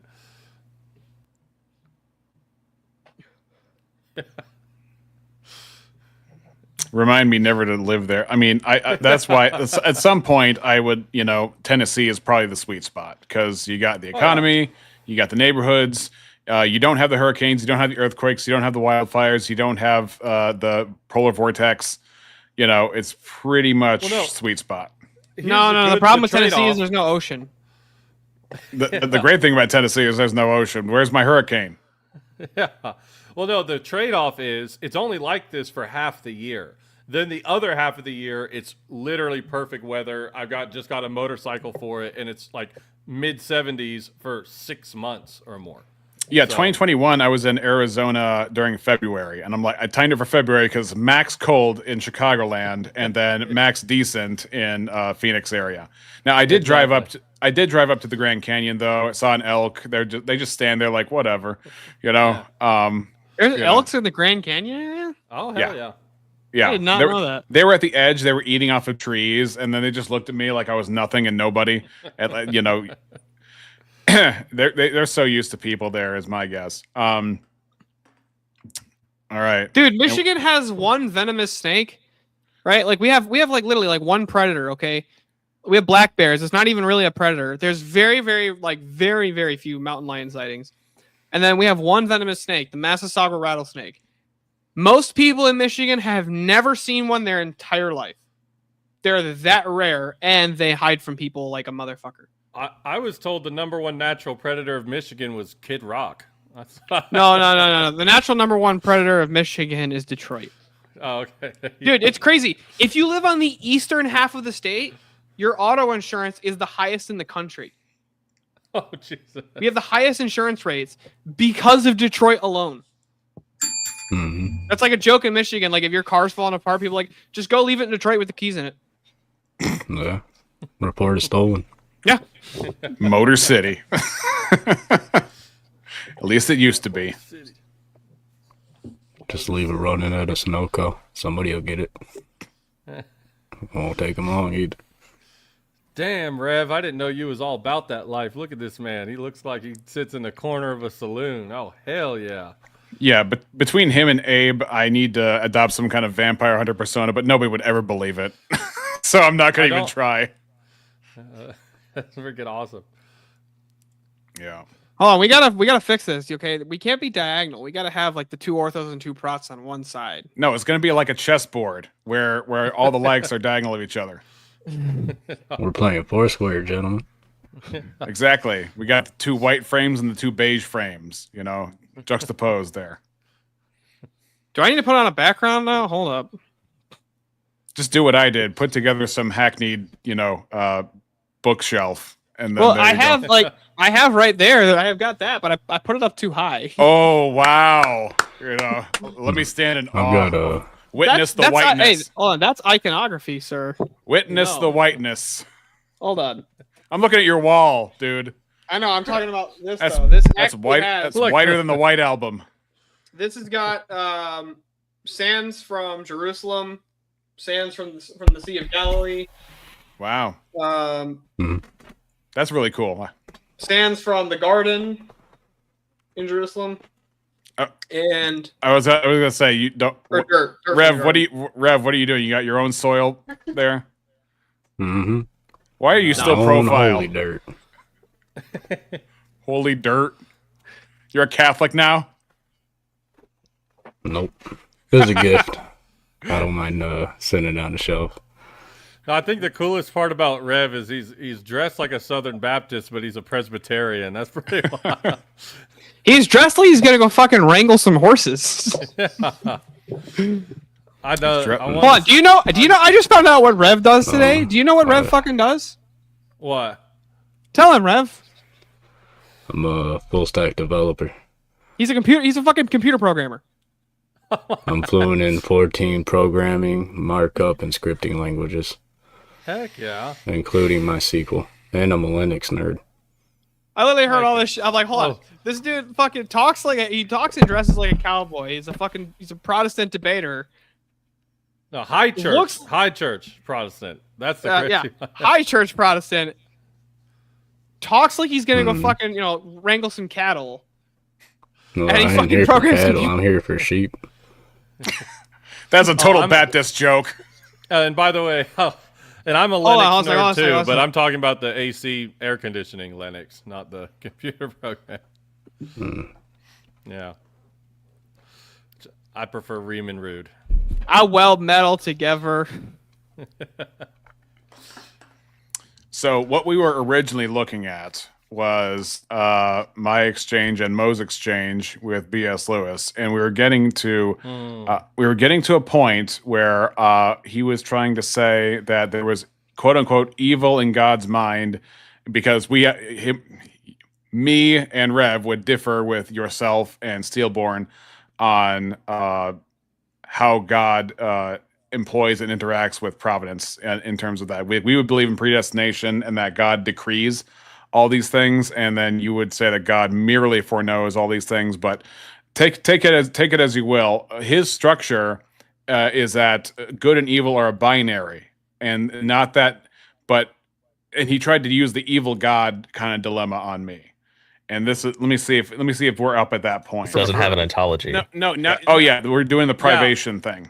That's what I wanted to ask. Do you and Rev have any problem with saying that evil has a negative ontology in that aspect? I'm not aware of any problem. I'm just not used to it because it's never been said. But that was Aquinas, right, who came up with the privation, or at least popularized it.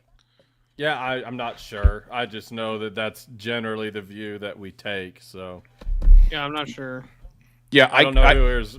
I'm sure it can. It's got a lot of patristic backing. I know that. I forget who it was. I think it was Saint Sophrony who talked about hell being the experience of hell is the experience of God to someone who was a non-believer whose heart wasn't aligned with Christ, and that all kind of blends in with this understanding of what it means to be evil and what it means to be good.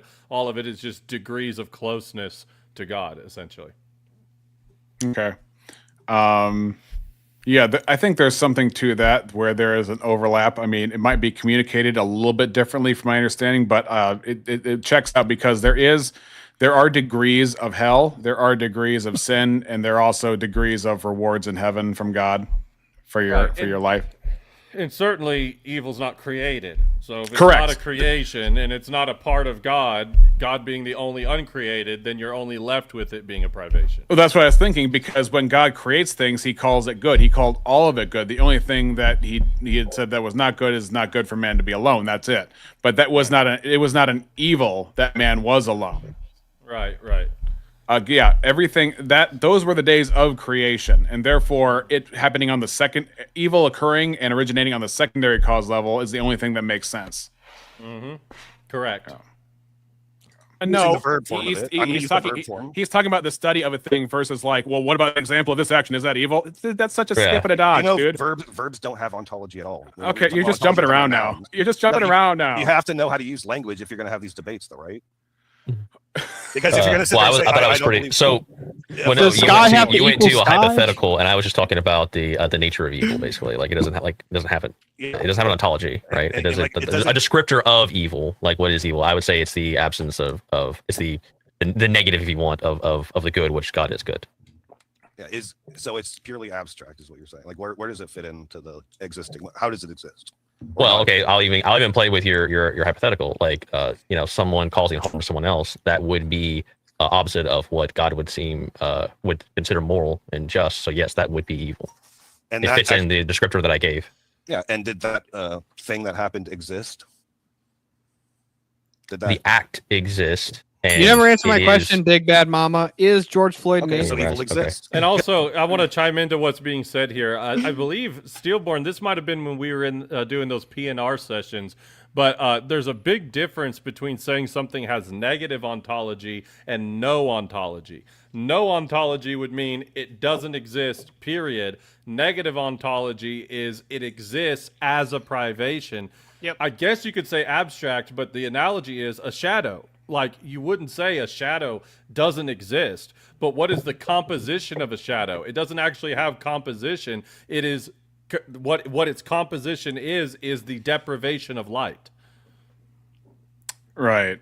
So it's still a type of ontology. He's trying to go this way, like you guys are saying it doesn't exist wholesale, like Jesse Lee Peterson, like racism, it don't exist. Show me Racism your doesn't racism. exist, Yeah. Brian.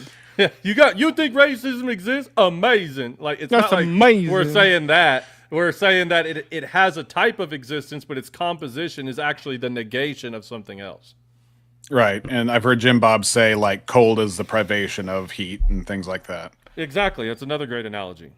All right. Hmm. So Yeah, I Cold doesn't would actually agree that exist. evil is a Privation of privation of thermodynamic good. energy.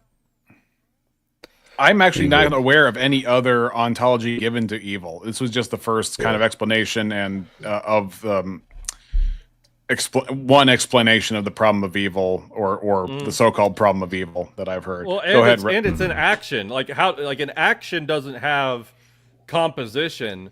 You do a thing, and evil is a movement away from God. Like we would say the demons and Satan are inherently evil because they don't exist in our realm of temporal where we can be redeemed.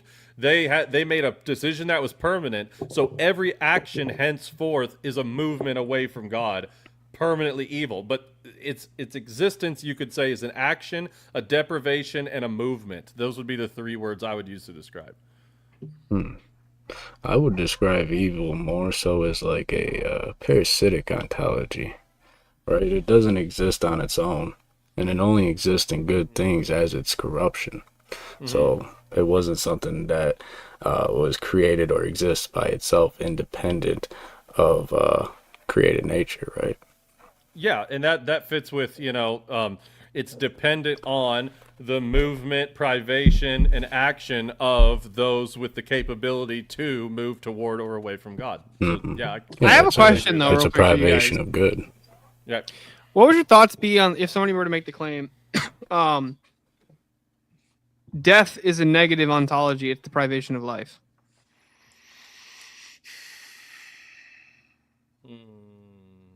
Okay, there's different kinds of death. So, for example, there is spiritual death, because God says, "On the day which you eat of it, you shall surely die."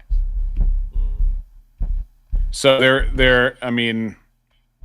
there's physical death, which is we understand that the soul being separated from the body. But not every kind of death is a kind of separation. We want to be very careful with that because some, as I've heard on the Protestant side, they lazily say like, well, death means separation. Not necessarily. Because if I'm dying to myself, as Paul says, I die daily, he's not separating from himself daily. So there are a lot of ways die can be used, and you want to be careful with that. Yeah, I think that's fine. It depends what you're talking. What's dying exactly? Like, is the will dying? Is the body dying? Is it would be what is the subject that we're saying is dying here? Right. Because like I you're would say saying, it's- we can have a positive death towards the saying in the Orthodox sphere is if you die before you die, you won't die, right? And so that's the death of your individual will. The old Adam, that's your old will, and now that's being replaced with God's will. So there's a death of your will. There's a death of the old way. Yeah, it totally depends what you're picking out. Well, that's a lie, Marilyn. Ross does not condone death. He recommends everybody to life, true life in Christ. So that's a falsehood.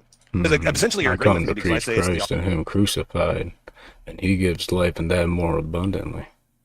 If Right. you continue in your sins, then your ways will lead to death. I'm here to save you from that. He died so that we may live. That's the truth. Okay, Hey, so Russ, evil okay. exists because essentially you're agreeing with me because I say it's the opposite of what God wants anyway. That's the I'm not almost even the getting. same thing. I'm not even getting into myself. I'm not getting into the ontology of evil and how that all goes about. I'm just going by what. Well, I is wanted to revealed. clarify what his definition was and then what yours, because I think that he was asking you.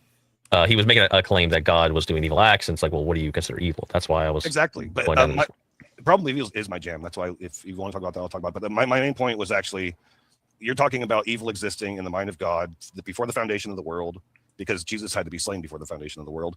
Mhm. And I'm saying it doesn't make any logical sense for evil to exist in the mind of an omnibenevolent God, especially in light Well, of you're like, saying maybe, it does, maybe in a you haven't cartoonish proven- version. But Let yeah. me finish. Especially in light of your guys' own standard of judging sin and evil, is that if you look at a woman with lust, you have committed adultery with her in your heart. If God merely has imagined evil in his mind before creating, he is already. Steel. I guess Steel dropped through the floor. Maybe Oh, he had to go to no. bed. Oh wait. Steel Love that. returns. pretty guilty Yeah, I of want to doing just, the dude. evil. It's so funny to be based I thought he was BS Lewis, but I guess he's based It Lewis now. is B.S. Lewis, but he changed his name in StreamYard Debates Lewis because. Okay. you But know.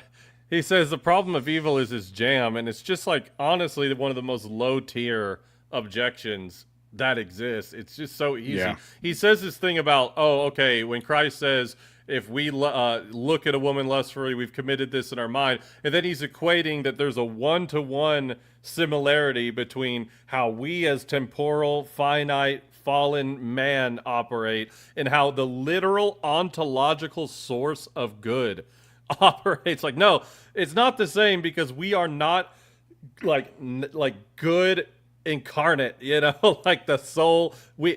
They always miss this. They always I always tell them, you're trying to do an internal critique, but you're not taking our position. No, You're smuggling exactly. in- yeah, you're doing a modification of our position with your presuppositions of how things ought to work, and not recognizing that we have stated this is the ultimate epistemic foundation for good. It can never be not good. And you can't just go, well, you can't do that. It's like, yeah, tell me the contradiction, and within the worldview that includes this piece. And they can't do it. They have to modify it like we're all bound, us and God are bound equally by logic. Exactly. In a temporal way. That's what he did the whole time. Like, for example, he said ultimately all theists are idealists because they believe it comes from the mind of God, and that's a false equivalence. Because we're contingent. God is necessarily the foundation of reality because he's transcendent. And so so you trying to say because we have I have a mind, God has a mind, therefore even if God thinks a thing, well, that's just his opinion, bro, or something like that.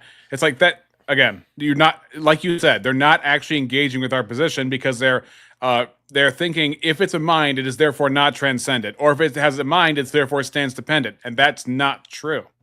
Yeah, and that's partially why I had to start modifying my arguments towards atheists, because I still hold to the immaterial universal concepts come from an immaterial universal mind. But even in that, that's only one step above nature, which is ontology.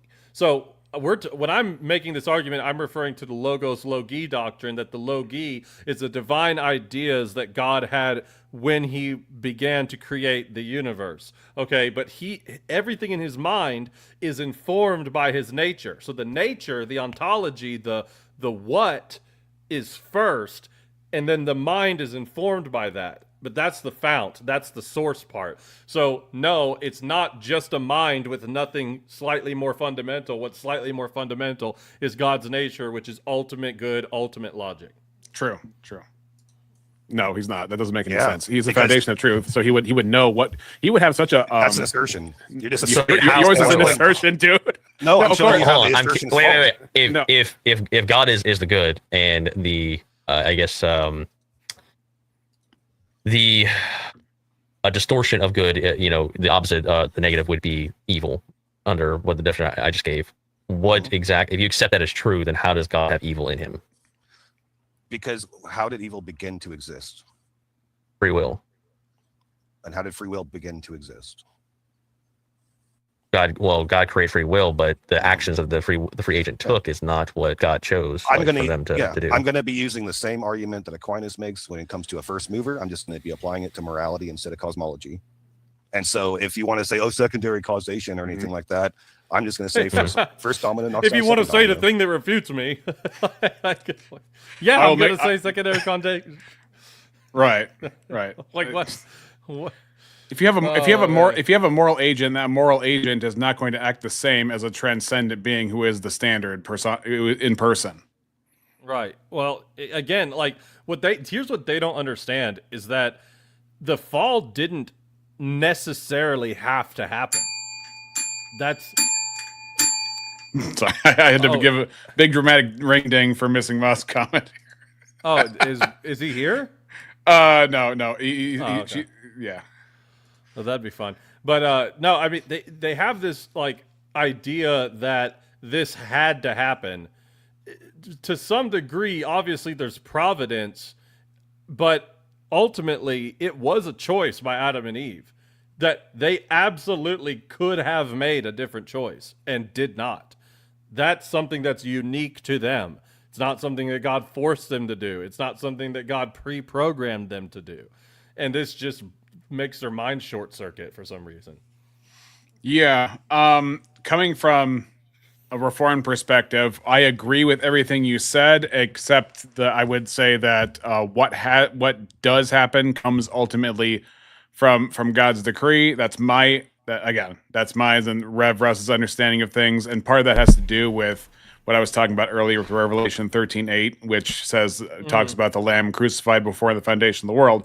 But at the same time, Matthew Henry, who is a Reformed Bible commentator on Proverbs 21:1, where it says the heart of the king is a stream of river in the hands of the Lord, he directs it wherever he wills. If you read that commentary, what it says is God works like an irrigator. He does not violate the nature of the thing nor force upon the thing, but what he does is he carves the path for the thing, and the nature follows the path that God had brought forth, where God gets the result without violating the will of the individual. You know, I'm almost there too. I would just say it a different way. I would say that ultimately God allows for evil, and even the fall, God allowed for it. Nothing happens that is outside of his control. Ultimately, it's all permissed by him because he's the sovereignty says he has the final say at the end. Evil is not equal. Sovereignty. Yeah, like the evil action and our capability to do evil is not equal to God. There is none equal to God. So even the acts of evil is all happening within this bubble of sovereignty. So it's permissed by him. This also comes up with, the really cringe Justin deconstruction zone, the people who like to really get into these supposed Bible contradictions that are just like translation errors, basically, where they're like, oh, look, like this says that God repented. Or not the ones where they say like discrepancies. God put a misled, or what's the one where he Eli, you're telling me that the people who try and disingenuously argue with Christians are gonna are gonna disingenuously try to point out problems with Scripture.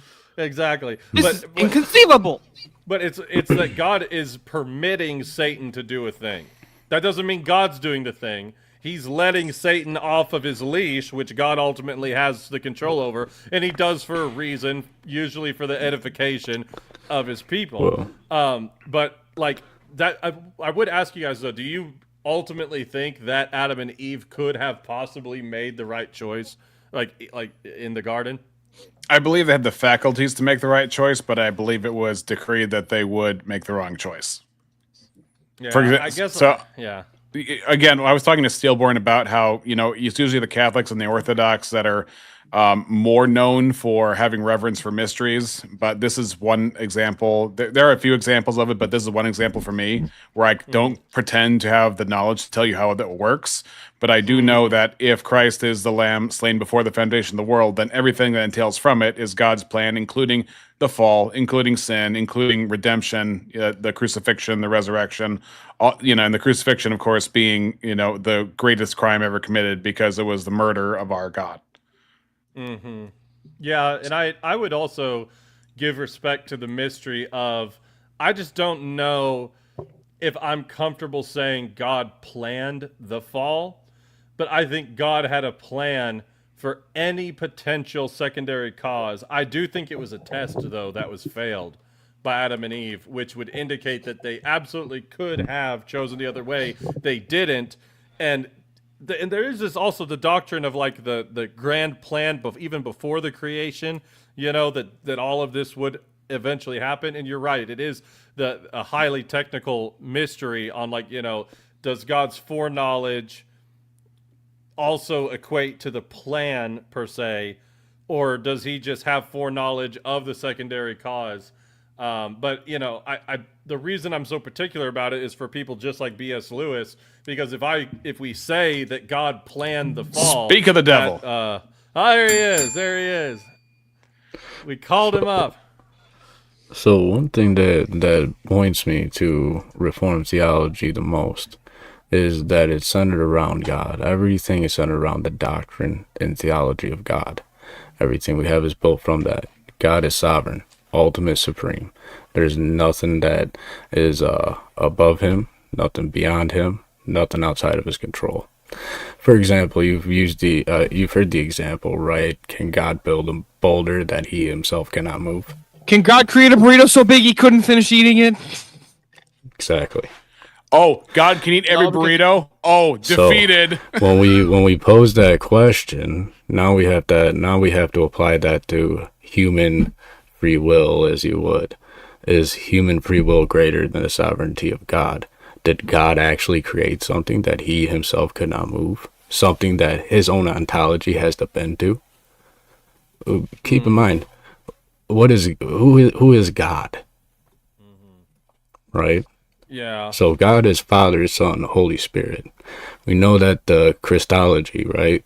Christ has two persons, two natures, human nature, divine nature, right? Can't separate them. Eternally cannot be separated because the Son is eternally begotten from the Father. So how does that happen if Adam and Eve had a choice? They could have chose otherwise. Well, now man controls God. No, I don't think that follows necessarily. I think that where are you saying that you're getting from Adam and Eve having a choice in the garden means man controls God? Can you break that down a little bit? Yeah. So if Adam and Eve would have chose not to partake of the tree of knowledge of good and evil, Christ would have not come into the world. Therefore, Christ would not have received his human nature.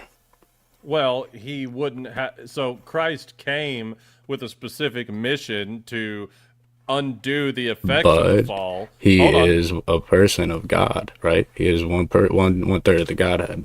Sure. And he is eternally begotten, eternally slain from the foundation of the world. Well, now wait a minute. Eternally slain, I think that's where I'm wondering where that's coming from. Revelation 13. Slain from the foundation of the world. But eternally slain. Let's not make it sound Catholic, because Catholics seem to think that the crucifixion happens over and over and over at each Eucharist, which we don't believe. No, we don't. Well, again, that was a one-time thing. Right, slain from the foundation of the world, which means from before, right? Right. But I'm still not seeing the contradiction with Christ incarnating into paradise. Like, why is that problematic? Because sin enters the world by one man, and by the others, sin is removed, right? We're given. Yeah, I agree that Christ is doing the removal, but I'm saying that if sin had never entered the world, why could Christ not incarnate into a sinless world? Oh, he's not saying Christ. He's not saying. Well, let's put it this way: I would not say that Christ could not incarnate unless there was sin. I wouldn't. Obviously, God could do whatever He wants in that sense. But what's going on here is, if for Revelation 13:8 to make any sense, the fall would have had to have been part of God's plan, because the slaying does not happen without sin. You don't have death without sin. You don't. Revelation is taking place after all this has already happened. But Revelation 13:8 is describing the Lamb slain before the foundation of the world. I agree that the time scale of the entire book of Revelation is taking place in the future in the eschaton. But what I'm saying is it's making a statement about what has happened before the foundation of the world, and that's the crucifixion that satisfies the wrath of God. I guess this is where I was getting into with, I still hold that it was a choice. However, God has foreknowledge of this choice, and therefore has a plan of action for this choice. So I agree with you, it's very complicated. But if God has foreknowledge of a choice that Adam and Eve will make, then he's also going to have a plan for what's going to happen, and he knows that's going to happen, so he has a plan for his son to redeem the world. But that can all be true, and it still be ultimately the secondary cause of Adam and Eve doing what they did, and had the, like you said, the faculties and the capability to do otherwise. They did. Yes, they had the. So I think what's happening here is a difference between the way that people besides Reformed people would phrase it. It sounds more like a contingency from like acting. I hate to say the word passively, but it sounds more passive. Like this is like reality is a freight train that's coming at God, and he's got a plan for how he's going to, make sure everything goes in the right place. Whereas from the Calvinist or Reformed worldview, it would be more like God has decreed these things. They are all in his plan. That's how you can make sense of Romans 9, how you can make sense of John 6, Ephesians 1 through 14 about predestination, the book of life. No one can come to me unless the Father draws him, and I will raise him up at the last day. And things like that, where it's very deterministic, particular language about individuals, and also even about Jude 1 verse 4, talking about individuals who are foreordained for this condemnation. So that's a pretty tough double predestination verse. I didn't grow up even like being in a Calvinist church or Calvinistic at all. I just kept seeing what I kept seeing as far as like definite terms of things happening beforehand. But here's the thing: even if you don't share those beliefs with us, it doesn't mean that alone doesn't mean that you're not a Christian, because there's also plenty of Protestants that don't believe in Calvinistic stuff. They don't believe in predestination. They believe more in prevenient grace, like A.W. Tozer, Leonard Ravenhill, John Wesley. There are good men who in the past who are Protestant who would more side with you guys on this kind of stuff. Mm-hmm. Yeah, and that's where I think it's just a theological difference. It almost feels to me kind of like Murphy's Law. Like, is that the one that's like, whatever bad can happen will happen? And there's probably some degree of God giving free will to his creation. He's like, if I do this, eventually they're going to use it, which means eventually they're going to use it to disobey me. You know what I mean? But that's part of the loving aspect of, to not give them free will would violate the nature of God being a dictator and not a loving father. I mean, well, don't we have free will in heaven? I'm just doing thought. Yeah, exactly. I mean, I'm just like thought experimenting about, the parameters around the fall and God's foreknowledge of it. It's like, well, he knew that was kind of a package deal but again, what's interesting is I don't think God had a choice in giving free will because of his nature. Like that. That's also because we're made in the image. We're the only things made in the image of God, and if we're made in the image of God, and God has a free will. Yeah, that's what's kind of interesting is only we're made in the image of God, but it's interesting because it makes me wonder, well, what are angels made in the image of? Because there's nowhere that says that angels are made in the image of God, just man. I've always wondered that. But I mean, I wonder. I guess that would be like, it doesn't say that. Well, does it say that we're the only creatures? I mean, I guess it doesn't give that definite, but we are the only ones in the Bible who are said to be made in the image of God. I if I could find that for angels, I mean, you look at the four living creatures; they're not looking like us, that's for sure. And we don't have wings, we don't cover our feet, we don't cover our eyes, we don't fly. As far as you know. There's also different classifications of angels. You got the cherubim, the seraphim, and what have you. But then also in the Old Testament, at times when it mentions the angel of the Lord, it is the pre-incarnate Christ. So we have to pay attention to the context of Scripture and what it's telling us to determine what angels it's talking about. Okay, that was one of the first things, like Steelborn and I keep running these things where Steelborn thinks I'm going to disagree with him, and we just keep agreeing with each other. And the first thing was theophanies. He thought that it's for some reason that I didn't believe in theophanies in the Bible. I definitely I didn't. Christophanies. So I didn't assume that you were like didn't believe in them. My thought was maybe he doesn't understand doesn't understand them as we understand them, or understand what I mean by the term. Because when I was a Protestant, nobody had ever used the term theophany. Well, when you was a Protestant, what church or denomination were you a part of? I was a non-denominational. You were not a Protestant. Sorry, that's Oh, not man. Protestant. were you though. were you okay? Stillborn, was That's it? such a high church. Hold on a sec. How is he going to tell me that I wasn't a Protestant, but I can't tell Protestants they're not Christians if they're not Orthodox? Hold on, because one's a there's salvific claim, the other's a very- doctrinal claim. Nope, it's not a salvific claim. Here's why it's not a salvific claim. I don't claim that you have to be. I don't claim that non-Christians go to hell. Well, now Russ is saying you non-denoms did no protesting, but historically my No group protesting. protested the shit out of everything and died for Well, it. hold on, which is watch. I true. can demonstrate this. Eli, do we make salvific claims about anybody even outside the church? No. But also the thing I a about heretic? non-denominational churches. So I've got this here. I love my books, guys. Here we go. So I got this right here.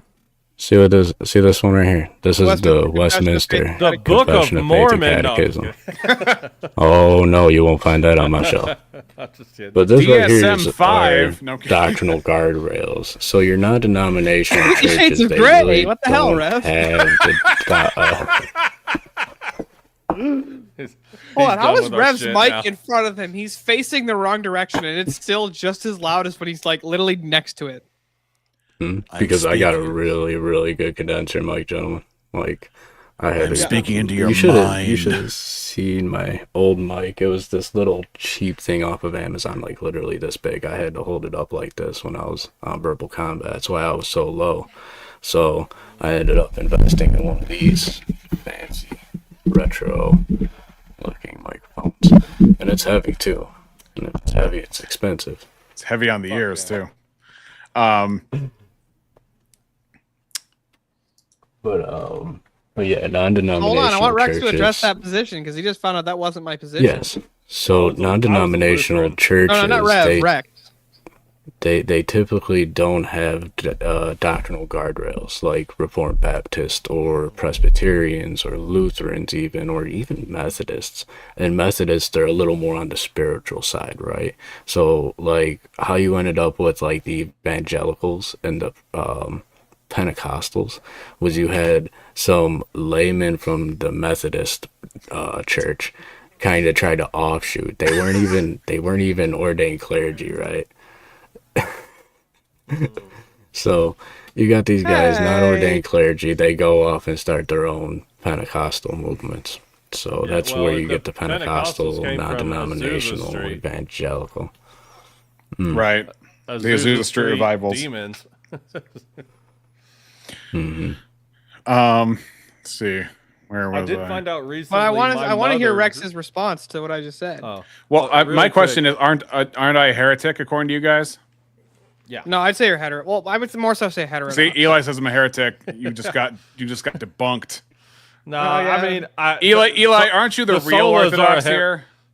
No, absolutely. Do not look to me for spiritual advice. I just try to argue what I believe is the truth of the matter. I'm not the Northo. I just solas play one are on a TV. heresy. Yeah, exactly. Do as I say, not as I do. No, the solas are a heresy. So am I a heretic? If I died right now, would I go to hell? You know, well, again, I can't make that claim. But another thing that's interesting about heresy is it also, the official term is given to someone who is in like stubborn obstinance to the truth. Oh, I know and who this guy is. and that's something that has to do with the heart. And I don't know your heart. I don't know that that you've received the truth and rejected anyway. By That's the way, between you as and God. like we as any layman, we can't just declare somebody a heretic. That actually has to be like an official declaration to call somebody a heretic. Yeah. It, like being wrong doesn't make you a heretic. So I can't like I answered that too quick. I'm not like calling you a heretic. I'm saying that this belief is heretical. Whether you are a heretic is a heart matter of do you have obstinate rejection of the truth. That's typically and historically how the church has labeled heretics. It's more than just being wrong, because saints have been wrong. Church fathers have been wrong about certain things. Augustine's a big example. We hold him to be a saint, but he also said, I leave all of my teachings up to the judgment of the church, and if I'm wrong, I'm wrong. That didn't make him a heretic. The heretics, like, Origen and all these people, they got brought, they had the debates, they brought him to him, and he's just like, no, fuck you, I'm right. Like, so then at the end, they're like, he's a heretic. Martian. To his death, he rejected every single attempt at correcting his view. So That's why I said I was very hesitant. I'm very hesitant to call somebody a heretic. But really if it's bothered. not I a like the salvific most of the claim, proposal. Rex, now that you know that it's not a salvific claim,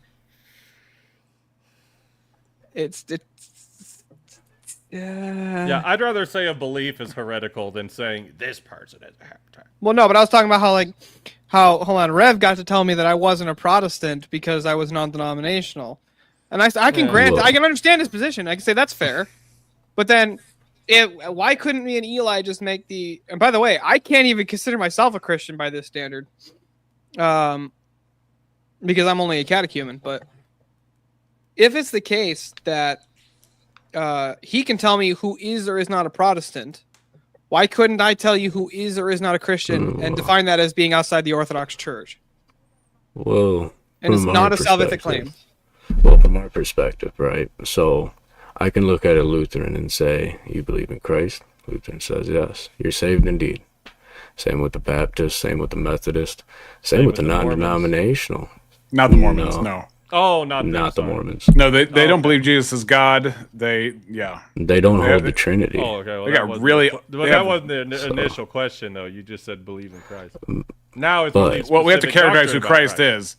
Who is Yeah. Christ, right? Which is a I can't say, specific doctrine, yeah. I didn't say, do you believe in a Jesus? I said, do you believe Jesus? Yeah, do The you believe in Jesus, Jesus who the, works at the gas station on the corner? No, it's like no. Yeah.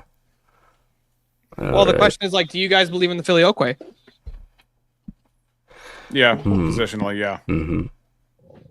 You both affirm the What Filioque? the- Hold on a sec. They both affirm the Filioque? Great. Mhm. By this standard, we don't worship the same God. We now worship different God. But I also affirmed the original Apostles' Creed, which made no mention of the Holy Spirit at all.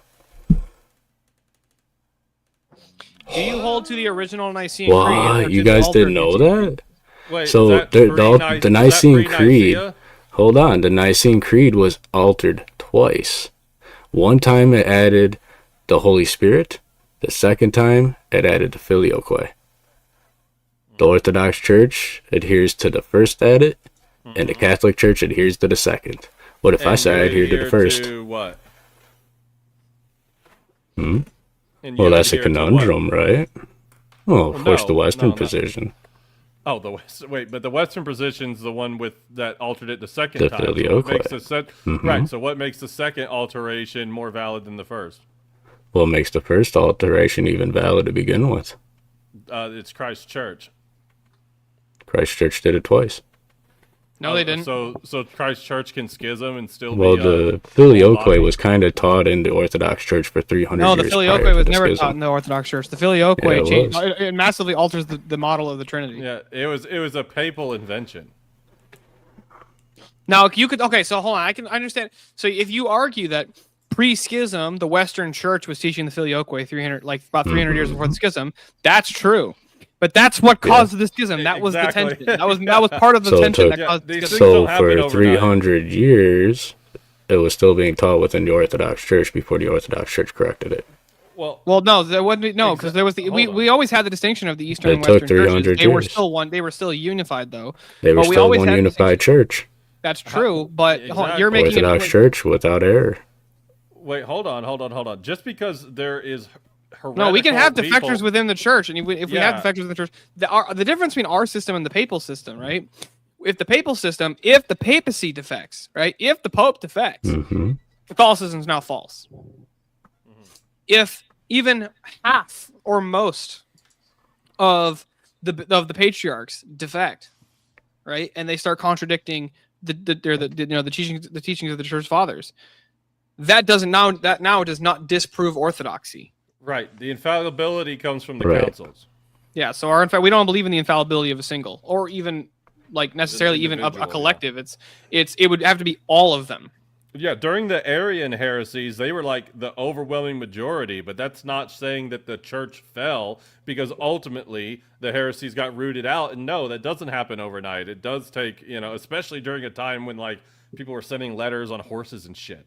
I thoroughly believe if Martin Luther had instant messaging capabilities to the patriarch that helped him write I forget if it was the Augsburg Confession or the other thing that he wrote, but there was an Orthodox patriarch that helped him and Philip Melanchthon write one of the key papers that he had. If he could have instant messaged that guy, Luther would have became Orthodox. Thesis?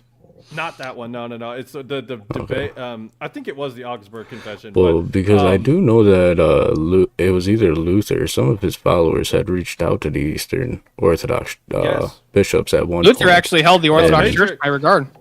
A patriarch was in contact with Luther's followers and Philip Melanchthon and made edits to one of the papers. Look, both of you guys, I really, really would love it if you read Rock and Sand by just Father Josiah Trenum.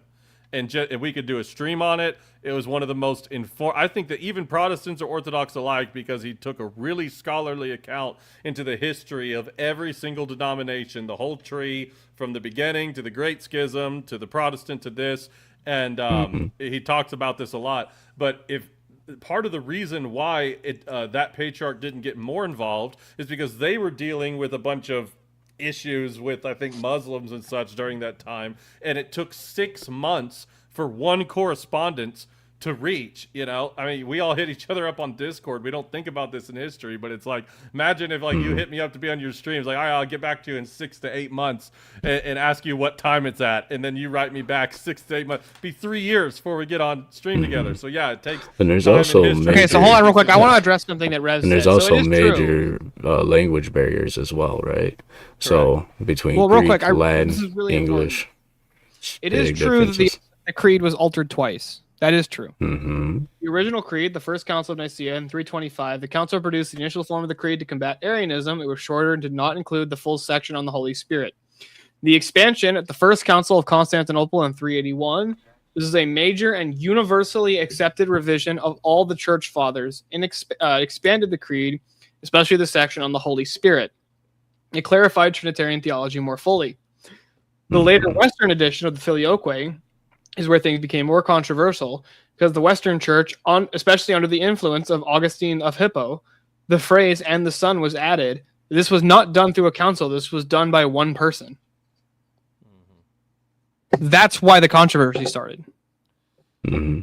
But it was widely accepted throughout the West already. Well, Throughout no, the again, West. No, it wasn't even widely accepted throughout the No, West. And this is in Rock and Sand too. The East and the West were divided by the Ottomans. They couldn't even get in contact with. Yeah, they couldn't talk to each other. Mm-hmm. So and by the West was time already all that playing their war was own done brands and of they came back heretics. together, Well, hold on a they second. had conflicting views going on, which ultimately led to the schism. But it wasn't like the West was refusing correction from the East. They couldn't talk to each other for one, and also like the Orthodox understand why the Catholics added the Filioque. They did it to combat. I think again it was Arianism because basically a bunch of the Roman pagans and stuff and like the pagans of the Celts and stuff that they were talking to were trying to deny the divinity of Christ, and they were like, no, Christ is God. And that's essentially why they added they were it. trying to say that Christ was a created being, Or something like and that's that. what they were. Well, if there's one thing we can agree on, it's that the Catholics make up stuff, and that's why we break off, right? Yeah. Look, that's true, but our view, we would say that the Catholics broke off from us. But They're the first Protestants. now, look, it makes sense. Protesting. Everything They're not Wait, who was doing the Protestant, though. protesting though? You see, damn. They were have mad. They were protesting that we wouldn't recognize papal authority, so they just took their ball and left. But weren't you protesting what they put in with the Filioque? If that was the case, look, I never said that they don't call us the same thing. But course. trust me, bro. this is the Spider-Man pointing at each other meme all over again. It is. I get to look at the schism like through a third party lens, right? Not Catholic, I'm not Orthodox. So I can view the history kind of impartially, just from my Protestant perspective. I mean, what I saw, hold on. What I saw from my research is that even though the Filioque was the breaking point it was the straw that broke the camel's back, but it wasn't the whole bale of hay, brother. There was a lot of other politics going on. And it wasn't just theological politics. It was politics within the Eastern and Western Empire that was going on as well for some time. But when it came down to schism time, the Catholics came over there first, right? They walked up into into one of the Eastern churches and said, "You guys are excommunicated." And the Eastern Church said, "Oh yeah, well, you're excommunicated too." And that was the schism. That's why it's called a schism. And then when the Protestants came around, why the Protestant Reformation is not called a schism in the same sense is we didn't break off, right? We are in protest of the Catholic Church and we seek to reform it. That's why they called them reformers. They didn't want to start their own individual churches. They sought to reform the Catholic Church. But then what happened though? What happened was that I think what was it? The Council of Trent ended up excommunicating all of the Protestants. But not only did they excommunicate them, they didn't just say, "You know what? We're done with you guys." No, they came around, started burning us at stake, hanging us, torturing us, killing us. There was an 83 years war fought between Catholics and Protestants. Well, hold on. Who is us? Because the Protestants were also killing other Protestants. Luther and the German princes were massacring the rebellious Anabaptists in the Swedish hills. So it wasn't just Romans versus Protestants. Protestants were also killing other Protestants too. Mm-hmm. But the Romans came out really hard against the Protestants. Take a look at what was her name? Queen Mary of Scots. Mary Jane Grey. If I'm not entirely mistaken, I am not good with my royalty, but she was a Protestant queen who was only enthroned for one day, and then was killed by a Catholic. Okay. For her throne. So, and then also this dude right here. You keep a guy in your book. Oh, there he is. The Catholics killed us too, so that's my 11th great grandfather by direct unbroken succession. He's the reformer who started the Protestant Reformation in Scotland. So you would really enjoy Rock and Sand, Rev. You should. I really mean it in all sincerity. I think it would add a lot to the conversation because I read it once and I retained a lot of it, but it was 3 years ago, and I need to reread it myself. So, well, one thing I can say is that us mainline Protestants and the Eastern Orthodox, we can sit here and player hate on the Catholic Church. You know what I mean? Like, absolutely. Like we don't like the Pope. We're on terms with that. We don't do penance. We don't do purgatory. We don't do graven images. Yep. There's a lot of stuff we don't do. Honest about my conversion is I didn't even have the knowledge that I have now and thought about it really hard. And even Jay Dyer will say, you can convert for bad reasons. But I literally was just I guess I'm Christian now. I've been Christian in my mind for 5 years, leaving behind all this stuff. I got to find a church. I got to just settle down and find one. And I was like, let me look at the Catholics. I was like, Pope's infallible? Nope. But I like the history. I was like, I wish there was a popeless Catholic church. And then I was like, Orthodoxy, older than the Catholics, no Pope. I was just like, okay, I'm good. Let's go. Why them? Just done. I just walked away. Said I'm good to go. Why them and not the Coptics? Don't you feel a little bit Egyptian? Well, to be honest, I was very always liked that. I didn't even know about the Coptics till afterwards. But again, understanding the line of secession, I had to stay on the appropriate boat. But for me, I read the book that converted me was The Case for Christ by Lee Strobel. I was in a really low place in my life, hiding out in a motel room, and I had that book that my 8th grade teacher gave me in my Lutheran school, and I read it, but it was what the apostles, their martyrdom, just knowing what I knew about human nature. I was like, okay, these guys saw what they said they saw. People don't do this stuff if you didn't see what you said you saw. And when I was like, oh, apostolic faith. I can't do this Pope thing. I was like, oh, apostolic faith and no Pope. I'm okay. I'll go to the Orthodox Church. It was just that simple. Mm-hmm. And now, Yeah, now Presbyterians hold the same, and I think Lutherans do too. It depends on what branch of Lutheranism you went to.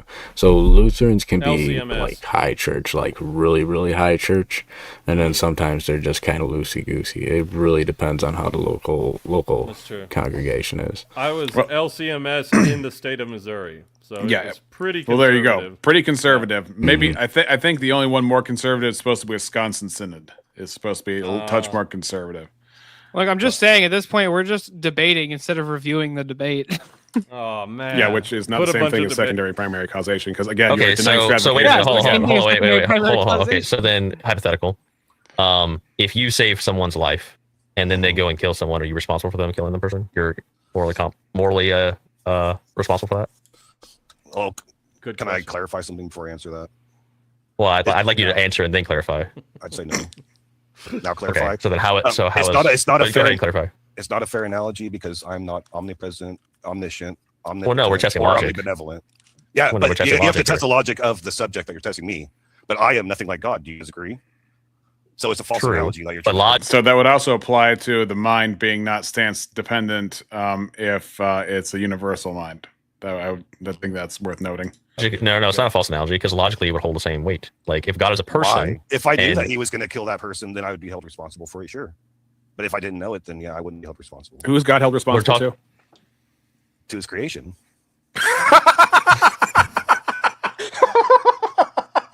Uh-oh. Why is that funny?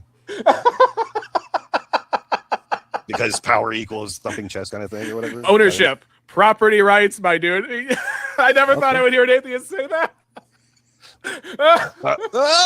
That's so silly. No. So Are you held? That's ridiculous. That's ridiculous, dude. Who- Honestly, okay. honestly. Who So if you build an AI robot, you're responsible to that AI robot based on your logic.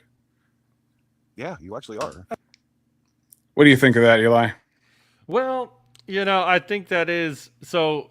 Can he clear up exactly what he said? That was so. He's saying that God So has a he's saying- responsibility to us because He created us. God, yeah. So we can be the judge of how good a job God did. Oh no. Okay. Because I was Right. going to say, wait. I do agree that God being loving and being a father has that kind of. I don't know if I would use the word obligation towards God, but He loves us and has that relationship. But if He's saying that we as the creation now get to judge Him, that's insane. Right. Well, yeah. Let me back that up because I likened it to AI. so Are you held? That's ridiculous. That's ridiculous, dude. Who- Honestly. Who So can- if you build an AI robot, you're responsible to that AI robot based on your logic. Like responsible to, because I said responsible to, right? Okay. Right. Yeah. So if he's using that as the comparison, he's saying that God is responsible to us. God responds to us. God answers to us. Oh, right. No. Yeah, that's foolish. That's totally foolish. I was thinking responsible in you Here- give your kid a dog and it's like you're responsible for this now. Yeah. Well, here's the thing. God is only the father, theologically speaking, of those who are truly saved. Whatever you want to understand saved to be, God is not the father of those who are unsaved. God is a creator of those, obviously, who are unsaved. But Satan, he that's why Jesus says, "You are of your father the devil," to the Pharisees, right? So, what we don't want to do is anthropomorphize to where the reason fathers are responsible is because God is above earthly fathers and they are accountable to God. What we can't do is say God is our father, therefore he is responsible for us in the same way, because God can kill us. God can do whatever he gonna wants say, with yeah. us. Yeah, nothing inconsistent with him just scrapping the project and starting over. No, he did it with the flood, basically. Yeah, I mean, and he's exactly. going to do it again. Pretty. I mean, Yeah. God. You may disagree. Fire. You may disagree with what I'm about to say, but God Don't say kills. rapture. No, I'm not a dispensationalist. I think you know that. But God kills everybody. God determines the day you birth and the day your death. But those that Exactly. bless Israel will be blessed. On the Yeah, blood that- moon. Yeah, I am. I read it in my Bible. No, that's true. I totally. They get what read you're it in their saying now, bookstore, but they didn't read it in the Bible. But Yeah. God Yeah, doesn't. A definitely. better way to say this think is it is God actually does in the not scope owe of us the Bible. anything. Is Rex a Lutheran or something? No, the closest thing you could call me is Reformed Baptist, like Charles Spurgeon. So you're non-denominational at the moment. What I'm saying is, Do you subscribe to a specific denomination? I hate to salute to labels with that sort of thing, but Reformed Baptist is, you can call me Reformed Baptist, and it would make sense. It would map. So because I believe those who believe follow Reformed theology are always reforming themselves. So, like, call me a Presbyterian. Okay, well, I'm more reformed. See, right? that's the beauty. I'm more reformed. That's the beauty. Than that. If you say somebody's an Orthodox Christian, you'll always know what they believe. Yeah, and I mean, I hate to like always go back to the elephant in the room, but I know we're having a good time. But it's like if you're talking about reforming doctrine, that is presupposing that you have access to the correct doctrine in the first place in order for you to reform the doctrine that needs to be reformed. Yeah, so some of that goes to epistemology. Some of that goes to ecclesiology. This is really important, guys. Hold on a sec. Missing Mod, are you actually a dispensationalist? Yes, she is. Oh boy. Okay, so yeah, she is a dispensationalist, and none of us on the panel are, even though we all have our own differences. Has anybody told her that God already beamed up all the chosen and we're all left behind? I hate to break it to you, but you're fucked. Oh, are you a preterist? You think everything happened for the first century? Now we're just joking. Yeah, no, I just like fucking with those people and be like, you missed the boat. They're already gone. I went to my mother's room and it was just her clothes. I'm stuck back here. No, I think Steelborn is convinced I'm going to become Orthodox someday, but Big Bad Mama, 100%. Big Bad Mama thinks I'm going to be an atheist at some point. Here we go. When Rex becomes an atheist, he will go far with that voice. Apparently, when I'm a Christian, I can't go far with this voice.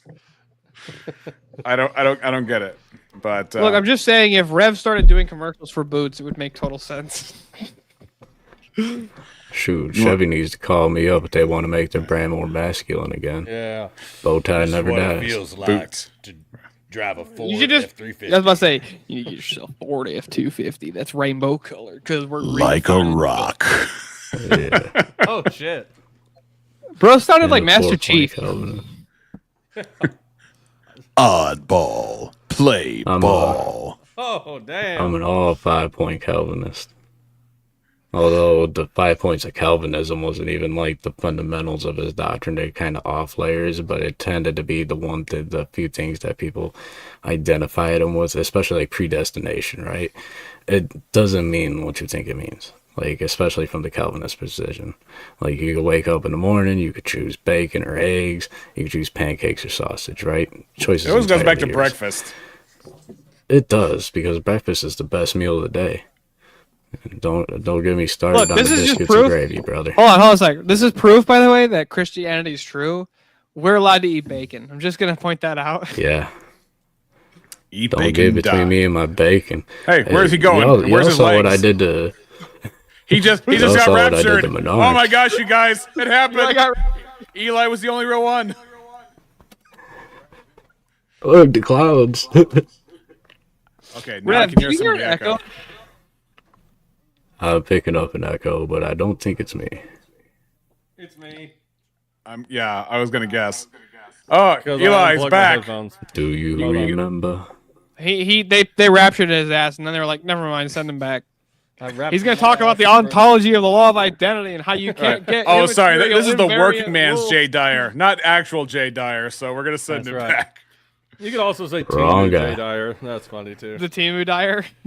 All right, here we go. AI robot, you're responsible to the AI robot based on your logic.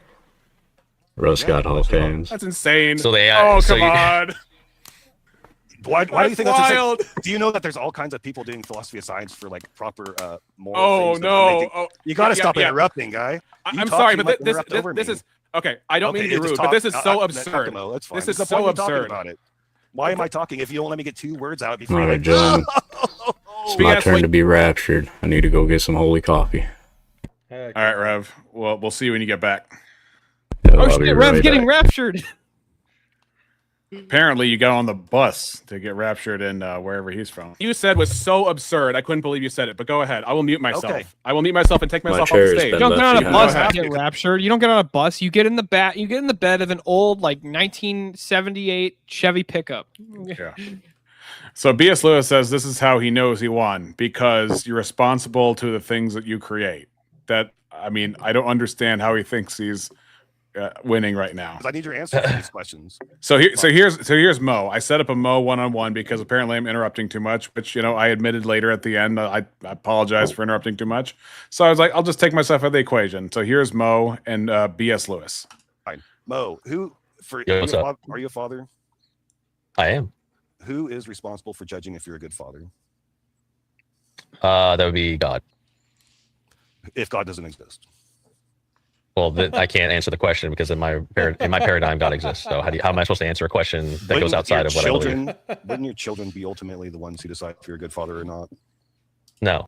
No. Would That God doesn't be follow at real all. if he were real, B.S. Lewis? What'd you say, Eli? I said, would God be real if he was real, B.S. Lewis? Like, just imagine a scenario where God exists. Great. Okay, we're done here. Okay. Like, He did it. argument He did over. the thing.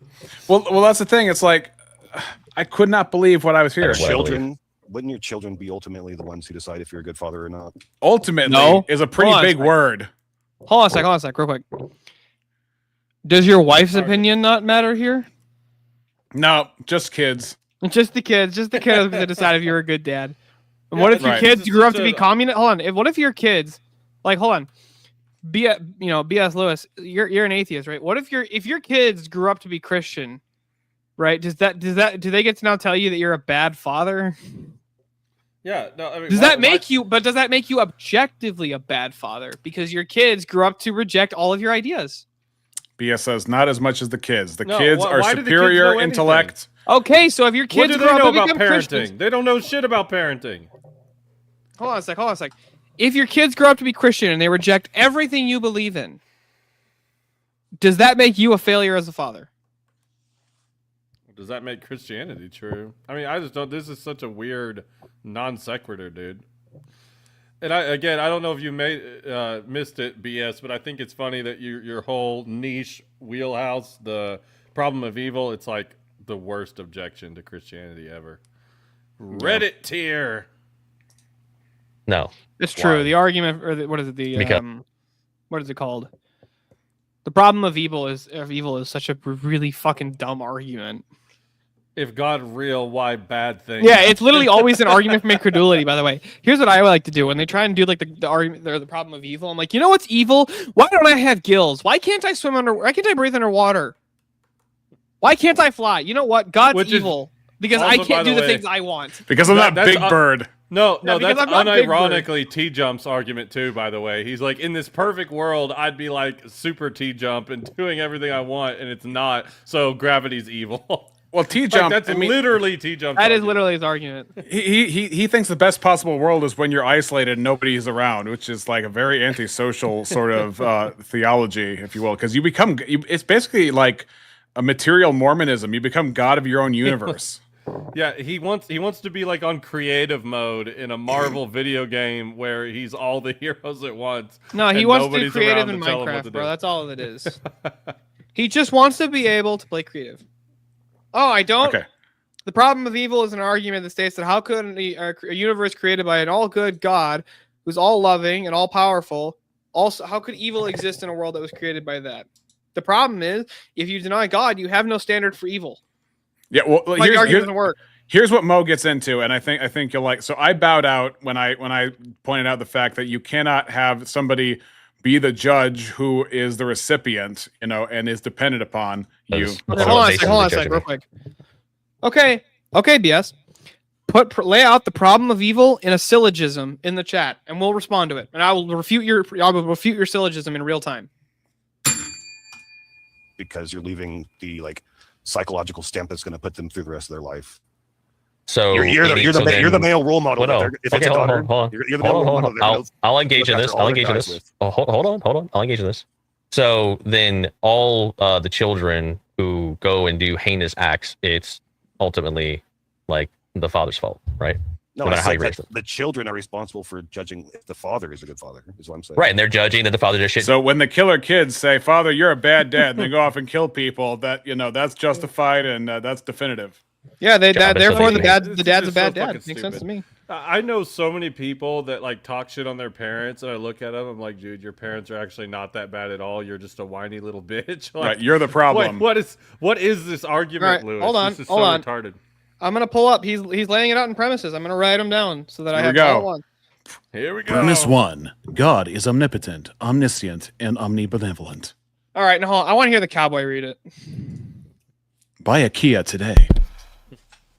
God is omnipotent, omniscient, and omnibenevolent. Okay. Okay, P1. We got a firm grasp of the obvious. Okay, God. I'm just gonna write down God is the omnis. He's got the omnis. Not to be confused with the omni-liberal. Not responsible for judging hell if the no. father is a good father, is what I'm saying. Right, and they're judging that the father did a shit job, and so they do heinous things. Yeah. Do you think horrible fathers raise horrible kids? Okay, premise 2. Well, no, answer the question. Premise 2. Go ahead, Rev. Evil exists. Evil defined as anything contrary to God's omnibenevolent nature or will.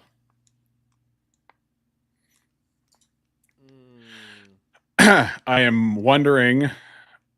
I feel equivocation coming, but I don't. Because know. I would just reject premise 2. Yeah. Please, the children judge the father did horrible. Sorry. Negative ontology. Yep. Yeah, big bad mama. P3, you're a doo-doo head. Whoa. Okay, we all have to. Okay, guys. Okay, I lost. Well, wait, you raised me a shit way, Dad. You did horrible. I'm gonna go, burn this bus full. I'm gonna unalive this bus full of children, and that would be on the father, correct? No matter what he did, he could be the best father ever. No matter what he did, I'm not it would saying still be that his the fault. father is responsible for the child's. Well, no, you are. You're saying that the children judge based on Yeah. how well the father did, and they would be Does right. that mean in that, right? that gives them license to be antisocial? No, but they are the solely Okay, the so only then- ones. They're solely the only ones who have that relationship with him as a father, right? You can look Okay, on the so- outside. You can look on the outside and say, "Man, he's a good bad dad," but you're never there for 100% of the time to be in that relationship if he really is a good dad. Only the kid can. But say do, that. do you understand the what you're painting out here? It maps fuck, on this is to the God situation. The person who says that they blame God for everything and then they go do heinous things. Here we go. Premise 3. In a reality of God alone, it would be logically impossible for evil to exist. Interesting. Like if there's just God and no creation. Am I glitching on your guys' end? Or is that just No. me? Yeah, you're frozen. Yeah, you're glitching in the matrix, Rev. All right, let me try something real quick here. You're good now. Oh wait, you're frozen. Hold on, let me remove you and then put you back on. And now let's just say something. There we go. Yeah, we're good. All right, cool. I bumped All it right. down to standard definition. So I was running previously, high definition and it kind of pooped out on me. yeah, you anyway. So one of the things he said earlier in the discussion was that God had quote unquote evil in his mind. So what he seems to think is if God could conceive of evil, either God himself is not all good, or that something along those lines. That if God could even conceive of evil absent of moral agents, free moral agents that could commit evil, then therefore God is not all good, and the omni defeats God because it would Dude, require. Sorry, I don't mean to interrupt, but again, this whole entire argument hinges on us accepting the definition two. of good and just the definitions of the words good and evil from the atheist paradigm. Well, no. We don't. They're trying to do an internal critique, right? So I can grant that, but the problem is I would reject premise 2, which is the definition of evil. Right. Well, again, it's premise 2 is very loaded. I agree. It's like, well, we don't think it has a positive ontology. It's a privation of the good, so it's not a created thing. That second, it's something that comes out of the secondary causes of creation. Conclusion: the act of creation caused evil to enter reality. He was either not powerful enough, didn't know, or wanted evil to be in reality. Well, I would. That doesn't follow. Well, I would contend that even if you wanted to characterize wanted evil to be in reality, Revelation 13:8 covers that, and God is still justified because everything in creation is his property rights. He violates nothing, and therefore it is impossible in all worlds for any God to be evil, by definition. So, But, hold on, I can just... The act of creation causes evil to enter reality. Well, from our view, evil was always there. Like, evil is always possible because what evil is from our view is evil is a negative ontology. So I reject your definition of from premise 2 that evil exists, and evil is defined as a positive thing. It'd be anything contrary to God's omnibenevolent nature or will. That's giving it a positive ontology. I reject premise 2. Evil as a negative ontology. It's the privation of God. So therefore, your argument doesn't follow. and also God's not made of matter, and yet God can still imagine matter, which does have a positive ontology, but just because God can imagine something that he is not, it doesn't mean that the thing either doesn't exist or is comprised of what God is comprised of. Well, and again, this is why I think it's extremely important to say that Adam and Eve made a choice. Because they made a choice, it does not follow that God wanted them to make that choice. I just don't see how that follows logically from your argument. That's something you're concepts can exist in the mind of God. Yes, concepts exist. They are immaterial. What does that have to do with anything? Because he thinks that. Hold on, he thinks that concepts don't exist. Also, P3, in the reality of God alone, it'd be logically impossible for evil to exist. Well, okay. I mean, Reformed theology agrees. God's holy, immutable, righteous, and good. Well, our theology agrees. Evil is not a part of God's essence, and evil is not an independent substance standing beside God. Exactly. Right. So if there was just God alone, then God would not be opposing God. I mean, even you can use go to Bible for that. You know, a house divided cannot stand. Same old thing. But here's how Mo contends with evil. How God is responsible for that. You just said no, so I'm saying hold on a second. Oh, here we go. He said, do concepts exist? We all said yes. So he said, then the positive or negative ontology doesn't matter. Yes, it does. Positive or negative ontology is a massive distinction. Shadows exist, right? But you can't say that, like, well, if there was only light, then there wouldn't be any shadows. That's true. Shadows themselves don't have a positive ontology. Okay. The privation of light. Cold doesn't exist. It's the privation of thermodynamic energy. Wait a minute. He says my claim is evil exists. What's the ontology of evil? Yeah, what's the ontology of evil? BS. But moreover, bundling in a presupposition that evil is a positive ontology. His conclusion tries to jump from without creation there would be no creaturely evil to, like, therefore creation caused evil and God is blameworthy. Isn't that category error? You guys would know better than me on that one. Well, yeah, or at least a causal fallacy. It's a cart before the horse, all over again. Yeah. Where again, he not only does he conflate the idea of if we have a mind and God has a mind. That wasn't our question, Lewis. Our question was not what is evil. Our question was, you said evil exists. Is that a positive or negative ontology? What's the ontology of evil?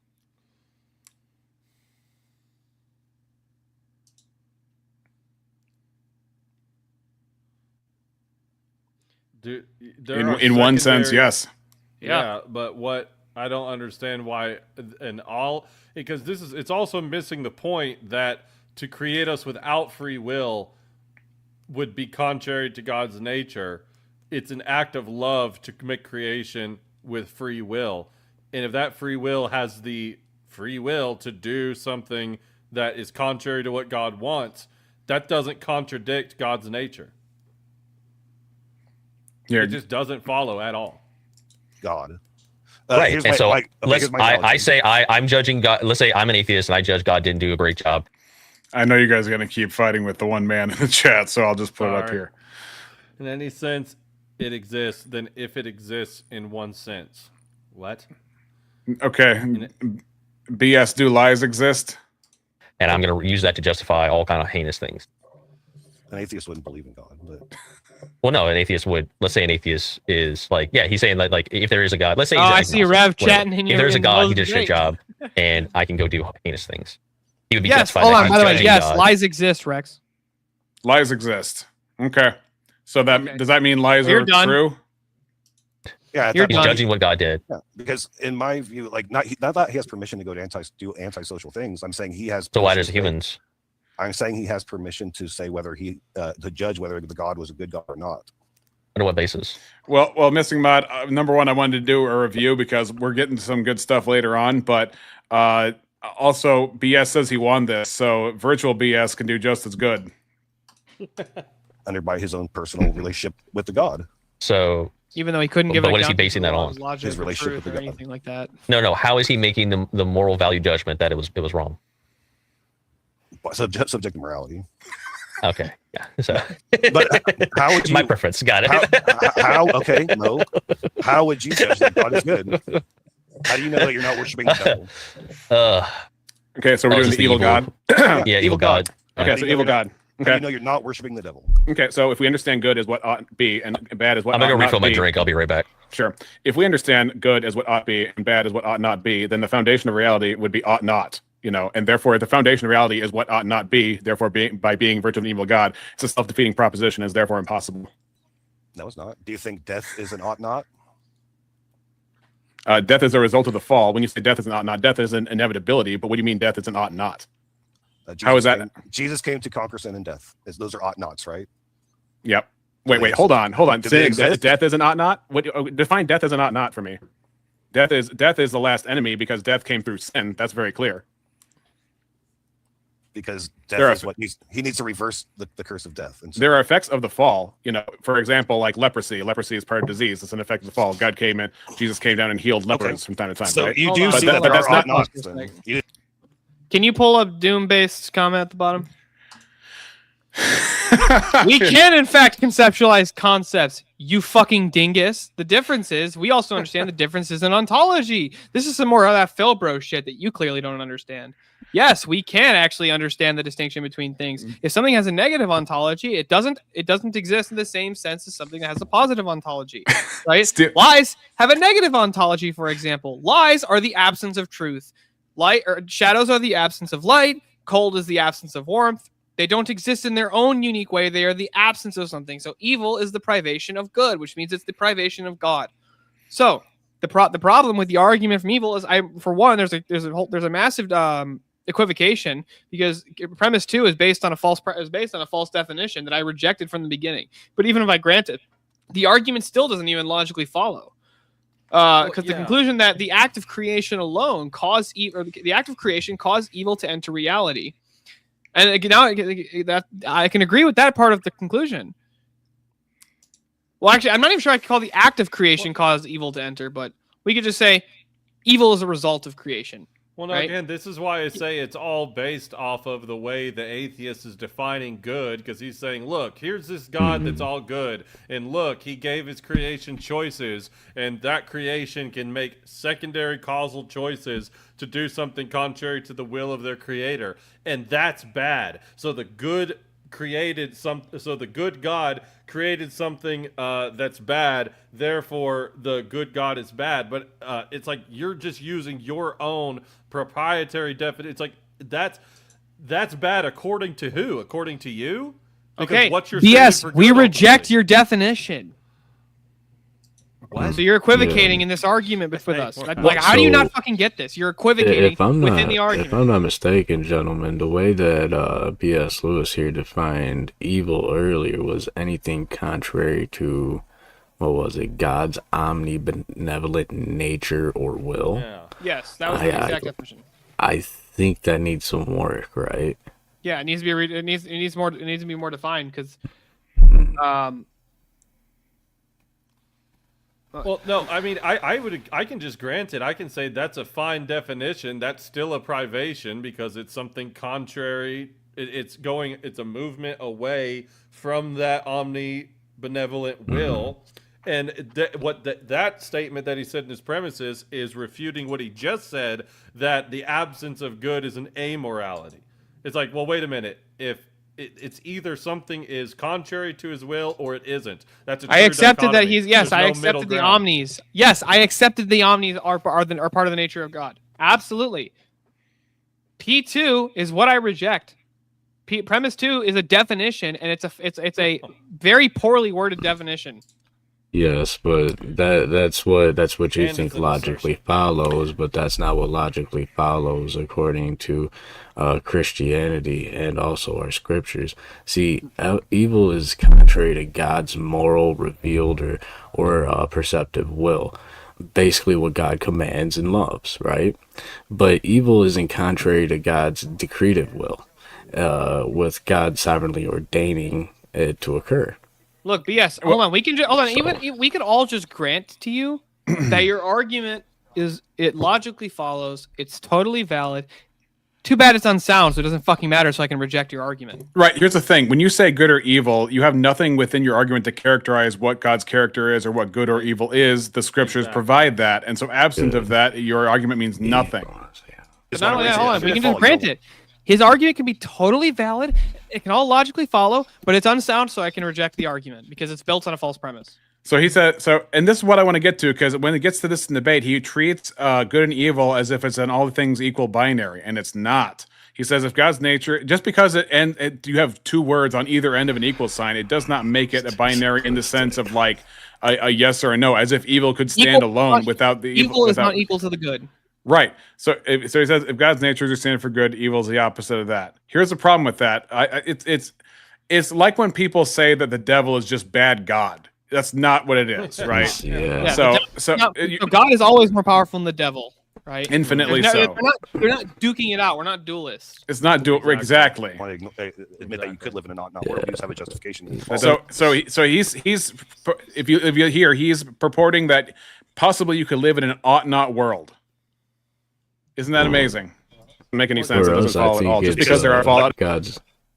I think for us, it's God's nature is the standard of good, but evil isn't equal or opposite nature standing over against God, right?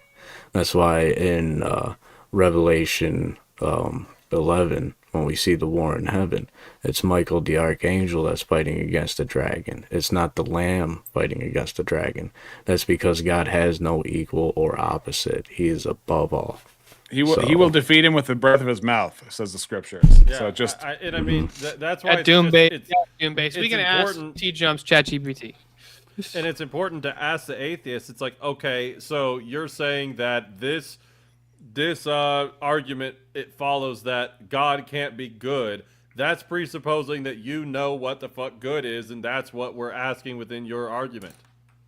And yeah, if it's just well, your then your argument doesn't stand. The thing he's trying to operate off of is opposites, but he's operating as if they are equal and direct opposites. And they're like mirror opposites. They are not mirror opposites. They are the evil is a contingent upon the existence of the good, and is necessarily so in all cases. So he's treating Look, only a Sith deals in absolutes. Yeah, it's not a second eternal principle. Correct. That doesn't make any sense. It doesn't follow at all. Just because there are fallout effects, because there are fallout. Just because there are fallout effects of our sin doesn't mean that they are morally culpable actions for contracting leprosy. That's not the same thing, and you know it. There is no moral. If it's an internal critique, B.S. Lewis, then adopt our fucking position. Do it correctly. Philosophy 101, retard. Physical disease. I agree that's a physical disease, but that doesn't necessarily mean it does not come from sin. You haven't established that. No, you have to prove the positive that moral things can cause physical diseases. I'm talking about a fallen world in which there is distortion of the world coming from under the curse of sin. Oh, by what standard do you prove things? To demonstrate it. No, stop dodging. I need you to demonstrate your claim. By the laws of logic? Logic does not prove that morality makes physical diseases. Did you use logic to ascertain that? Are you just trying to reroute me off of your burden of proof or what? You keep dodging my questions. So fine. If we're gonna do this, we're gonna say we have to be honest, right? We're gonna agree that more honesty is a moral objective, right? And I have to hold your feet to the fire when you're not being honest. You're being okay. So we agree that moral objective. So we agree that moral objective is just like grant me my entire paradigm, and I'll show you exactly why my argument works. Right. That's the thing. Is like when atheists say prove, they mean only using an atheistic tool set, which will ultimately conclude in atheism. Show me how God exists. Yeah, that's what it always means. It's the cracker, the pantry fallacy. Well, and that's why they cannot track tag at all, because they can't step outside their own paradigm for 2 seconds. Which means moral ought to exist. Okay, thank you. So the point is, which means you're defeating your own argument, though. No, it's I'm not. Yes, it is. What's circular? Because you're being deceptive in debate tactics right now. hold up. That's not that doesn't defeat my argument if moral objective What a exists. crybaby. First of all, second of all, if we're talking about, I don't even understand your objection. What I'm saying is the evil God proposition is self-defeating because you cannot have the basis of truth be ought not. That's very simple. And you said, well, what about death? Is death an ought not? Well, no, death is not an action decision that you take, and neither is contracting a disease. So you're using some kind of non-applicable idea and saying, well, this thing is not an ought not, and therefore there are no ought nots, or something along those lines. Well, that's what I'm asking. Okay, it's not even clear. Here's a better question: do you believe there's any ought nots that exist in the world now? Give me an example, like as in there are categories of sin. Whatever you're considering an ought not, does any of that exist in the world right now? I don't really know what you mean. Give me an example that whatever you would like. You meant by ought nots. Do any of those ought nots exist? Whether or not they ought not. Here's the problem. Here's the problem. If any, let's say there's 15 ought nots that exist. The ought nots live under the correspondence of the ought. That they can't. But what you can't have is a foundation of reality based on an ought not in which there are oughts. So it's internally inconsistent and defeats itself. Yeah. How do you know ought not is not Good the primary job, and the That's ought exactly is the right. Thank you. actual whatever the deprivation of it? The ought is a privation of an ought not. Yep. Because that's absurd. Because you said so. It's the other way around. Yeah, that's what I'm saying. Is like he doesn't understand the dependency of the ought nots, of the necessity of the ought, in order for that. He's trying to say. This is exactly what I was saying. He's trying to use them as like equal and direct opposites that are just like, well, this is red and this is green. It's either red or green. Exactly. Yeah. It's always just like this least common denominator. Well, we all know, right? But it's like, wait a minute. This is why presuppositional apologetics is so important, because it's like, wait a minute. This whole fucking argument is contingent on us having this equal understanding of what an ought is and what an ought not is, and actually our two worldviews couldn't be more different. So here's our justification for why there's oughts and why there's ought nots. Where the fuck are you getting yours from? Oh wait, you don't even have any, you just make it the fuck up. Okay, hence atheism is refuted. Da Freak, I think this was sometime last week. Yeah, that's all I remember. They must be absurd. If the foundation of reality was a binary, you're saying one side of the binary is true, the other is a deprivation. Because it's not a binary, because ought nots are dependent upon oughts. Ought and ought not is an A, not A situation. Sorry. No, I'm sorry. See? Oh, gee, yeah. And where are these oughts and ought nots? Are they like in the room with us right now in your worldview? I don't know. He's saying he's doing internal critique. So, but in his internal critique, ought nots and oughts are just like poles on magnetism. And he's accidentally doing an internal critique of his own shitty worldview. I mean, that's what I was thinking. I would think to do an internal critique, one must actually adopt the frameworks that are held by those in which they are critiquing. Exactly. He only adopts the framework insofar as well creating your own framework based on your own preconceptions of what frameworks you think we hold, right? Yeah. Right. He's condescendingly correct. Like, let me tell you what your worldview really means, and then I'm going to internally critique your newly updated worldview by me. Like, while also claiming that you don't know what it means either. Look, Eli, it's not my fault that it's not a problem with philosophy. It's a problem with you. Yeah. Well, don't you gentlemen know atheists are the arbiters of Christian epistemology? Oh yeah. That's not very Christian of you. That's a freaking atheist catchphrase. It's so atheist of you. Sorry, you're totally wrong. I'm gonna start using that. Hold on a second. I have a question real quick for Rex. Yeah. Rex, did you finally buckle down and just get YouTube Premium? Because I haven't seen one ad in this whole video. No, I didn't get YouTube Premium. You haven't seen an ad in this video because I don't do ads. No, normally watching a YouTube video, you'll still get the ads. This is from my channel. Oh, that might be why. Yeah, that was whenever we were watching Mega Bloodbath. You're going against the Bible, saying evil doesn't exist. See, he's doing the whole negative ontology means doesn't exist thing. Let me tell you proper exegesis and why yours is yes, wrong. Let me tell you why my atheist interpretation of Scripture is better than the last 2,000 years of church history. There you go, Eli. Tell him why it's wrong. But B.S. Lewis, why it's wrong? Yeah, why the fuck would we take your exegesis of Scripture as an atheist. I do not understand Eisegesis. why that. Or yeah, exegesis. That doesn't make any sense, B.S. Lewis.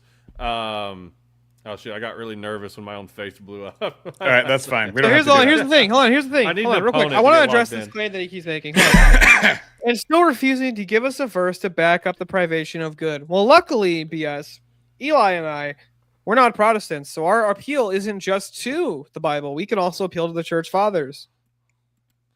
Well, yeah, and I mean, well, here's the thing, though. This is again You have why a totally different view of the Bible atheists as well. miss the paradigmatic argumentation. Do you really think?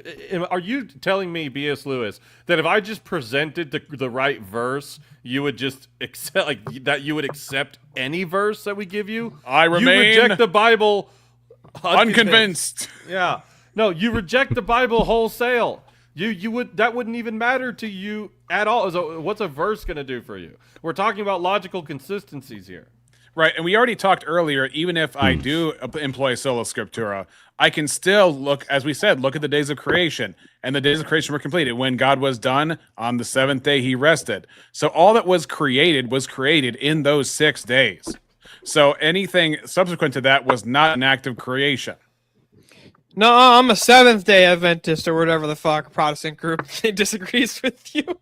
Those guys are Those out guys there. ain't Well, and Protestant again, either. it's just the whole Right. thing is undercutted by tag because in order to even pick out something called good requires a God in the first place. Otherwise, it's merely subjective. And if good is merely subjective, then oughts are merely subjective. And if oughts are merely subjective, then truth isn't prescriptive. And truth doesn't exist. Then knowledge doesn't exist. And then your entire worldview collapses. So, I mean, No. this whole thing can just be undercutted. But yes, from the get-go. Eli and I agree. Eli and I are in agreement, and then Rev and Rex would be in agreement. But the four of us would not agree internally with each With other. you.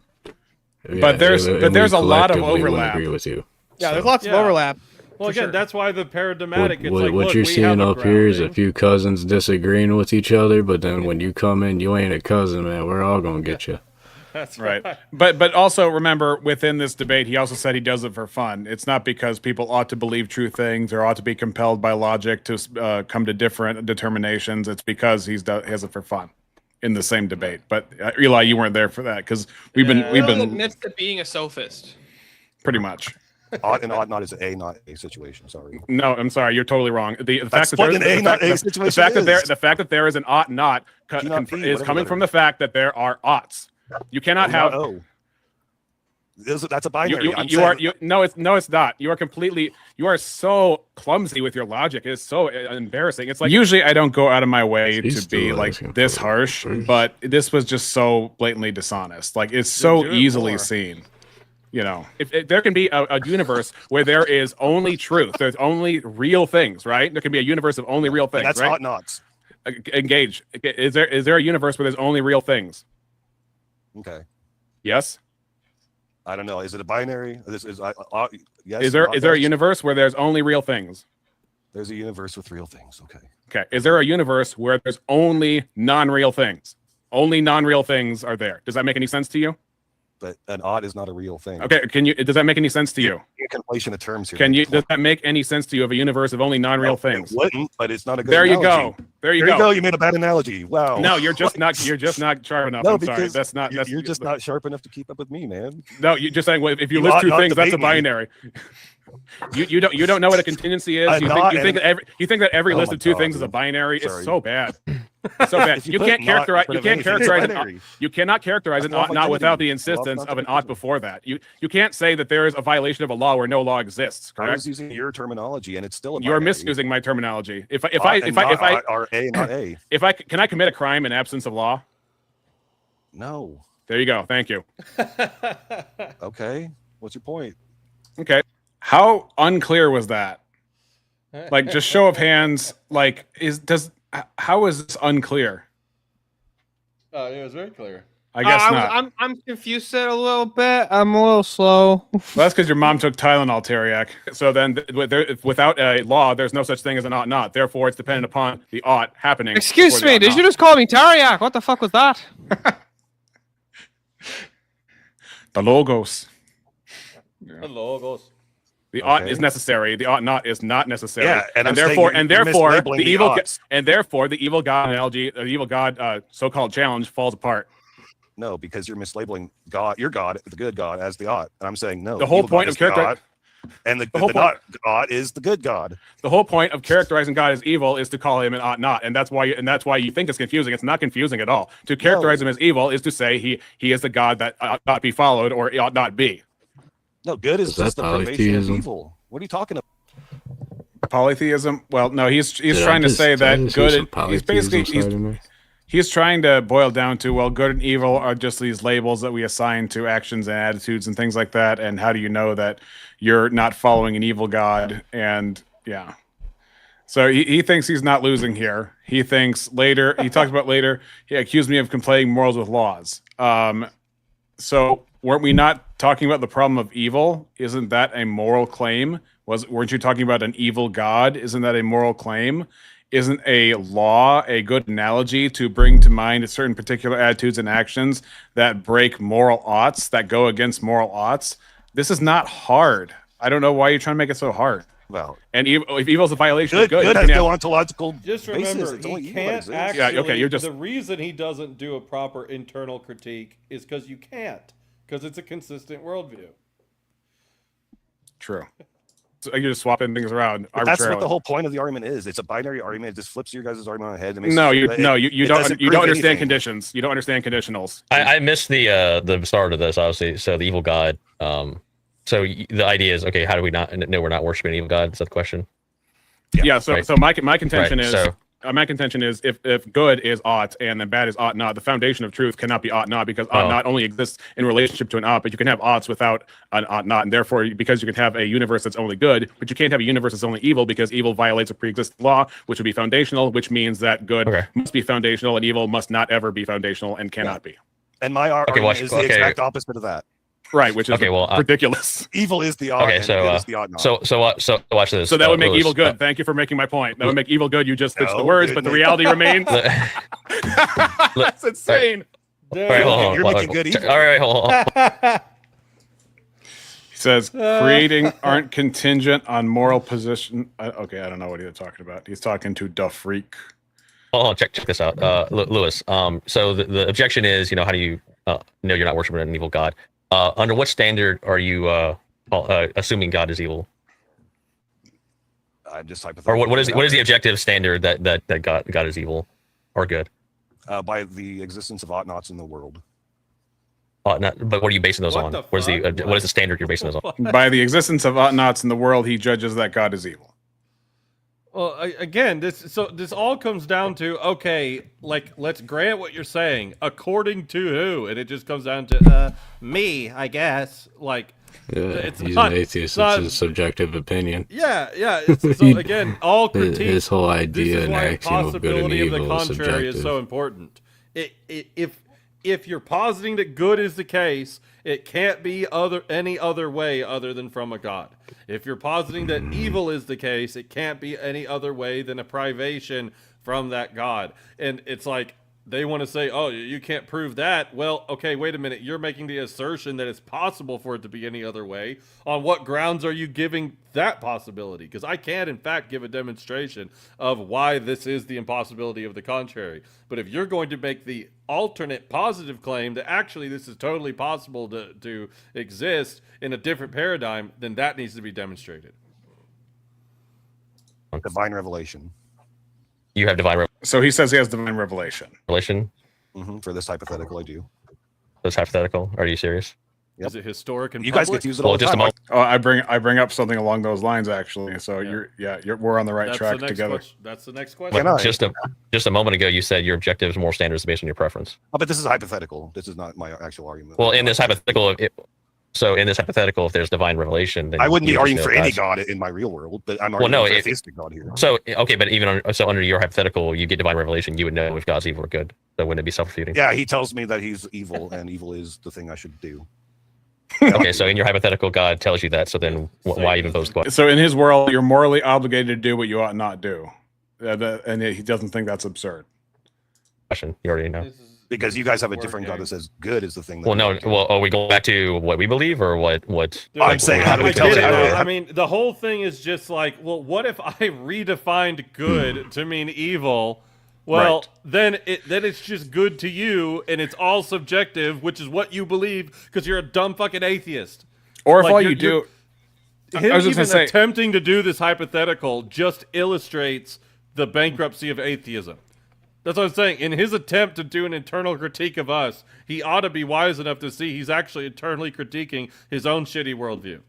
right? Well, he thinks that this is proving it. How do we tell who's right in the situation? In the case of that you're presenting, the evil would just be the good, and the good would just be the evil. But the No. problem is once you pull out of that, and you've done swapping the definitions, and you put the definitions back in place, and you're saying, well, then you can have an evil God. When all you've described is what God is in His character and what He has done for us, what He has how He has created the world. That is necessarily good by the fact of Him being the transcendent foundation of reality. It is what it is, and it is true because it corresponds to Him being the foundation of reality. And so to say it is evil, evil again is parasitic upon the idea of a good that it is defying in the first place. And you're saying no, it's not, and that's just absurd. And we're just going to It's keep just going a around. word game. Yeah, you're making a word game out of it. I agree. I agree that it's a word game. You're but making not a in the way- fucking word game out of it, B.S. Lewis. It's like, again, this is why reference are so important. It's like, okay, you can move your lips and permeate the air coming out and say this word evil to describe what you ought to do, but the reference, like, you're still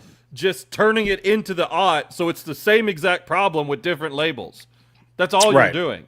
Right. Like Exactly. the referent is still either an ought or an ought not, and either those are objective or subjective. That's what the Father Deacon Ananias Reason for Reason paper has taught me so much from how I used to argue with the atheists to now, is you just got to find the true dichotomy. Either there is objective oughts or there's not. And then we can cut it. Either if there is, okay, now we lead to God. If there's not, then everything that you use to criticize a God worldview is impossible and your worldview is defeated. It's just that easy. Yeah. So he puts out, no, your oughts would be ought nots in the evil God world. Even if that were Dude. true, that would just make them good because the foundation of the truth would be the God. And so therefore, whatever actions you want to posit would be still good. And therefore the evil in that world would still be parasitic upon that good and dependent upon that good existing. You're still not understanding Like, what's going on here. Here's the thing. If I have a gallon of orange juice in my fridge and a gallon of milk, and one has a label printer that says OJ and the other one says milk, and I rip it off and I swap them around, it's still fucking orange juice inside there. It's still fucking milk in the other one. The fucking label maker doesn't have anything to do with the fucking referent, B.S. Lewis. Right. But no, my contention is to even approach the question of how do you know if God is evil or not, you would have to have some moral value judgment of what evil is. And Right. to even Or approach good. that question. Or good, correct? Or good. Yeah, exactly. Yeah. Exactly. Or Oh, good. this- Yes. you guys are But- judging and then God. It's like I what said, is- The same my- was so annoying. Oh, you're presupping. But all of these conversations are missing the presuppositions that are baked into him even positing this hypothetical in the fucking first place. That's why I know we annoy the fuck out of people when we always go there, but you have to because it shows the ridiculousness of the hypothetical in toto. Well, because here's the thing about presupposition. Let's recognize that all of atheism is framing. All of it is framing because we look at the physical world. We can see and understand that God made it because of its orderliness, its beauty, its complexity, its awe, and its majesty. We look at mountains. We look at quasars. We look at all these sorts of things that are so amazing, and we can understand that there's a God who made this. That there's purpose and beauty in all these things. But at the same time, the atheist is just like, well, this is just made of matter. How do you know? And then they'll like look at my belly button lint. Was that made by God or something like that? Is that how ugly that is? It's like, dude, okay, come on. No, don't you know the reality, bro? I was in a Waffle House and I had a feeling about Jesus. Yeah, and I really I have an answer to this, but I hate to be. I don't want to be like outright blasphemous, but it was something my brother, who it's so ironic. I have a half brother, and he is a Destiny foot soldier. He listens to all his streams. He goes to his live events. He's a hardcore liberal atheist who loves Destiny, and we get into it all the time. And he sent me the one with him and Tristan Haggard. And No, Destiny presupposition is about questioning framing, you retard. Yeah. Oh, hold up. I don't actually disagree with the freak. We're actually just engaging on the level atheists are doing. because what we used to do was submit to their framing. Now we're like, no, I'm gonna say I don't agree with this framing, and here's why. We're both doing framing, right? Because we're both making universal claims. It's just that our universal claims make sense, and their universal claims are dependent upon the truth of the Christian reality. Right. Well, and here's the bottom line: is everybody has presuppositions. Nobody is presuppositionless. Do your ultimate presuppositions, your epistemic foundations, your first principles, where you're starting from, do they actually have the ability to do the work that is needed for everything else? For example, if you use logic and reason to come to objective truth claims, but the axioms of your logic and reason are ultimately subjective and aren't based on anything objective, then you're saying that subjective means can get you to this thing called objective truth, and that's impossible. And that's what they have to do in order to justify. So we're going all the way to the most foundational. In fact, we're looking at it from the outside looking in at a meta level and saying, wait, does the core of your system, the thing that everything else comes from, actually do the work to make that happen or not? That's the question at the end of the day. Yeah. And DeFreak, when you say, wow, you actually admitted that, it's like every belief system has a framework. So that's not an indictment on presuppositionalism or anything. It's not even saying Logic that having is framing. It's right. framing it into the form of a logical argument. Right. So this isn't me admitting something wrong. Go ahead, Rev. Oh yeah, and a simple way of putting it, you can frame a house, right? But if you frame the house with a roof as the foundation, I can reject that framework, say it's faulty. Yeah. I don't have to build a house around your faulty framework. I could just walk away from it. A god is the only thing that can successfully act as a foundation. But to no, any you don't worldview. understand. You don't understand, Rev. If you build the roof on the ground, right, it makes it so much easier to replace when the shingles go bad, because we all know shingles go bad in the storms, right? And when the hail hits, right, it just starts tearing up that roof. It's so much easier to work on it when it's like right there at the ground, than as opposed to having to get a ladder and climb up there. And everybody knows, like most construction or a lot of construction sites are falling off the roof. Foundation. Right? How are you labs, falling I off the would say. roof if it's on the floor? You can't fall off the roof if it's on the ground. Yeah, See? if the house is on the roof, you won't have any shingle damage at all because the house will stop the elements. Jeez, that's genius. Yeah. See? Gotta think, bro. That is actually how atheists think. That's what's so funny. This is his version of internal critique, by the way. Agreed. Calvinists don't believe in evil. Yeah, which is of course absurd. Well, no, what are you talking about? I'm saying that under this hypothetical, you would have to. Under this hypothetical, you would have to have some kind of standard. And so the question is, what is that standard? Even approach that question. A subjective intuition of good and evil within yourself.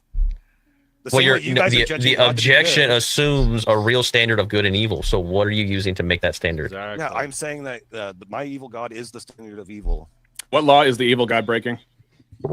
He's not breaking any laws. You guys are breaking. Okay, so then you're just saying evil meaning good. Yeah, he says it collapses on itself. Evil meaning good. It doesn't really, though. It does. It does. No. My orange juice labeled milk. As far as I'm concerned, that was pretty much the end of the debate right there. But that was a perfect way to surmise it. So basically, you just mean evil meaning good. You're like his whole argument is him trying to do the shell game, the like things scammers do on the boardwalk, like find the ball. Where's the ball? We're gonna put all these different things over it and slide it around. It's like, dude. Look, FDA has always framed this the best way, right? The point that he makes when arguing with an atheist. Here's basically the argument the atheist makes. Just grant me all of my assumptions so that I can now demonstrate that my argument's true. Exactly. But that's presupposing that your assumptions are true, which is presupposing that you have a foundation for finding truth that can do the work to get you. And here's the what came first, the chicken or the egg scenario, is that supposedly what is true is what comports with reality. That's like the definition of truth in the atheist purview. But in order to observe and evaluate anything in reality, you have to also have a system of discerning what's true and what's false. So what comes first? Reality being a certain way, or you having the faculties to discern the way that reality is. And it's like a loop. What came first, the chicken or the egg?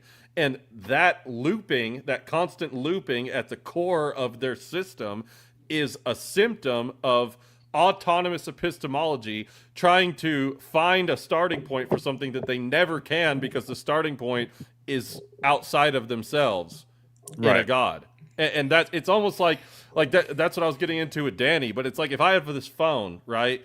And let's say the phone in some AI thing, it runs in a circuit. Circuits are circular. And you're like, where does the electricity start and end in you, phone? They would be caught in this like loop. They're like, well, it's in my motherboard, to my screen, to my this, and it's a circle, but the phone doesn't know that there's a outlet with a charger in the wall that it gets from outside of itself. And that's every time we get to the paradigm level with the atheists, they're just a dog chasing its tail around when you bring up the distinction between metaphysics and epistemology.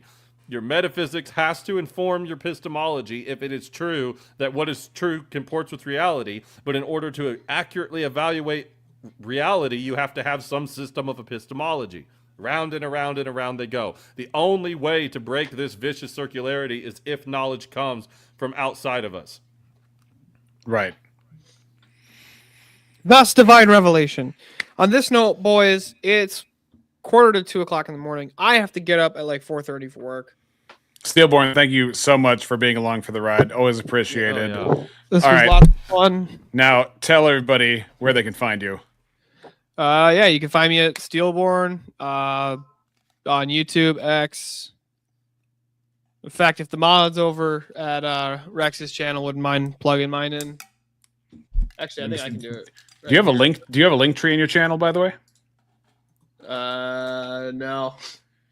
Yeah, I put mine in because I was just sick of plugging all the things. I said I got a link tree in my description. Let me get yours. One second. I got it. Oh my gosh, Stillborn. Like, that's the first time I've heard that one. You fucking retard. That just means he's already dead, so you can't kill him.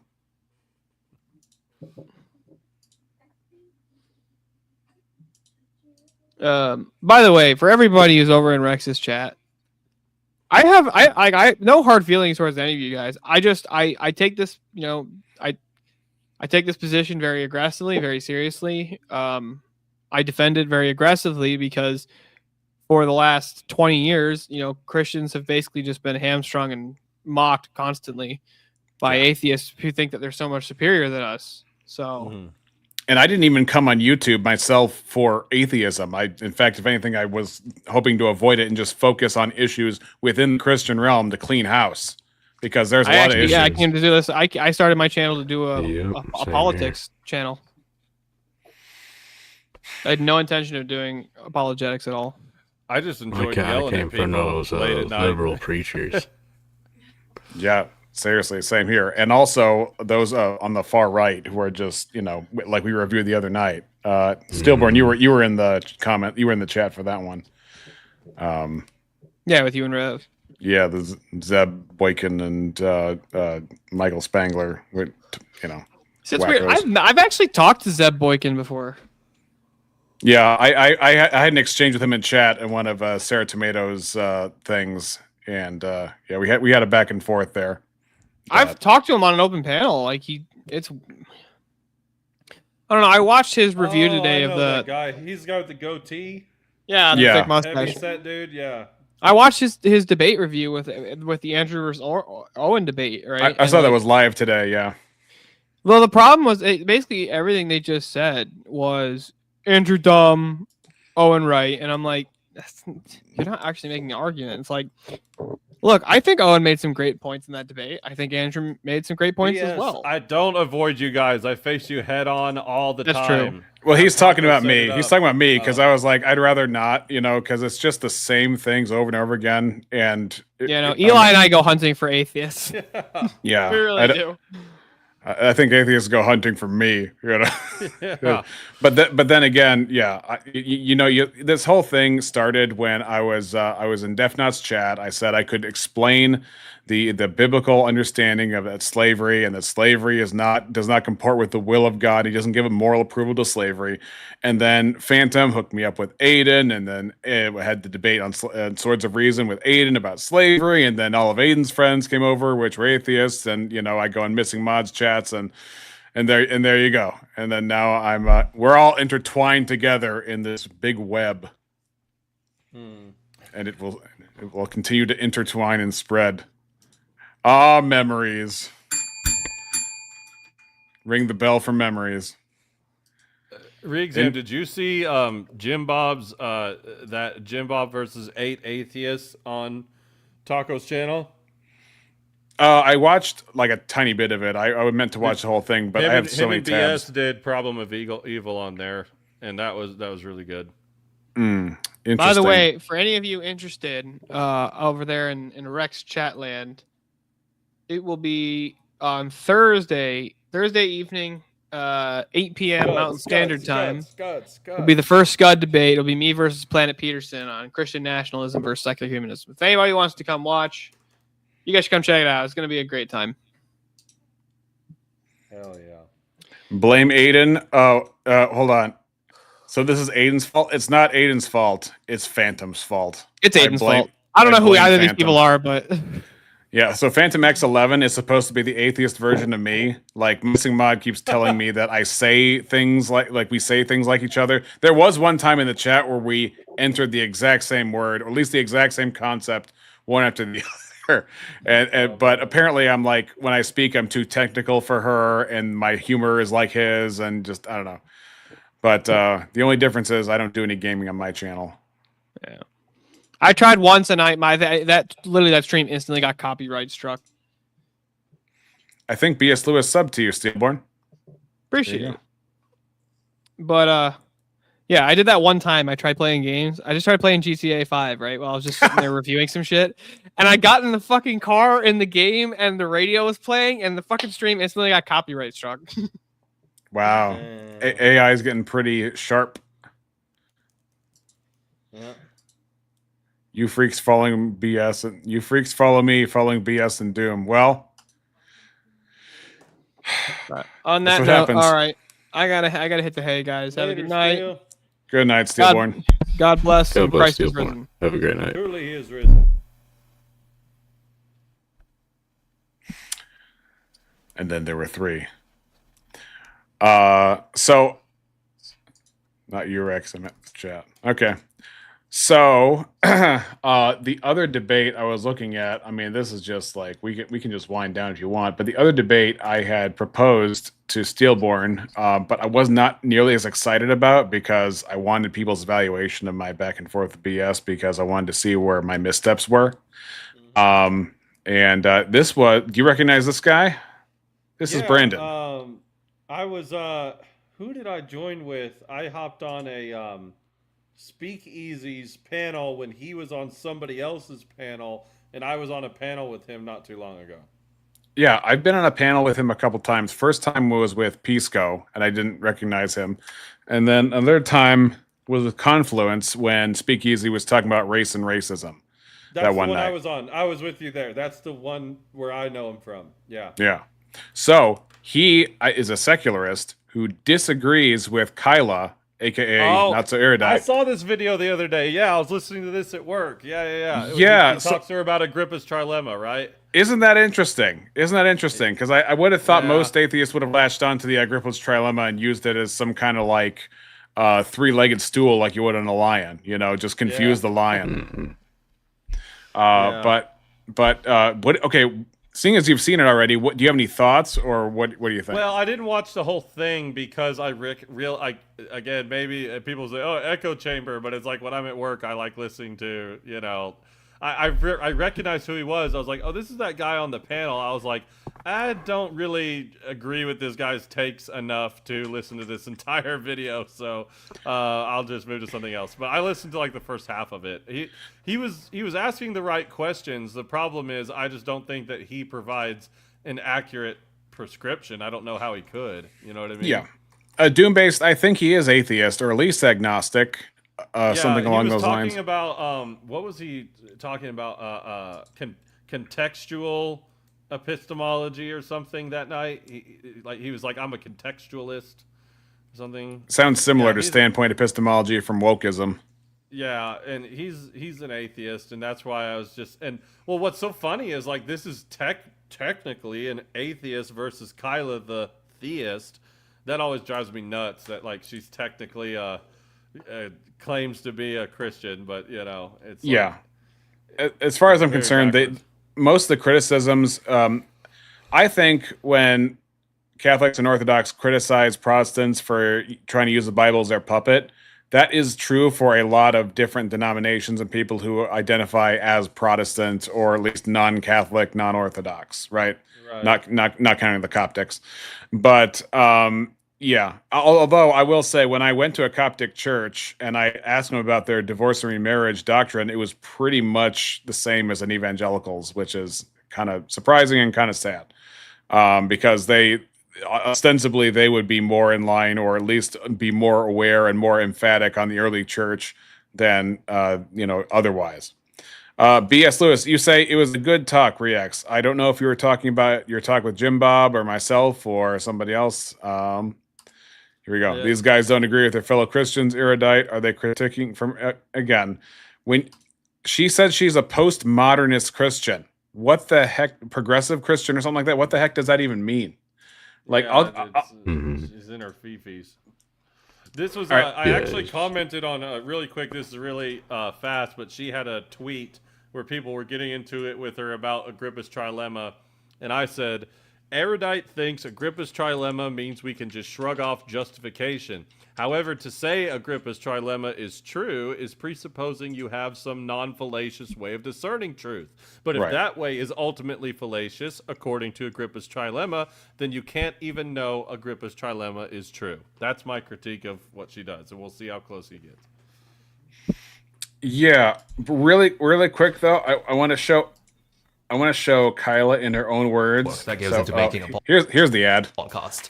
The setup is one thing, then you've still got to edit.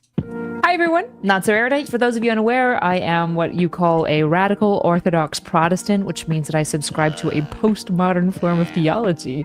And if that means nothing to you, that's totally fine. It's extremely Orthodox Protestant? esoteric. It doesn't just mean nothing to me. It means nothing at all.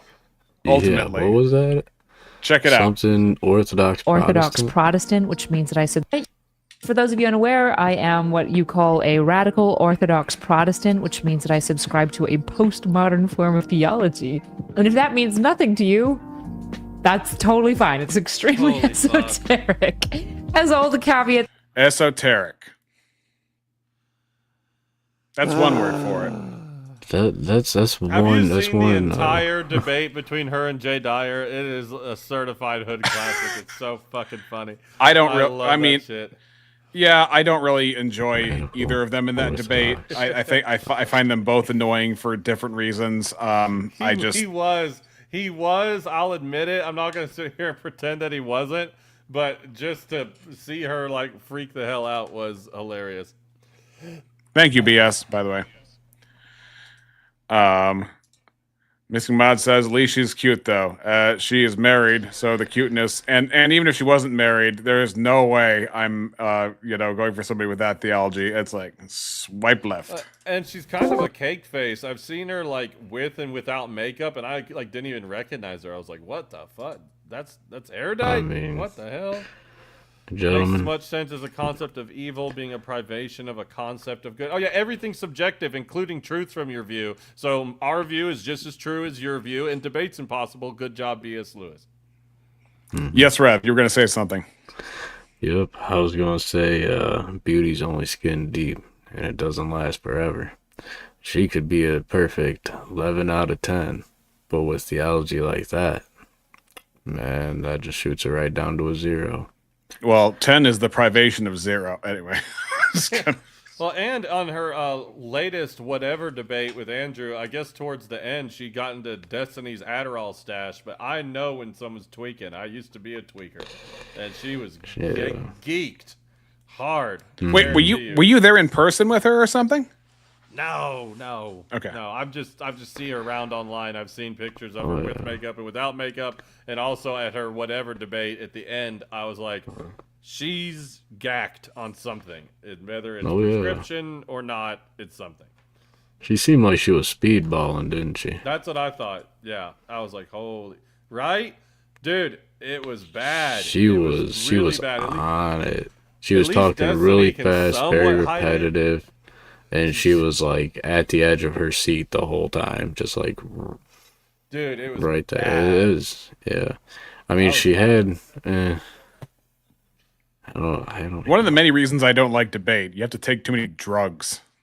Well, I mean, that's like the one thing I can kind of be sort of charitable is they were going for like 8 hours. And if you Yeah. have an Adderall prescription and she's just like, to be a good idea in front of like thousands of people, I'm just going to pop this whole thing. But it's like, you took too fucking much of whatever the fuck you took because it was way too obvious. It was like bad. I've seen like, people get like that off of caffeine too if they're not used to caffeine. It could Man, be, they maybe. get 3 cups of coffee in them, man, and they're ready to solve that trilemma. Did you see Gavin McInnes's debate with Destiny? Oh, wait. Yes, I've seen one of them. Yeah, that was freaking hilarious. I'm was. a huge Gavin fan, dude. Now, I love now, that Gavin. guy. A lot of Gavin's friends I don't like, but Gavin himself, I don't know what he's doing with some of the people he hangs out with. But Gavin, I've always found to be a funny guy. Yes, He doesn't say everything. I mean, anyway, he's different. He but red pilled me in I- the 2010s. I loved when he was like he was waiting for Destiny to finish talking. He's like, "Okay, auctioneer," No, he's so smooth with it, man. And yeah, he was part of the reason I converted over because he had these Rebel Media. Do you ever see any of the ones he did where it's like him at a desk in a suit and there's like it's almost like a Weekend Update style? Yes. Those hilarious fucking videos made me realize like, oh wait, you can be because I was still coming out of that like youthful, everybody who's Christian and conservative is like a square who is like Right. not fun and not cool. And he made it look like so cool to be square almost, like the way, like his angle on it. Honest to God, those videos played no small part in me like being able to come out of my shell and go, yeah, I want to reject my old way and embrace a new way. I don't agree with him on everything, but he is phenomenally fucking funny and very smart. And yeah, that was hilarious. The other one that's really funny is his debate. It was a 2v2, him and this I think either Jewish guy or something versus Nick Fuentes and someone else, and they were debating like Zionism. And the guy who was on Gavin's team, who wasn't a Christian, I can't remember if he was a Jew or a Muslim, but he said something negative about Christians. And Gavin just got up, like knocked his microphone off the stand and just fucking left the debate. He's like, I'm not debating with this guy. Fuck this. And they like zoom out to him just walking out of the studio. And Nick Fuentes is like dying laughing. He's like, my partner said what? No. Just so I could leave. It was hilarious. Oh, Solid. man. Okay, Yeah. okay. Another example. Gavin let's McInnes get was in its debate with a vegan, and the vegan referred to the meat plant industry as like a Holocaust. And he's like, "Oh yeah, the cows are on the trains wearing Stars of David." If ever I Das want to, Cow. if ever I want to laugh, I think about that moment, and it never fails. It's just so good. Yeah. Oh, one that gets me that I think about all the time is he was talking about like the myths about Native Americans, Yeah. And how he's like, they were a formidable adversary. We fought them for hundreds of years, and now we kind of revere them. We name our teams after them because they were fortified warriors. He's like, we named a car. We have the Jeep Cherokee, and then he pauses. He goes, "Hi, everybody. I'm driving a Jeep Jew." like how we would never name a car. Like, there's a reason we would never call a car a Jeep Jew, but we'd call it a Jeep Cherokee. It was so fucking funny. The first time I heard that, I couldn't believe it, man. He has no filter, and that's love his, it. I love that- it. That's his advantage, and that's his disadvantage. But Yeah. yeah. So Well, that was the whole thing. Is I saw that it was like this. Oh my God! You see the headlines like white supremacist, Nazi person, and I started getting into the videos. I was like, no, this guy's just like right. Like he married a just Native correct. American. Yeah, who's a Democrat, got by it, the way. Chief. Here's the funniest part about him is he's like, he grew up in the punk rock like revolution. He's a New Yorker. He has probably more like counterculture, queer, black, Jew, whatever friends than even like your run-of-the-mill suburban liberal. He just like had his own ideology and wasn't afraid to talk about it. But like ultimately he's surrounded by like the belly of the beast. He even married somebody who doesn't even really agree with half the stuff he says, but they want to paint him like he's like, oh, I hate gays and I hate it's like, dude, do you know the lifestyle this guy lives? Like he's surrounded by gays and transgenders and all these people. Milo, he was friends with Milo forever. He he's made out with him. Oh gosh, yeah, that's it. That was like a protest thing. Yuck. He is well connected too. Like he was friends with David Cross of all people. Fornicator. Speaking of David Cross, you've seen the most recent drop with him on Bill Maher's Club Random, right? Okay. Now I gotta do this. Dang it! I got so many things. I'll to be show. right back. I gotta grab some fresh coffee. That's I'll get fine. some water too.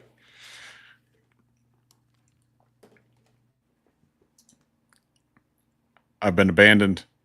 He goes off into the mist. Guys, what's next? What's next? I'll tell you what's next. We're gonna go to that video of, oh gosh, what was it? David Cross. David Cross was on Bill Maher's Club Random recently, and they talked about transforming the kids, which is one of the many reasons I still voted for Orange Man, despite all those things. Let me see if I can. Oh, and Eli has returned. Uno momento por a favor. Now I'm gonna look at my history because there was a particular. Oh yeah. It was on Side Scrollers. Yeah. Everybody wants these, Holy crap. but nobody wants to do these. Nobody wants to and watch everybody this. wants these. David Cross. That dude's got tits. Yeah. It's yeah. Okay. So here we go. His sense of humor, Side Scrollers, please don't sue me or whatever. right? He's been in a lot of stuff. You'd recognize him if you saw him, which you're going to see here. So he was to be trans subject. You need to be checked. People need to be I checked, think they'll be including your little girl. okay. She needs to be checked. I don't know what. Fuck that bitch. Fuck that little bitch with her black friends and trans friends and not even understanding. She Trans? doesn't know. Wait, she has trans friends in third grade? Yeah. Yep. Okay. Yeah. See, they Okay. You saw Bill Maher go like, do I really want to go in on this guy? Because I think he's saying what everybody else is saying. Really? I gotta say, you look at the expression on his face, and he's like, "I gotta do this. I kind of enjoy Yeah. it, and I kind of don't." Also, this is kind of bothering me, but like the panel on the side being composed of like streamers and VTubers, it's like, get those fucking VTubers off. What the I know, fuck? but I'm thinking that's part of like the gamer sphere of like. I guess don't, so. It's just, I don't know what the point is. You know what? You know what I like? I put my name out there. Patrick Finnegan. Andrew Wilson can do it. Rob Knorr can do it. Even Brittany Venti can do it. Right? You can just put yeah. your. You know, well, just I don't. Eli Nix is not my real name. I won't. But my livelihood is like really.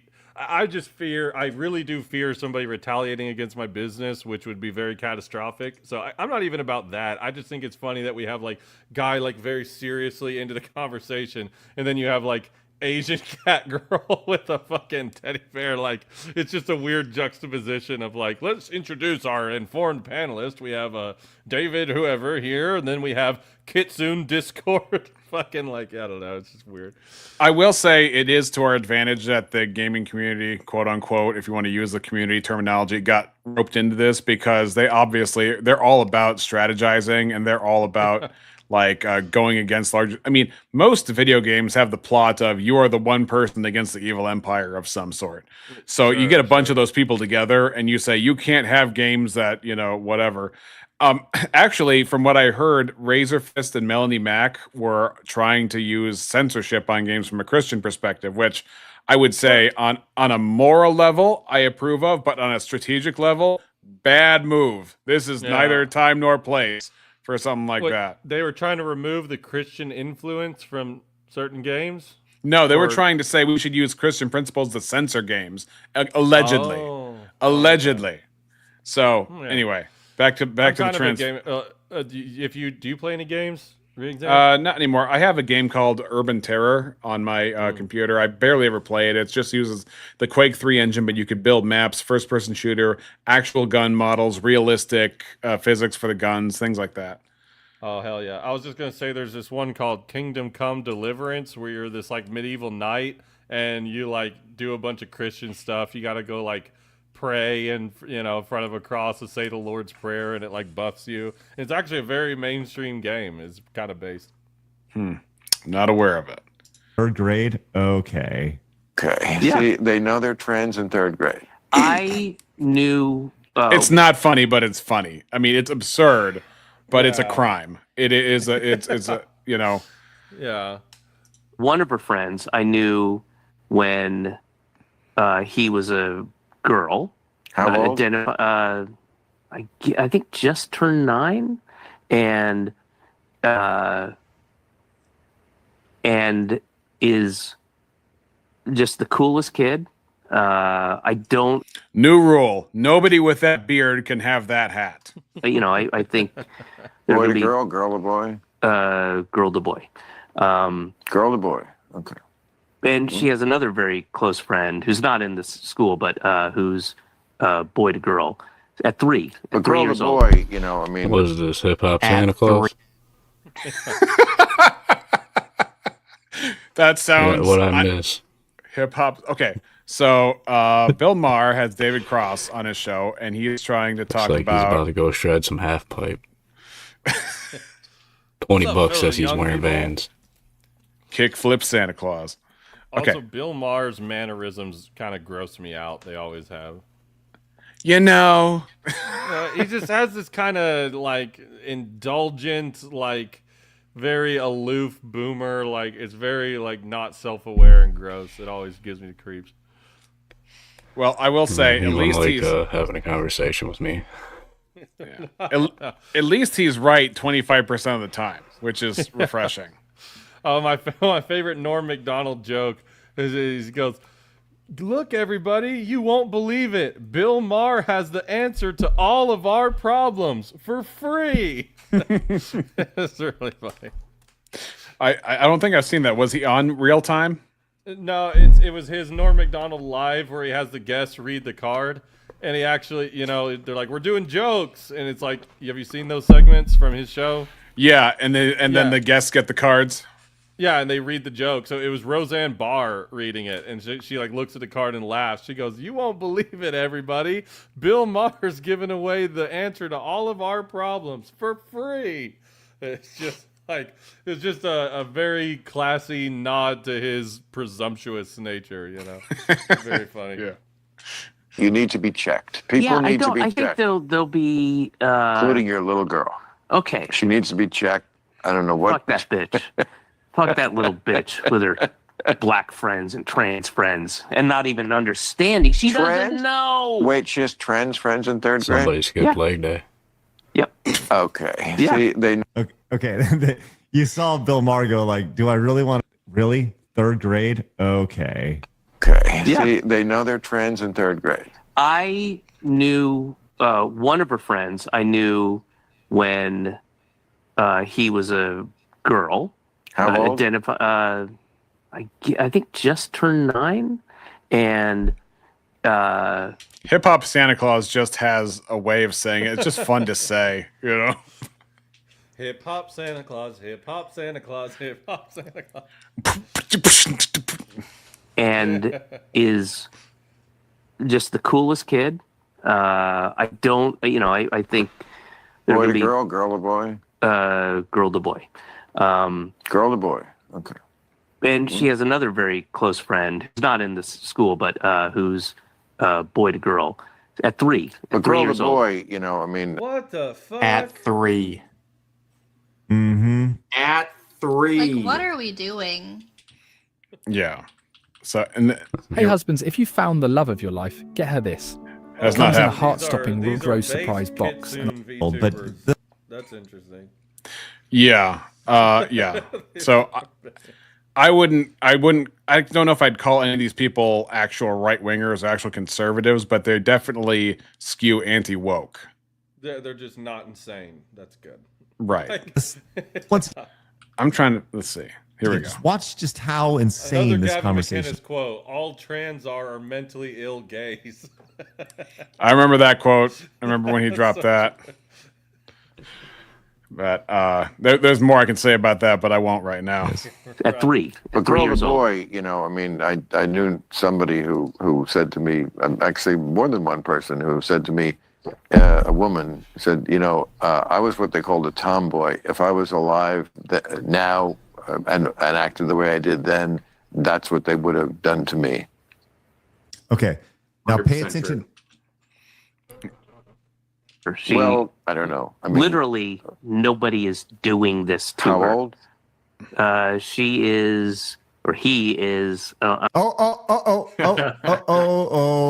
Not very woke of you. Not very welcoming there, Davey.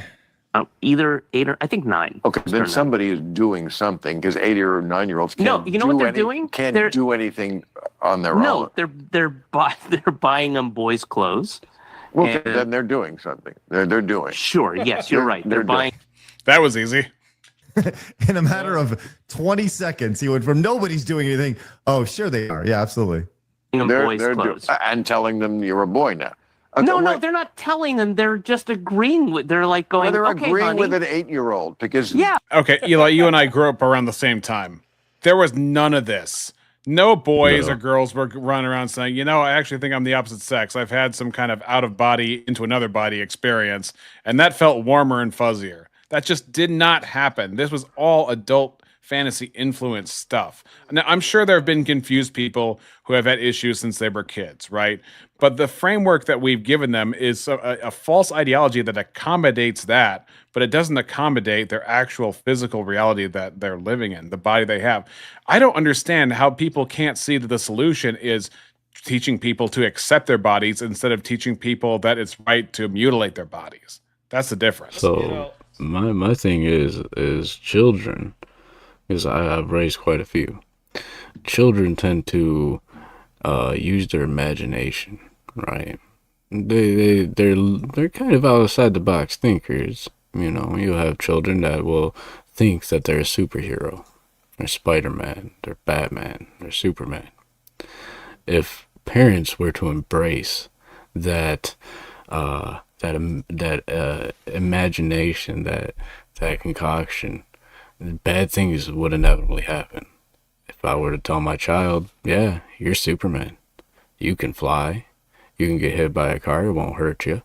You can even take a bullet, it'll just bounce right off you, boy. If I were to tell my kid that, I guarantee by the next day I'll be burying them. Yeah, exactly. Well, and, you know, Ben Shapiro back in the 2016 days, he actually had a really good point that, like, if somebody was a schizophrenic and they thought that the walls were talking to them, and even if you could demonstrate that, like, yeah, schizophrenic people will not off themselves as much if you just agree with their hallucinations, that doesn't make it okay to agree with schizophrenic hallucinations. It's not how you treat that condition. But what happened with gender dysphoria is it was labeled as a similar condition, similar to somebody who was schizophrenic, but then somewhere it morphed into from being Delusion a mental disorder. illness, to like an identity that ought to be protected, and then they label that as progress, but really it's just kowtowing, you know. because when That's has their judgment ever been off? At 8. You know, Anyway. you knew you weren't gay, right? That's It's not different. It's not that I had the thought when I was a kid, I know I am not a homosexual. That never happened. I didn't even know what that was. I didn't even had a concept for that. I just thought everybody was normal in those things, like corresponding to your actual design. I didn't know about that until like what, maybe 11. Like somebody said the word homo at some point, and I was like, "What's that?" And I found out too much. How old are you about? Man? Eli, you are going digital on me. Oh, is this better? Screen. Yeah, you're going Mr. Roboto. Oh no. 2, 3. Domo arigato.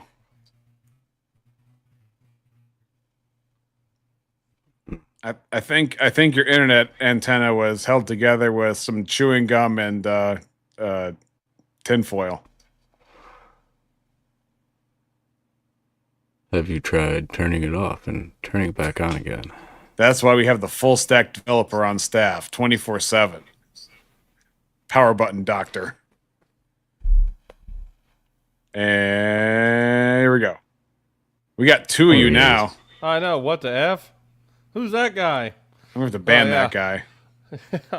Yeah, I was asking, how old are you? What was your glory years? I'm 36. Oh, okay. I just turned 29 this month. Okay. Well, anyway. Yeah. You were in my older cousins. You were kicking me around on the basketball court. That's so very close. Yeah. But I was the one following you guys around like a lost puppy. Let me tell you, the 90s were nice. They were nice while they lasted. The 90s was like if optimism was mixed with oxygen in the air, and it was pre 9/11. It was awesome. Pre-COVID, obviously, but pre-COVID and pre 9/11 and post Cold War, really good, really good. Oh, yeah. Let me tell you, like you had neighborhoods. It really was also true about race relations. Obviously it wasn't perfect, even in race relations. We talk about the riots and all that stuff, but man. Anyway, enough of my childish nostalgia. It is different. No, it isn't. It's okay. Good luck with President Vance, because as I always say to my woke friends, we voted for the same person. You're just why she lost. And that's what I wanted to bring up. That is exactly right. That is exactly right. Yep. So yeah, on that, my friends, it is getting late for all of us. So right. I think we should begin wrapping it up. So, Mr. Eli Nix, tell everybody where they can find you, who you are, and what you do. Oh yeah, I'm just a guy who likes to debate, specifically atheists and Protestants who aren't my friends, and sometimes they're my friends and we'll debate too. But I do this really for a hobby. I don't have an active channel where I'm making content other than TikTok. Usually before I have a scheduled moderated debate, I will go live and take atheist callers one by one. So if you follow me on TikTok at Eli Nix Live and set a notification, you can see when those go down, and those are really fun. Probably in the future, I'll start taking those and uploading them to YouTube for your listening pleasure. Other than that, yeah, just catch me here on the Re-Exam Show, which I really appreciate you having me on. Speakeasy's channel, Mega Bloodbath. That's me. Was that my timer? I'm good to go. It's also it's also time for Reverend Russ to say his farewells and can you know what? Actually, you do the sign-offs with the scriptures, so I forget about that. I'm Re-Examination. You can find me on this channel, of course. Any other connections are on Linktree. I don't really maintain all the other things besides X, where I just kind of repost people I agree with most of the time. You can find me here and all those sorts of things. Now, and this is the Unapologetic Preacher. He's going to tell us where we can find him, what he's about, and he's going to share with us the closing benediction. I'm Reb Russ, the Unapologetic Preacher. You can find me here on YouTube, Unapologetic Preacher. I'm on Verbal Combat every Friday with Speakeasy, and I'm also on X and Discord under the same tag. And tonight I'm going to give you guys James 1:12-18, since it's quite relative to the discussion tonight. Blessed is the man that endureth temptation, For when he is tried, he shall receive the crown of life, which the Lord hath promised to them that love him. Let no man say when he is tempted, I am tempted of God.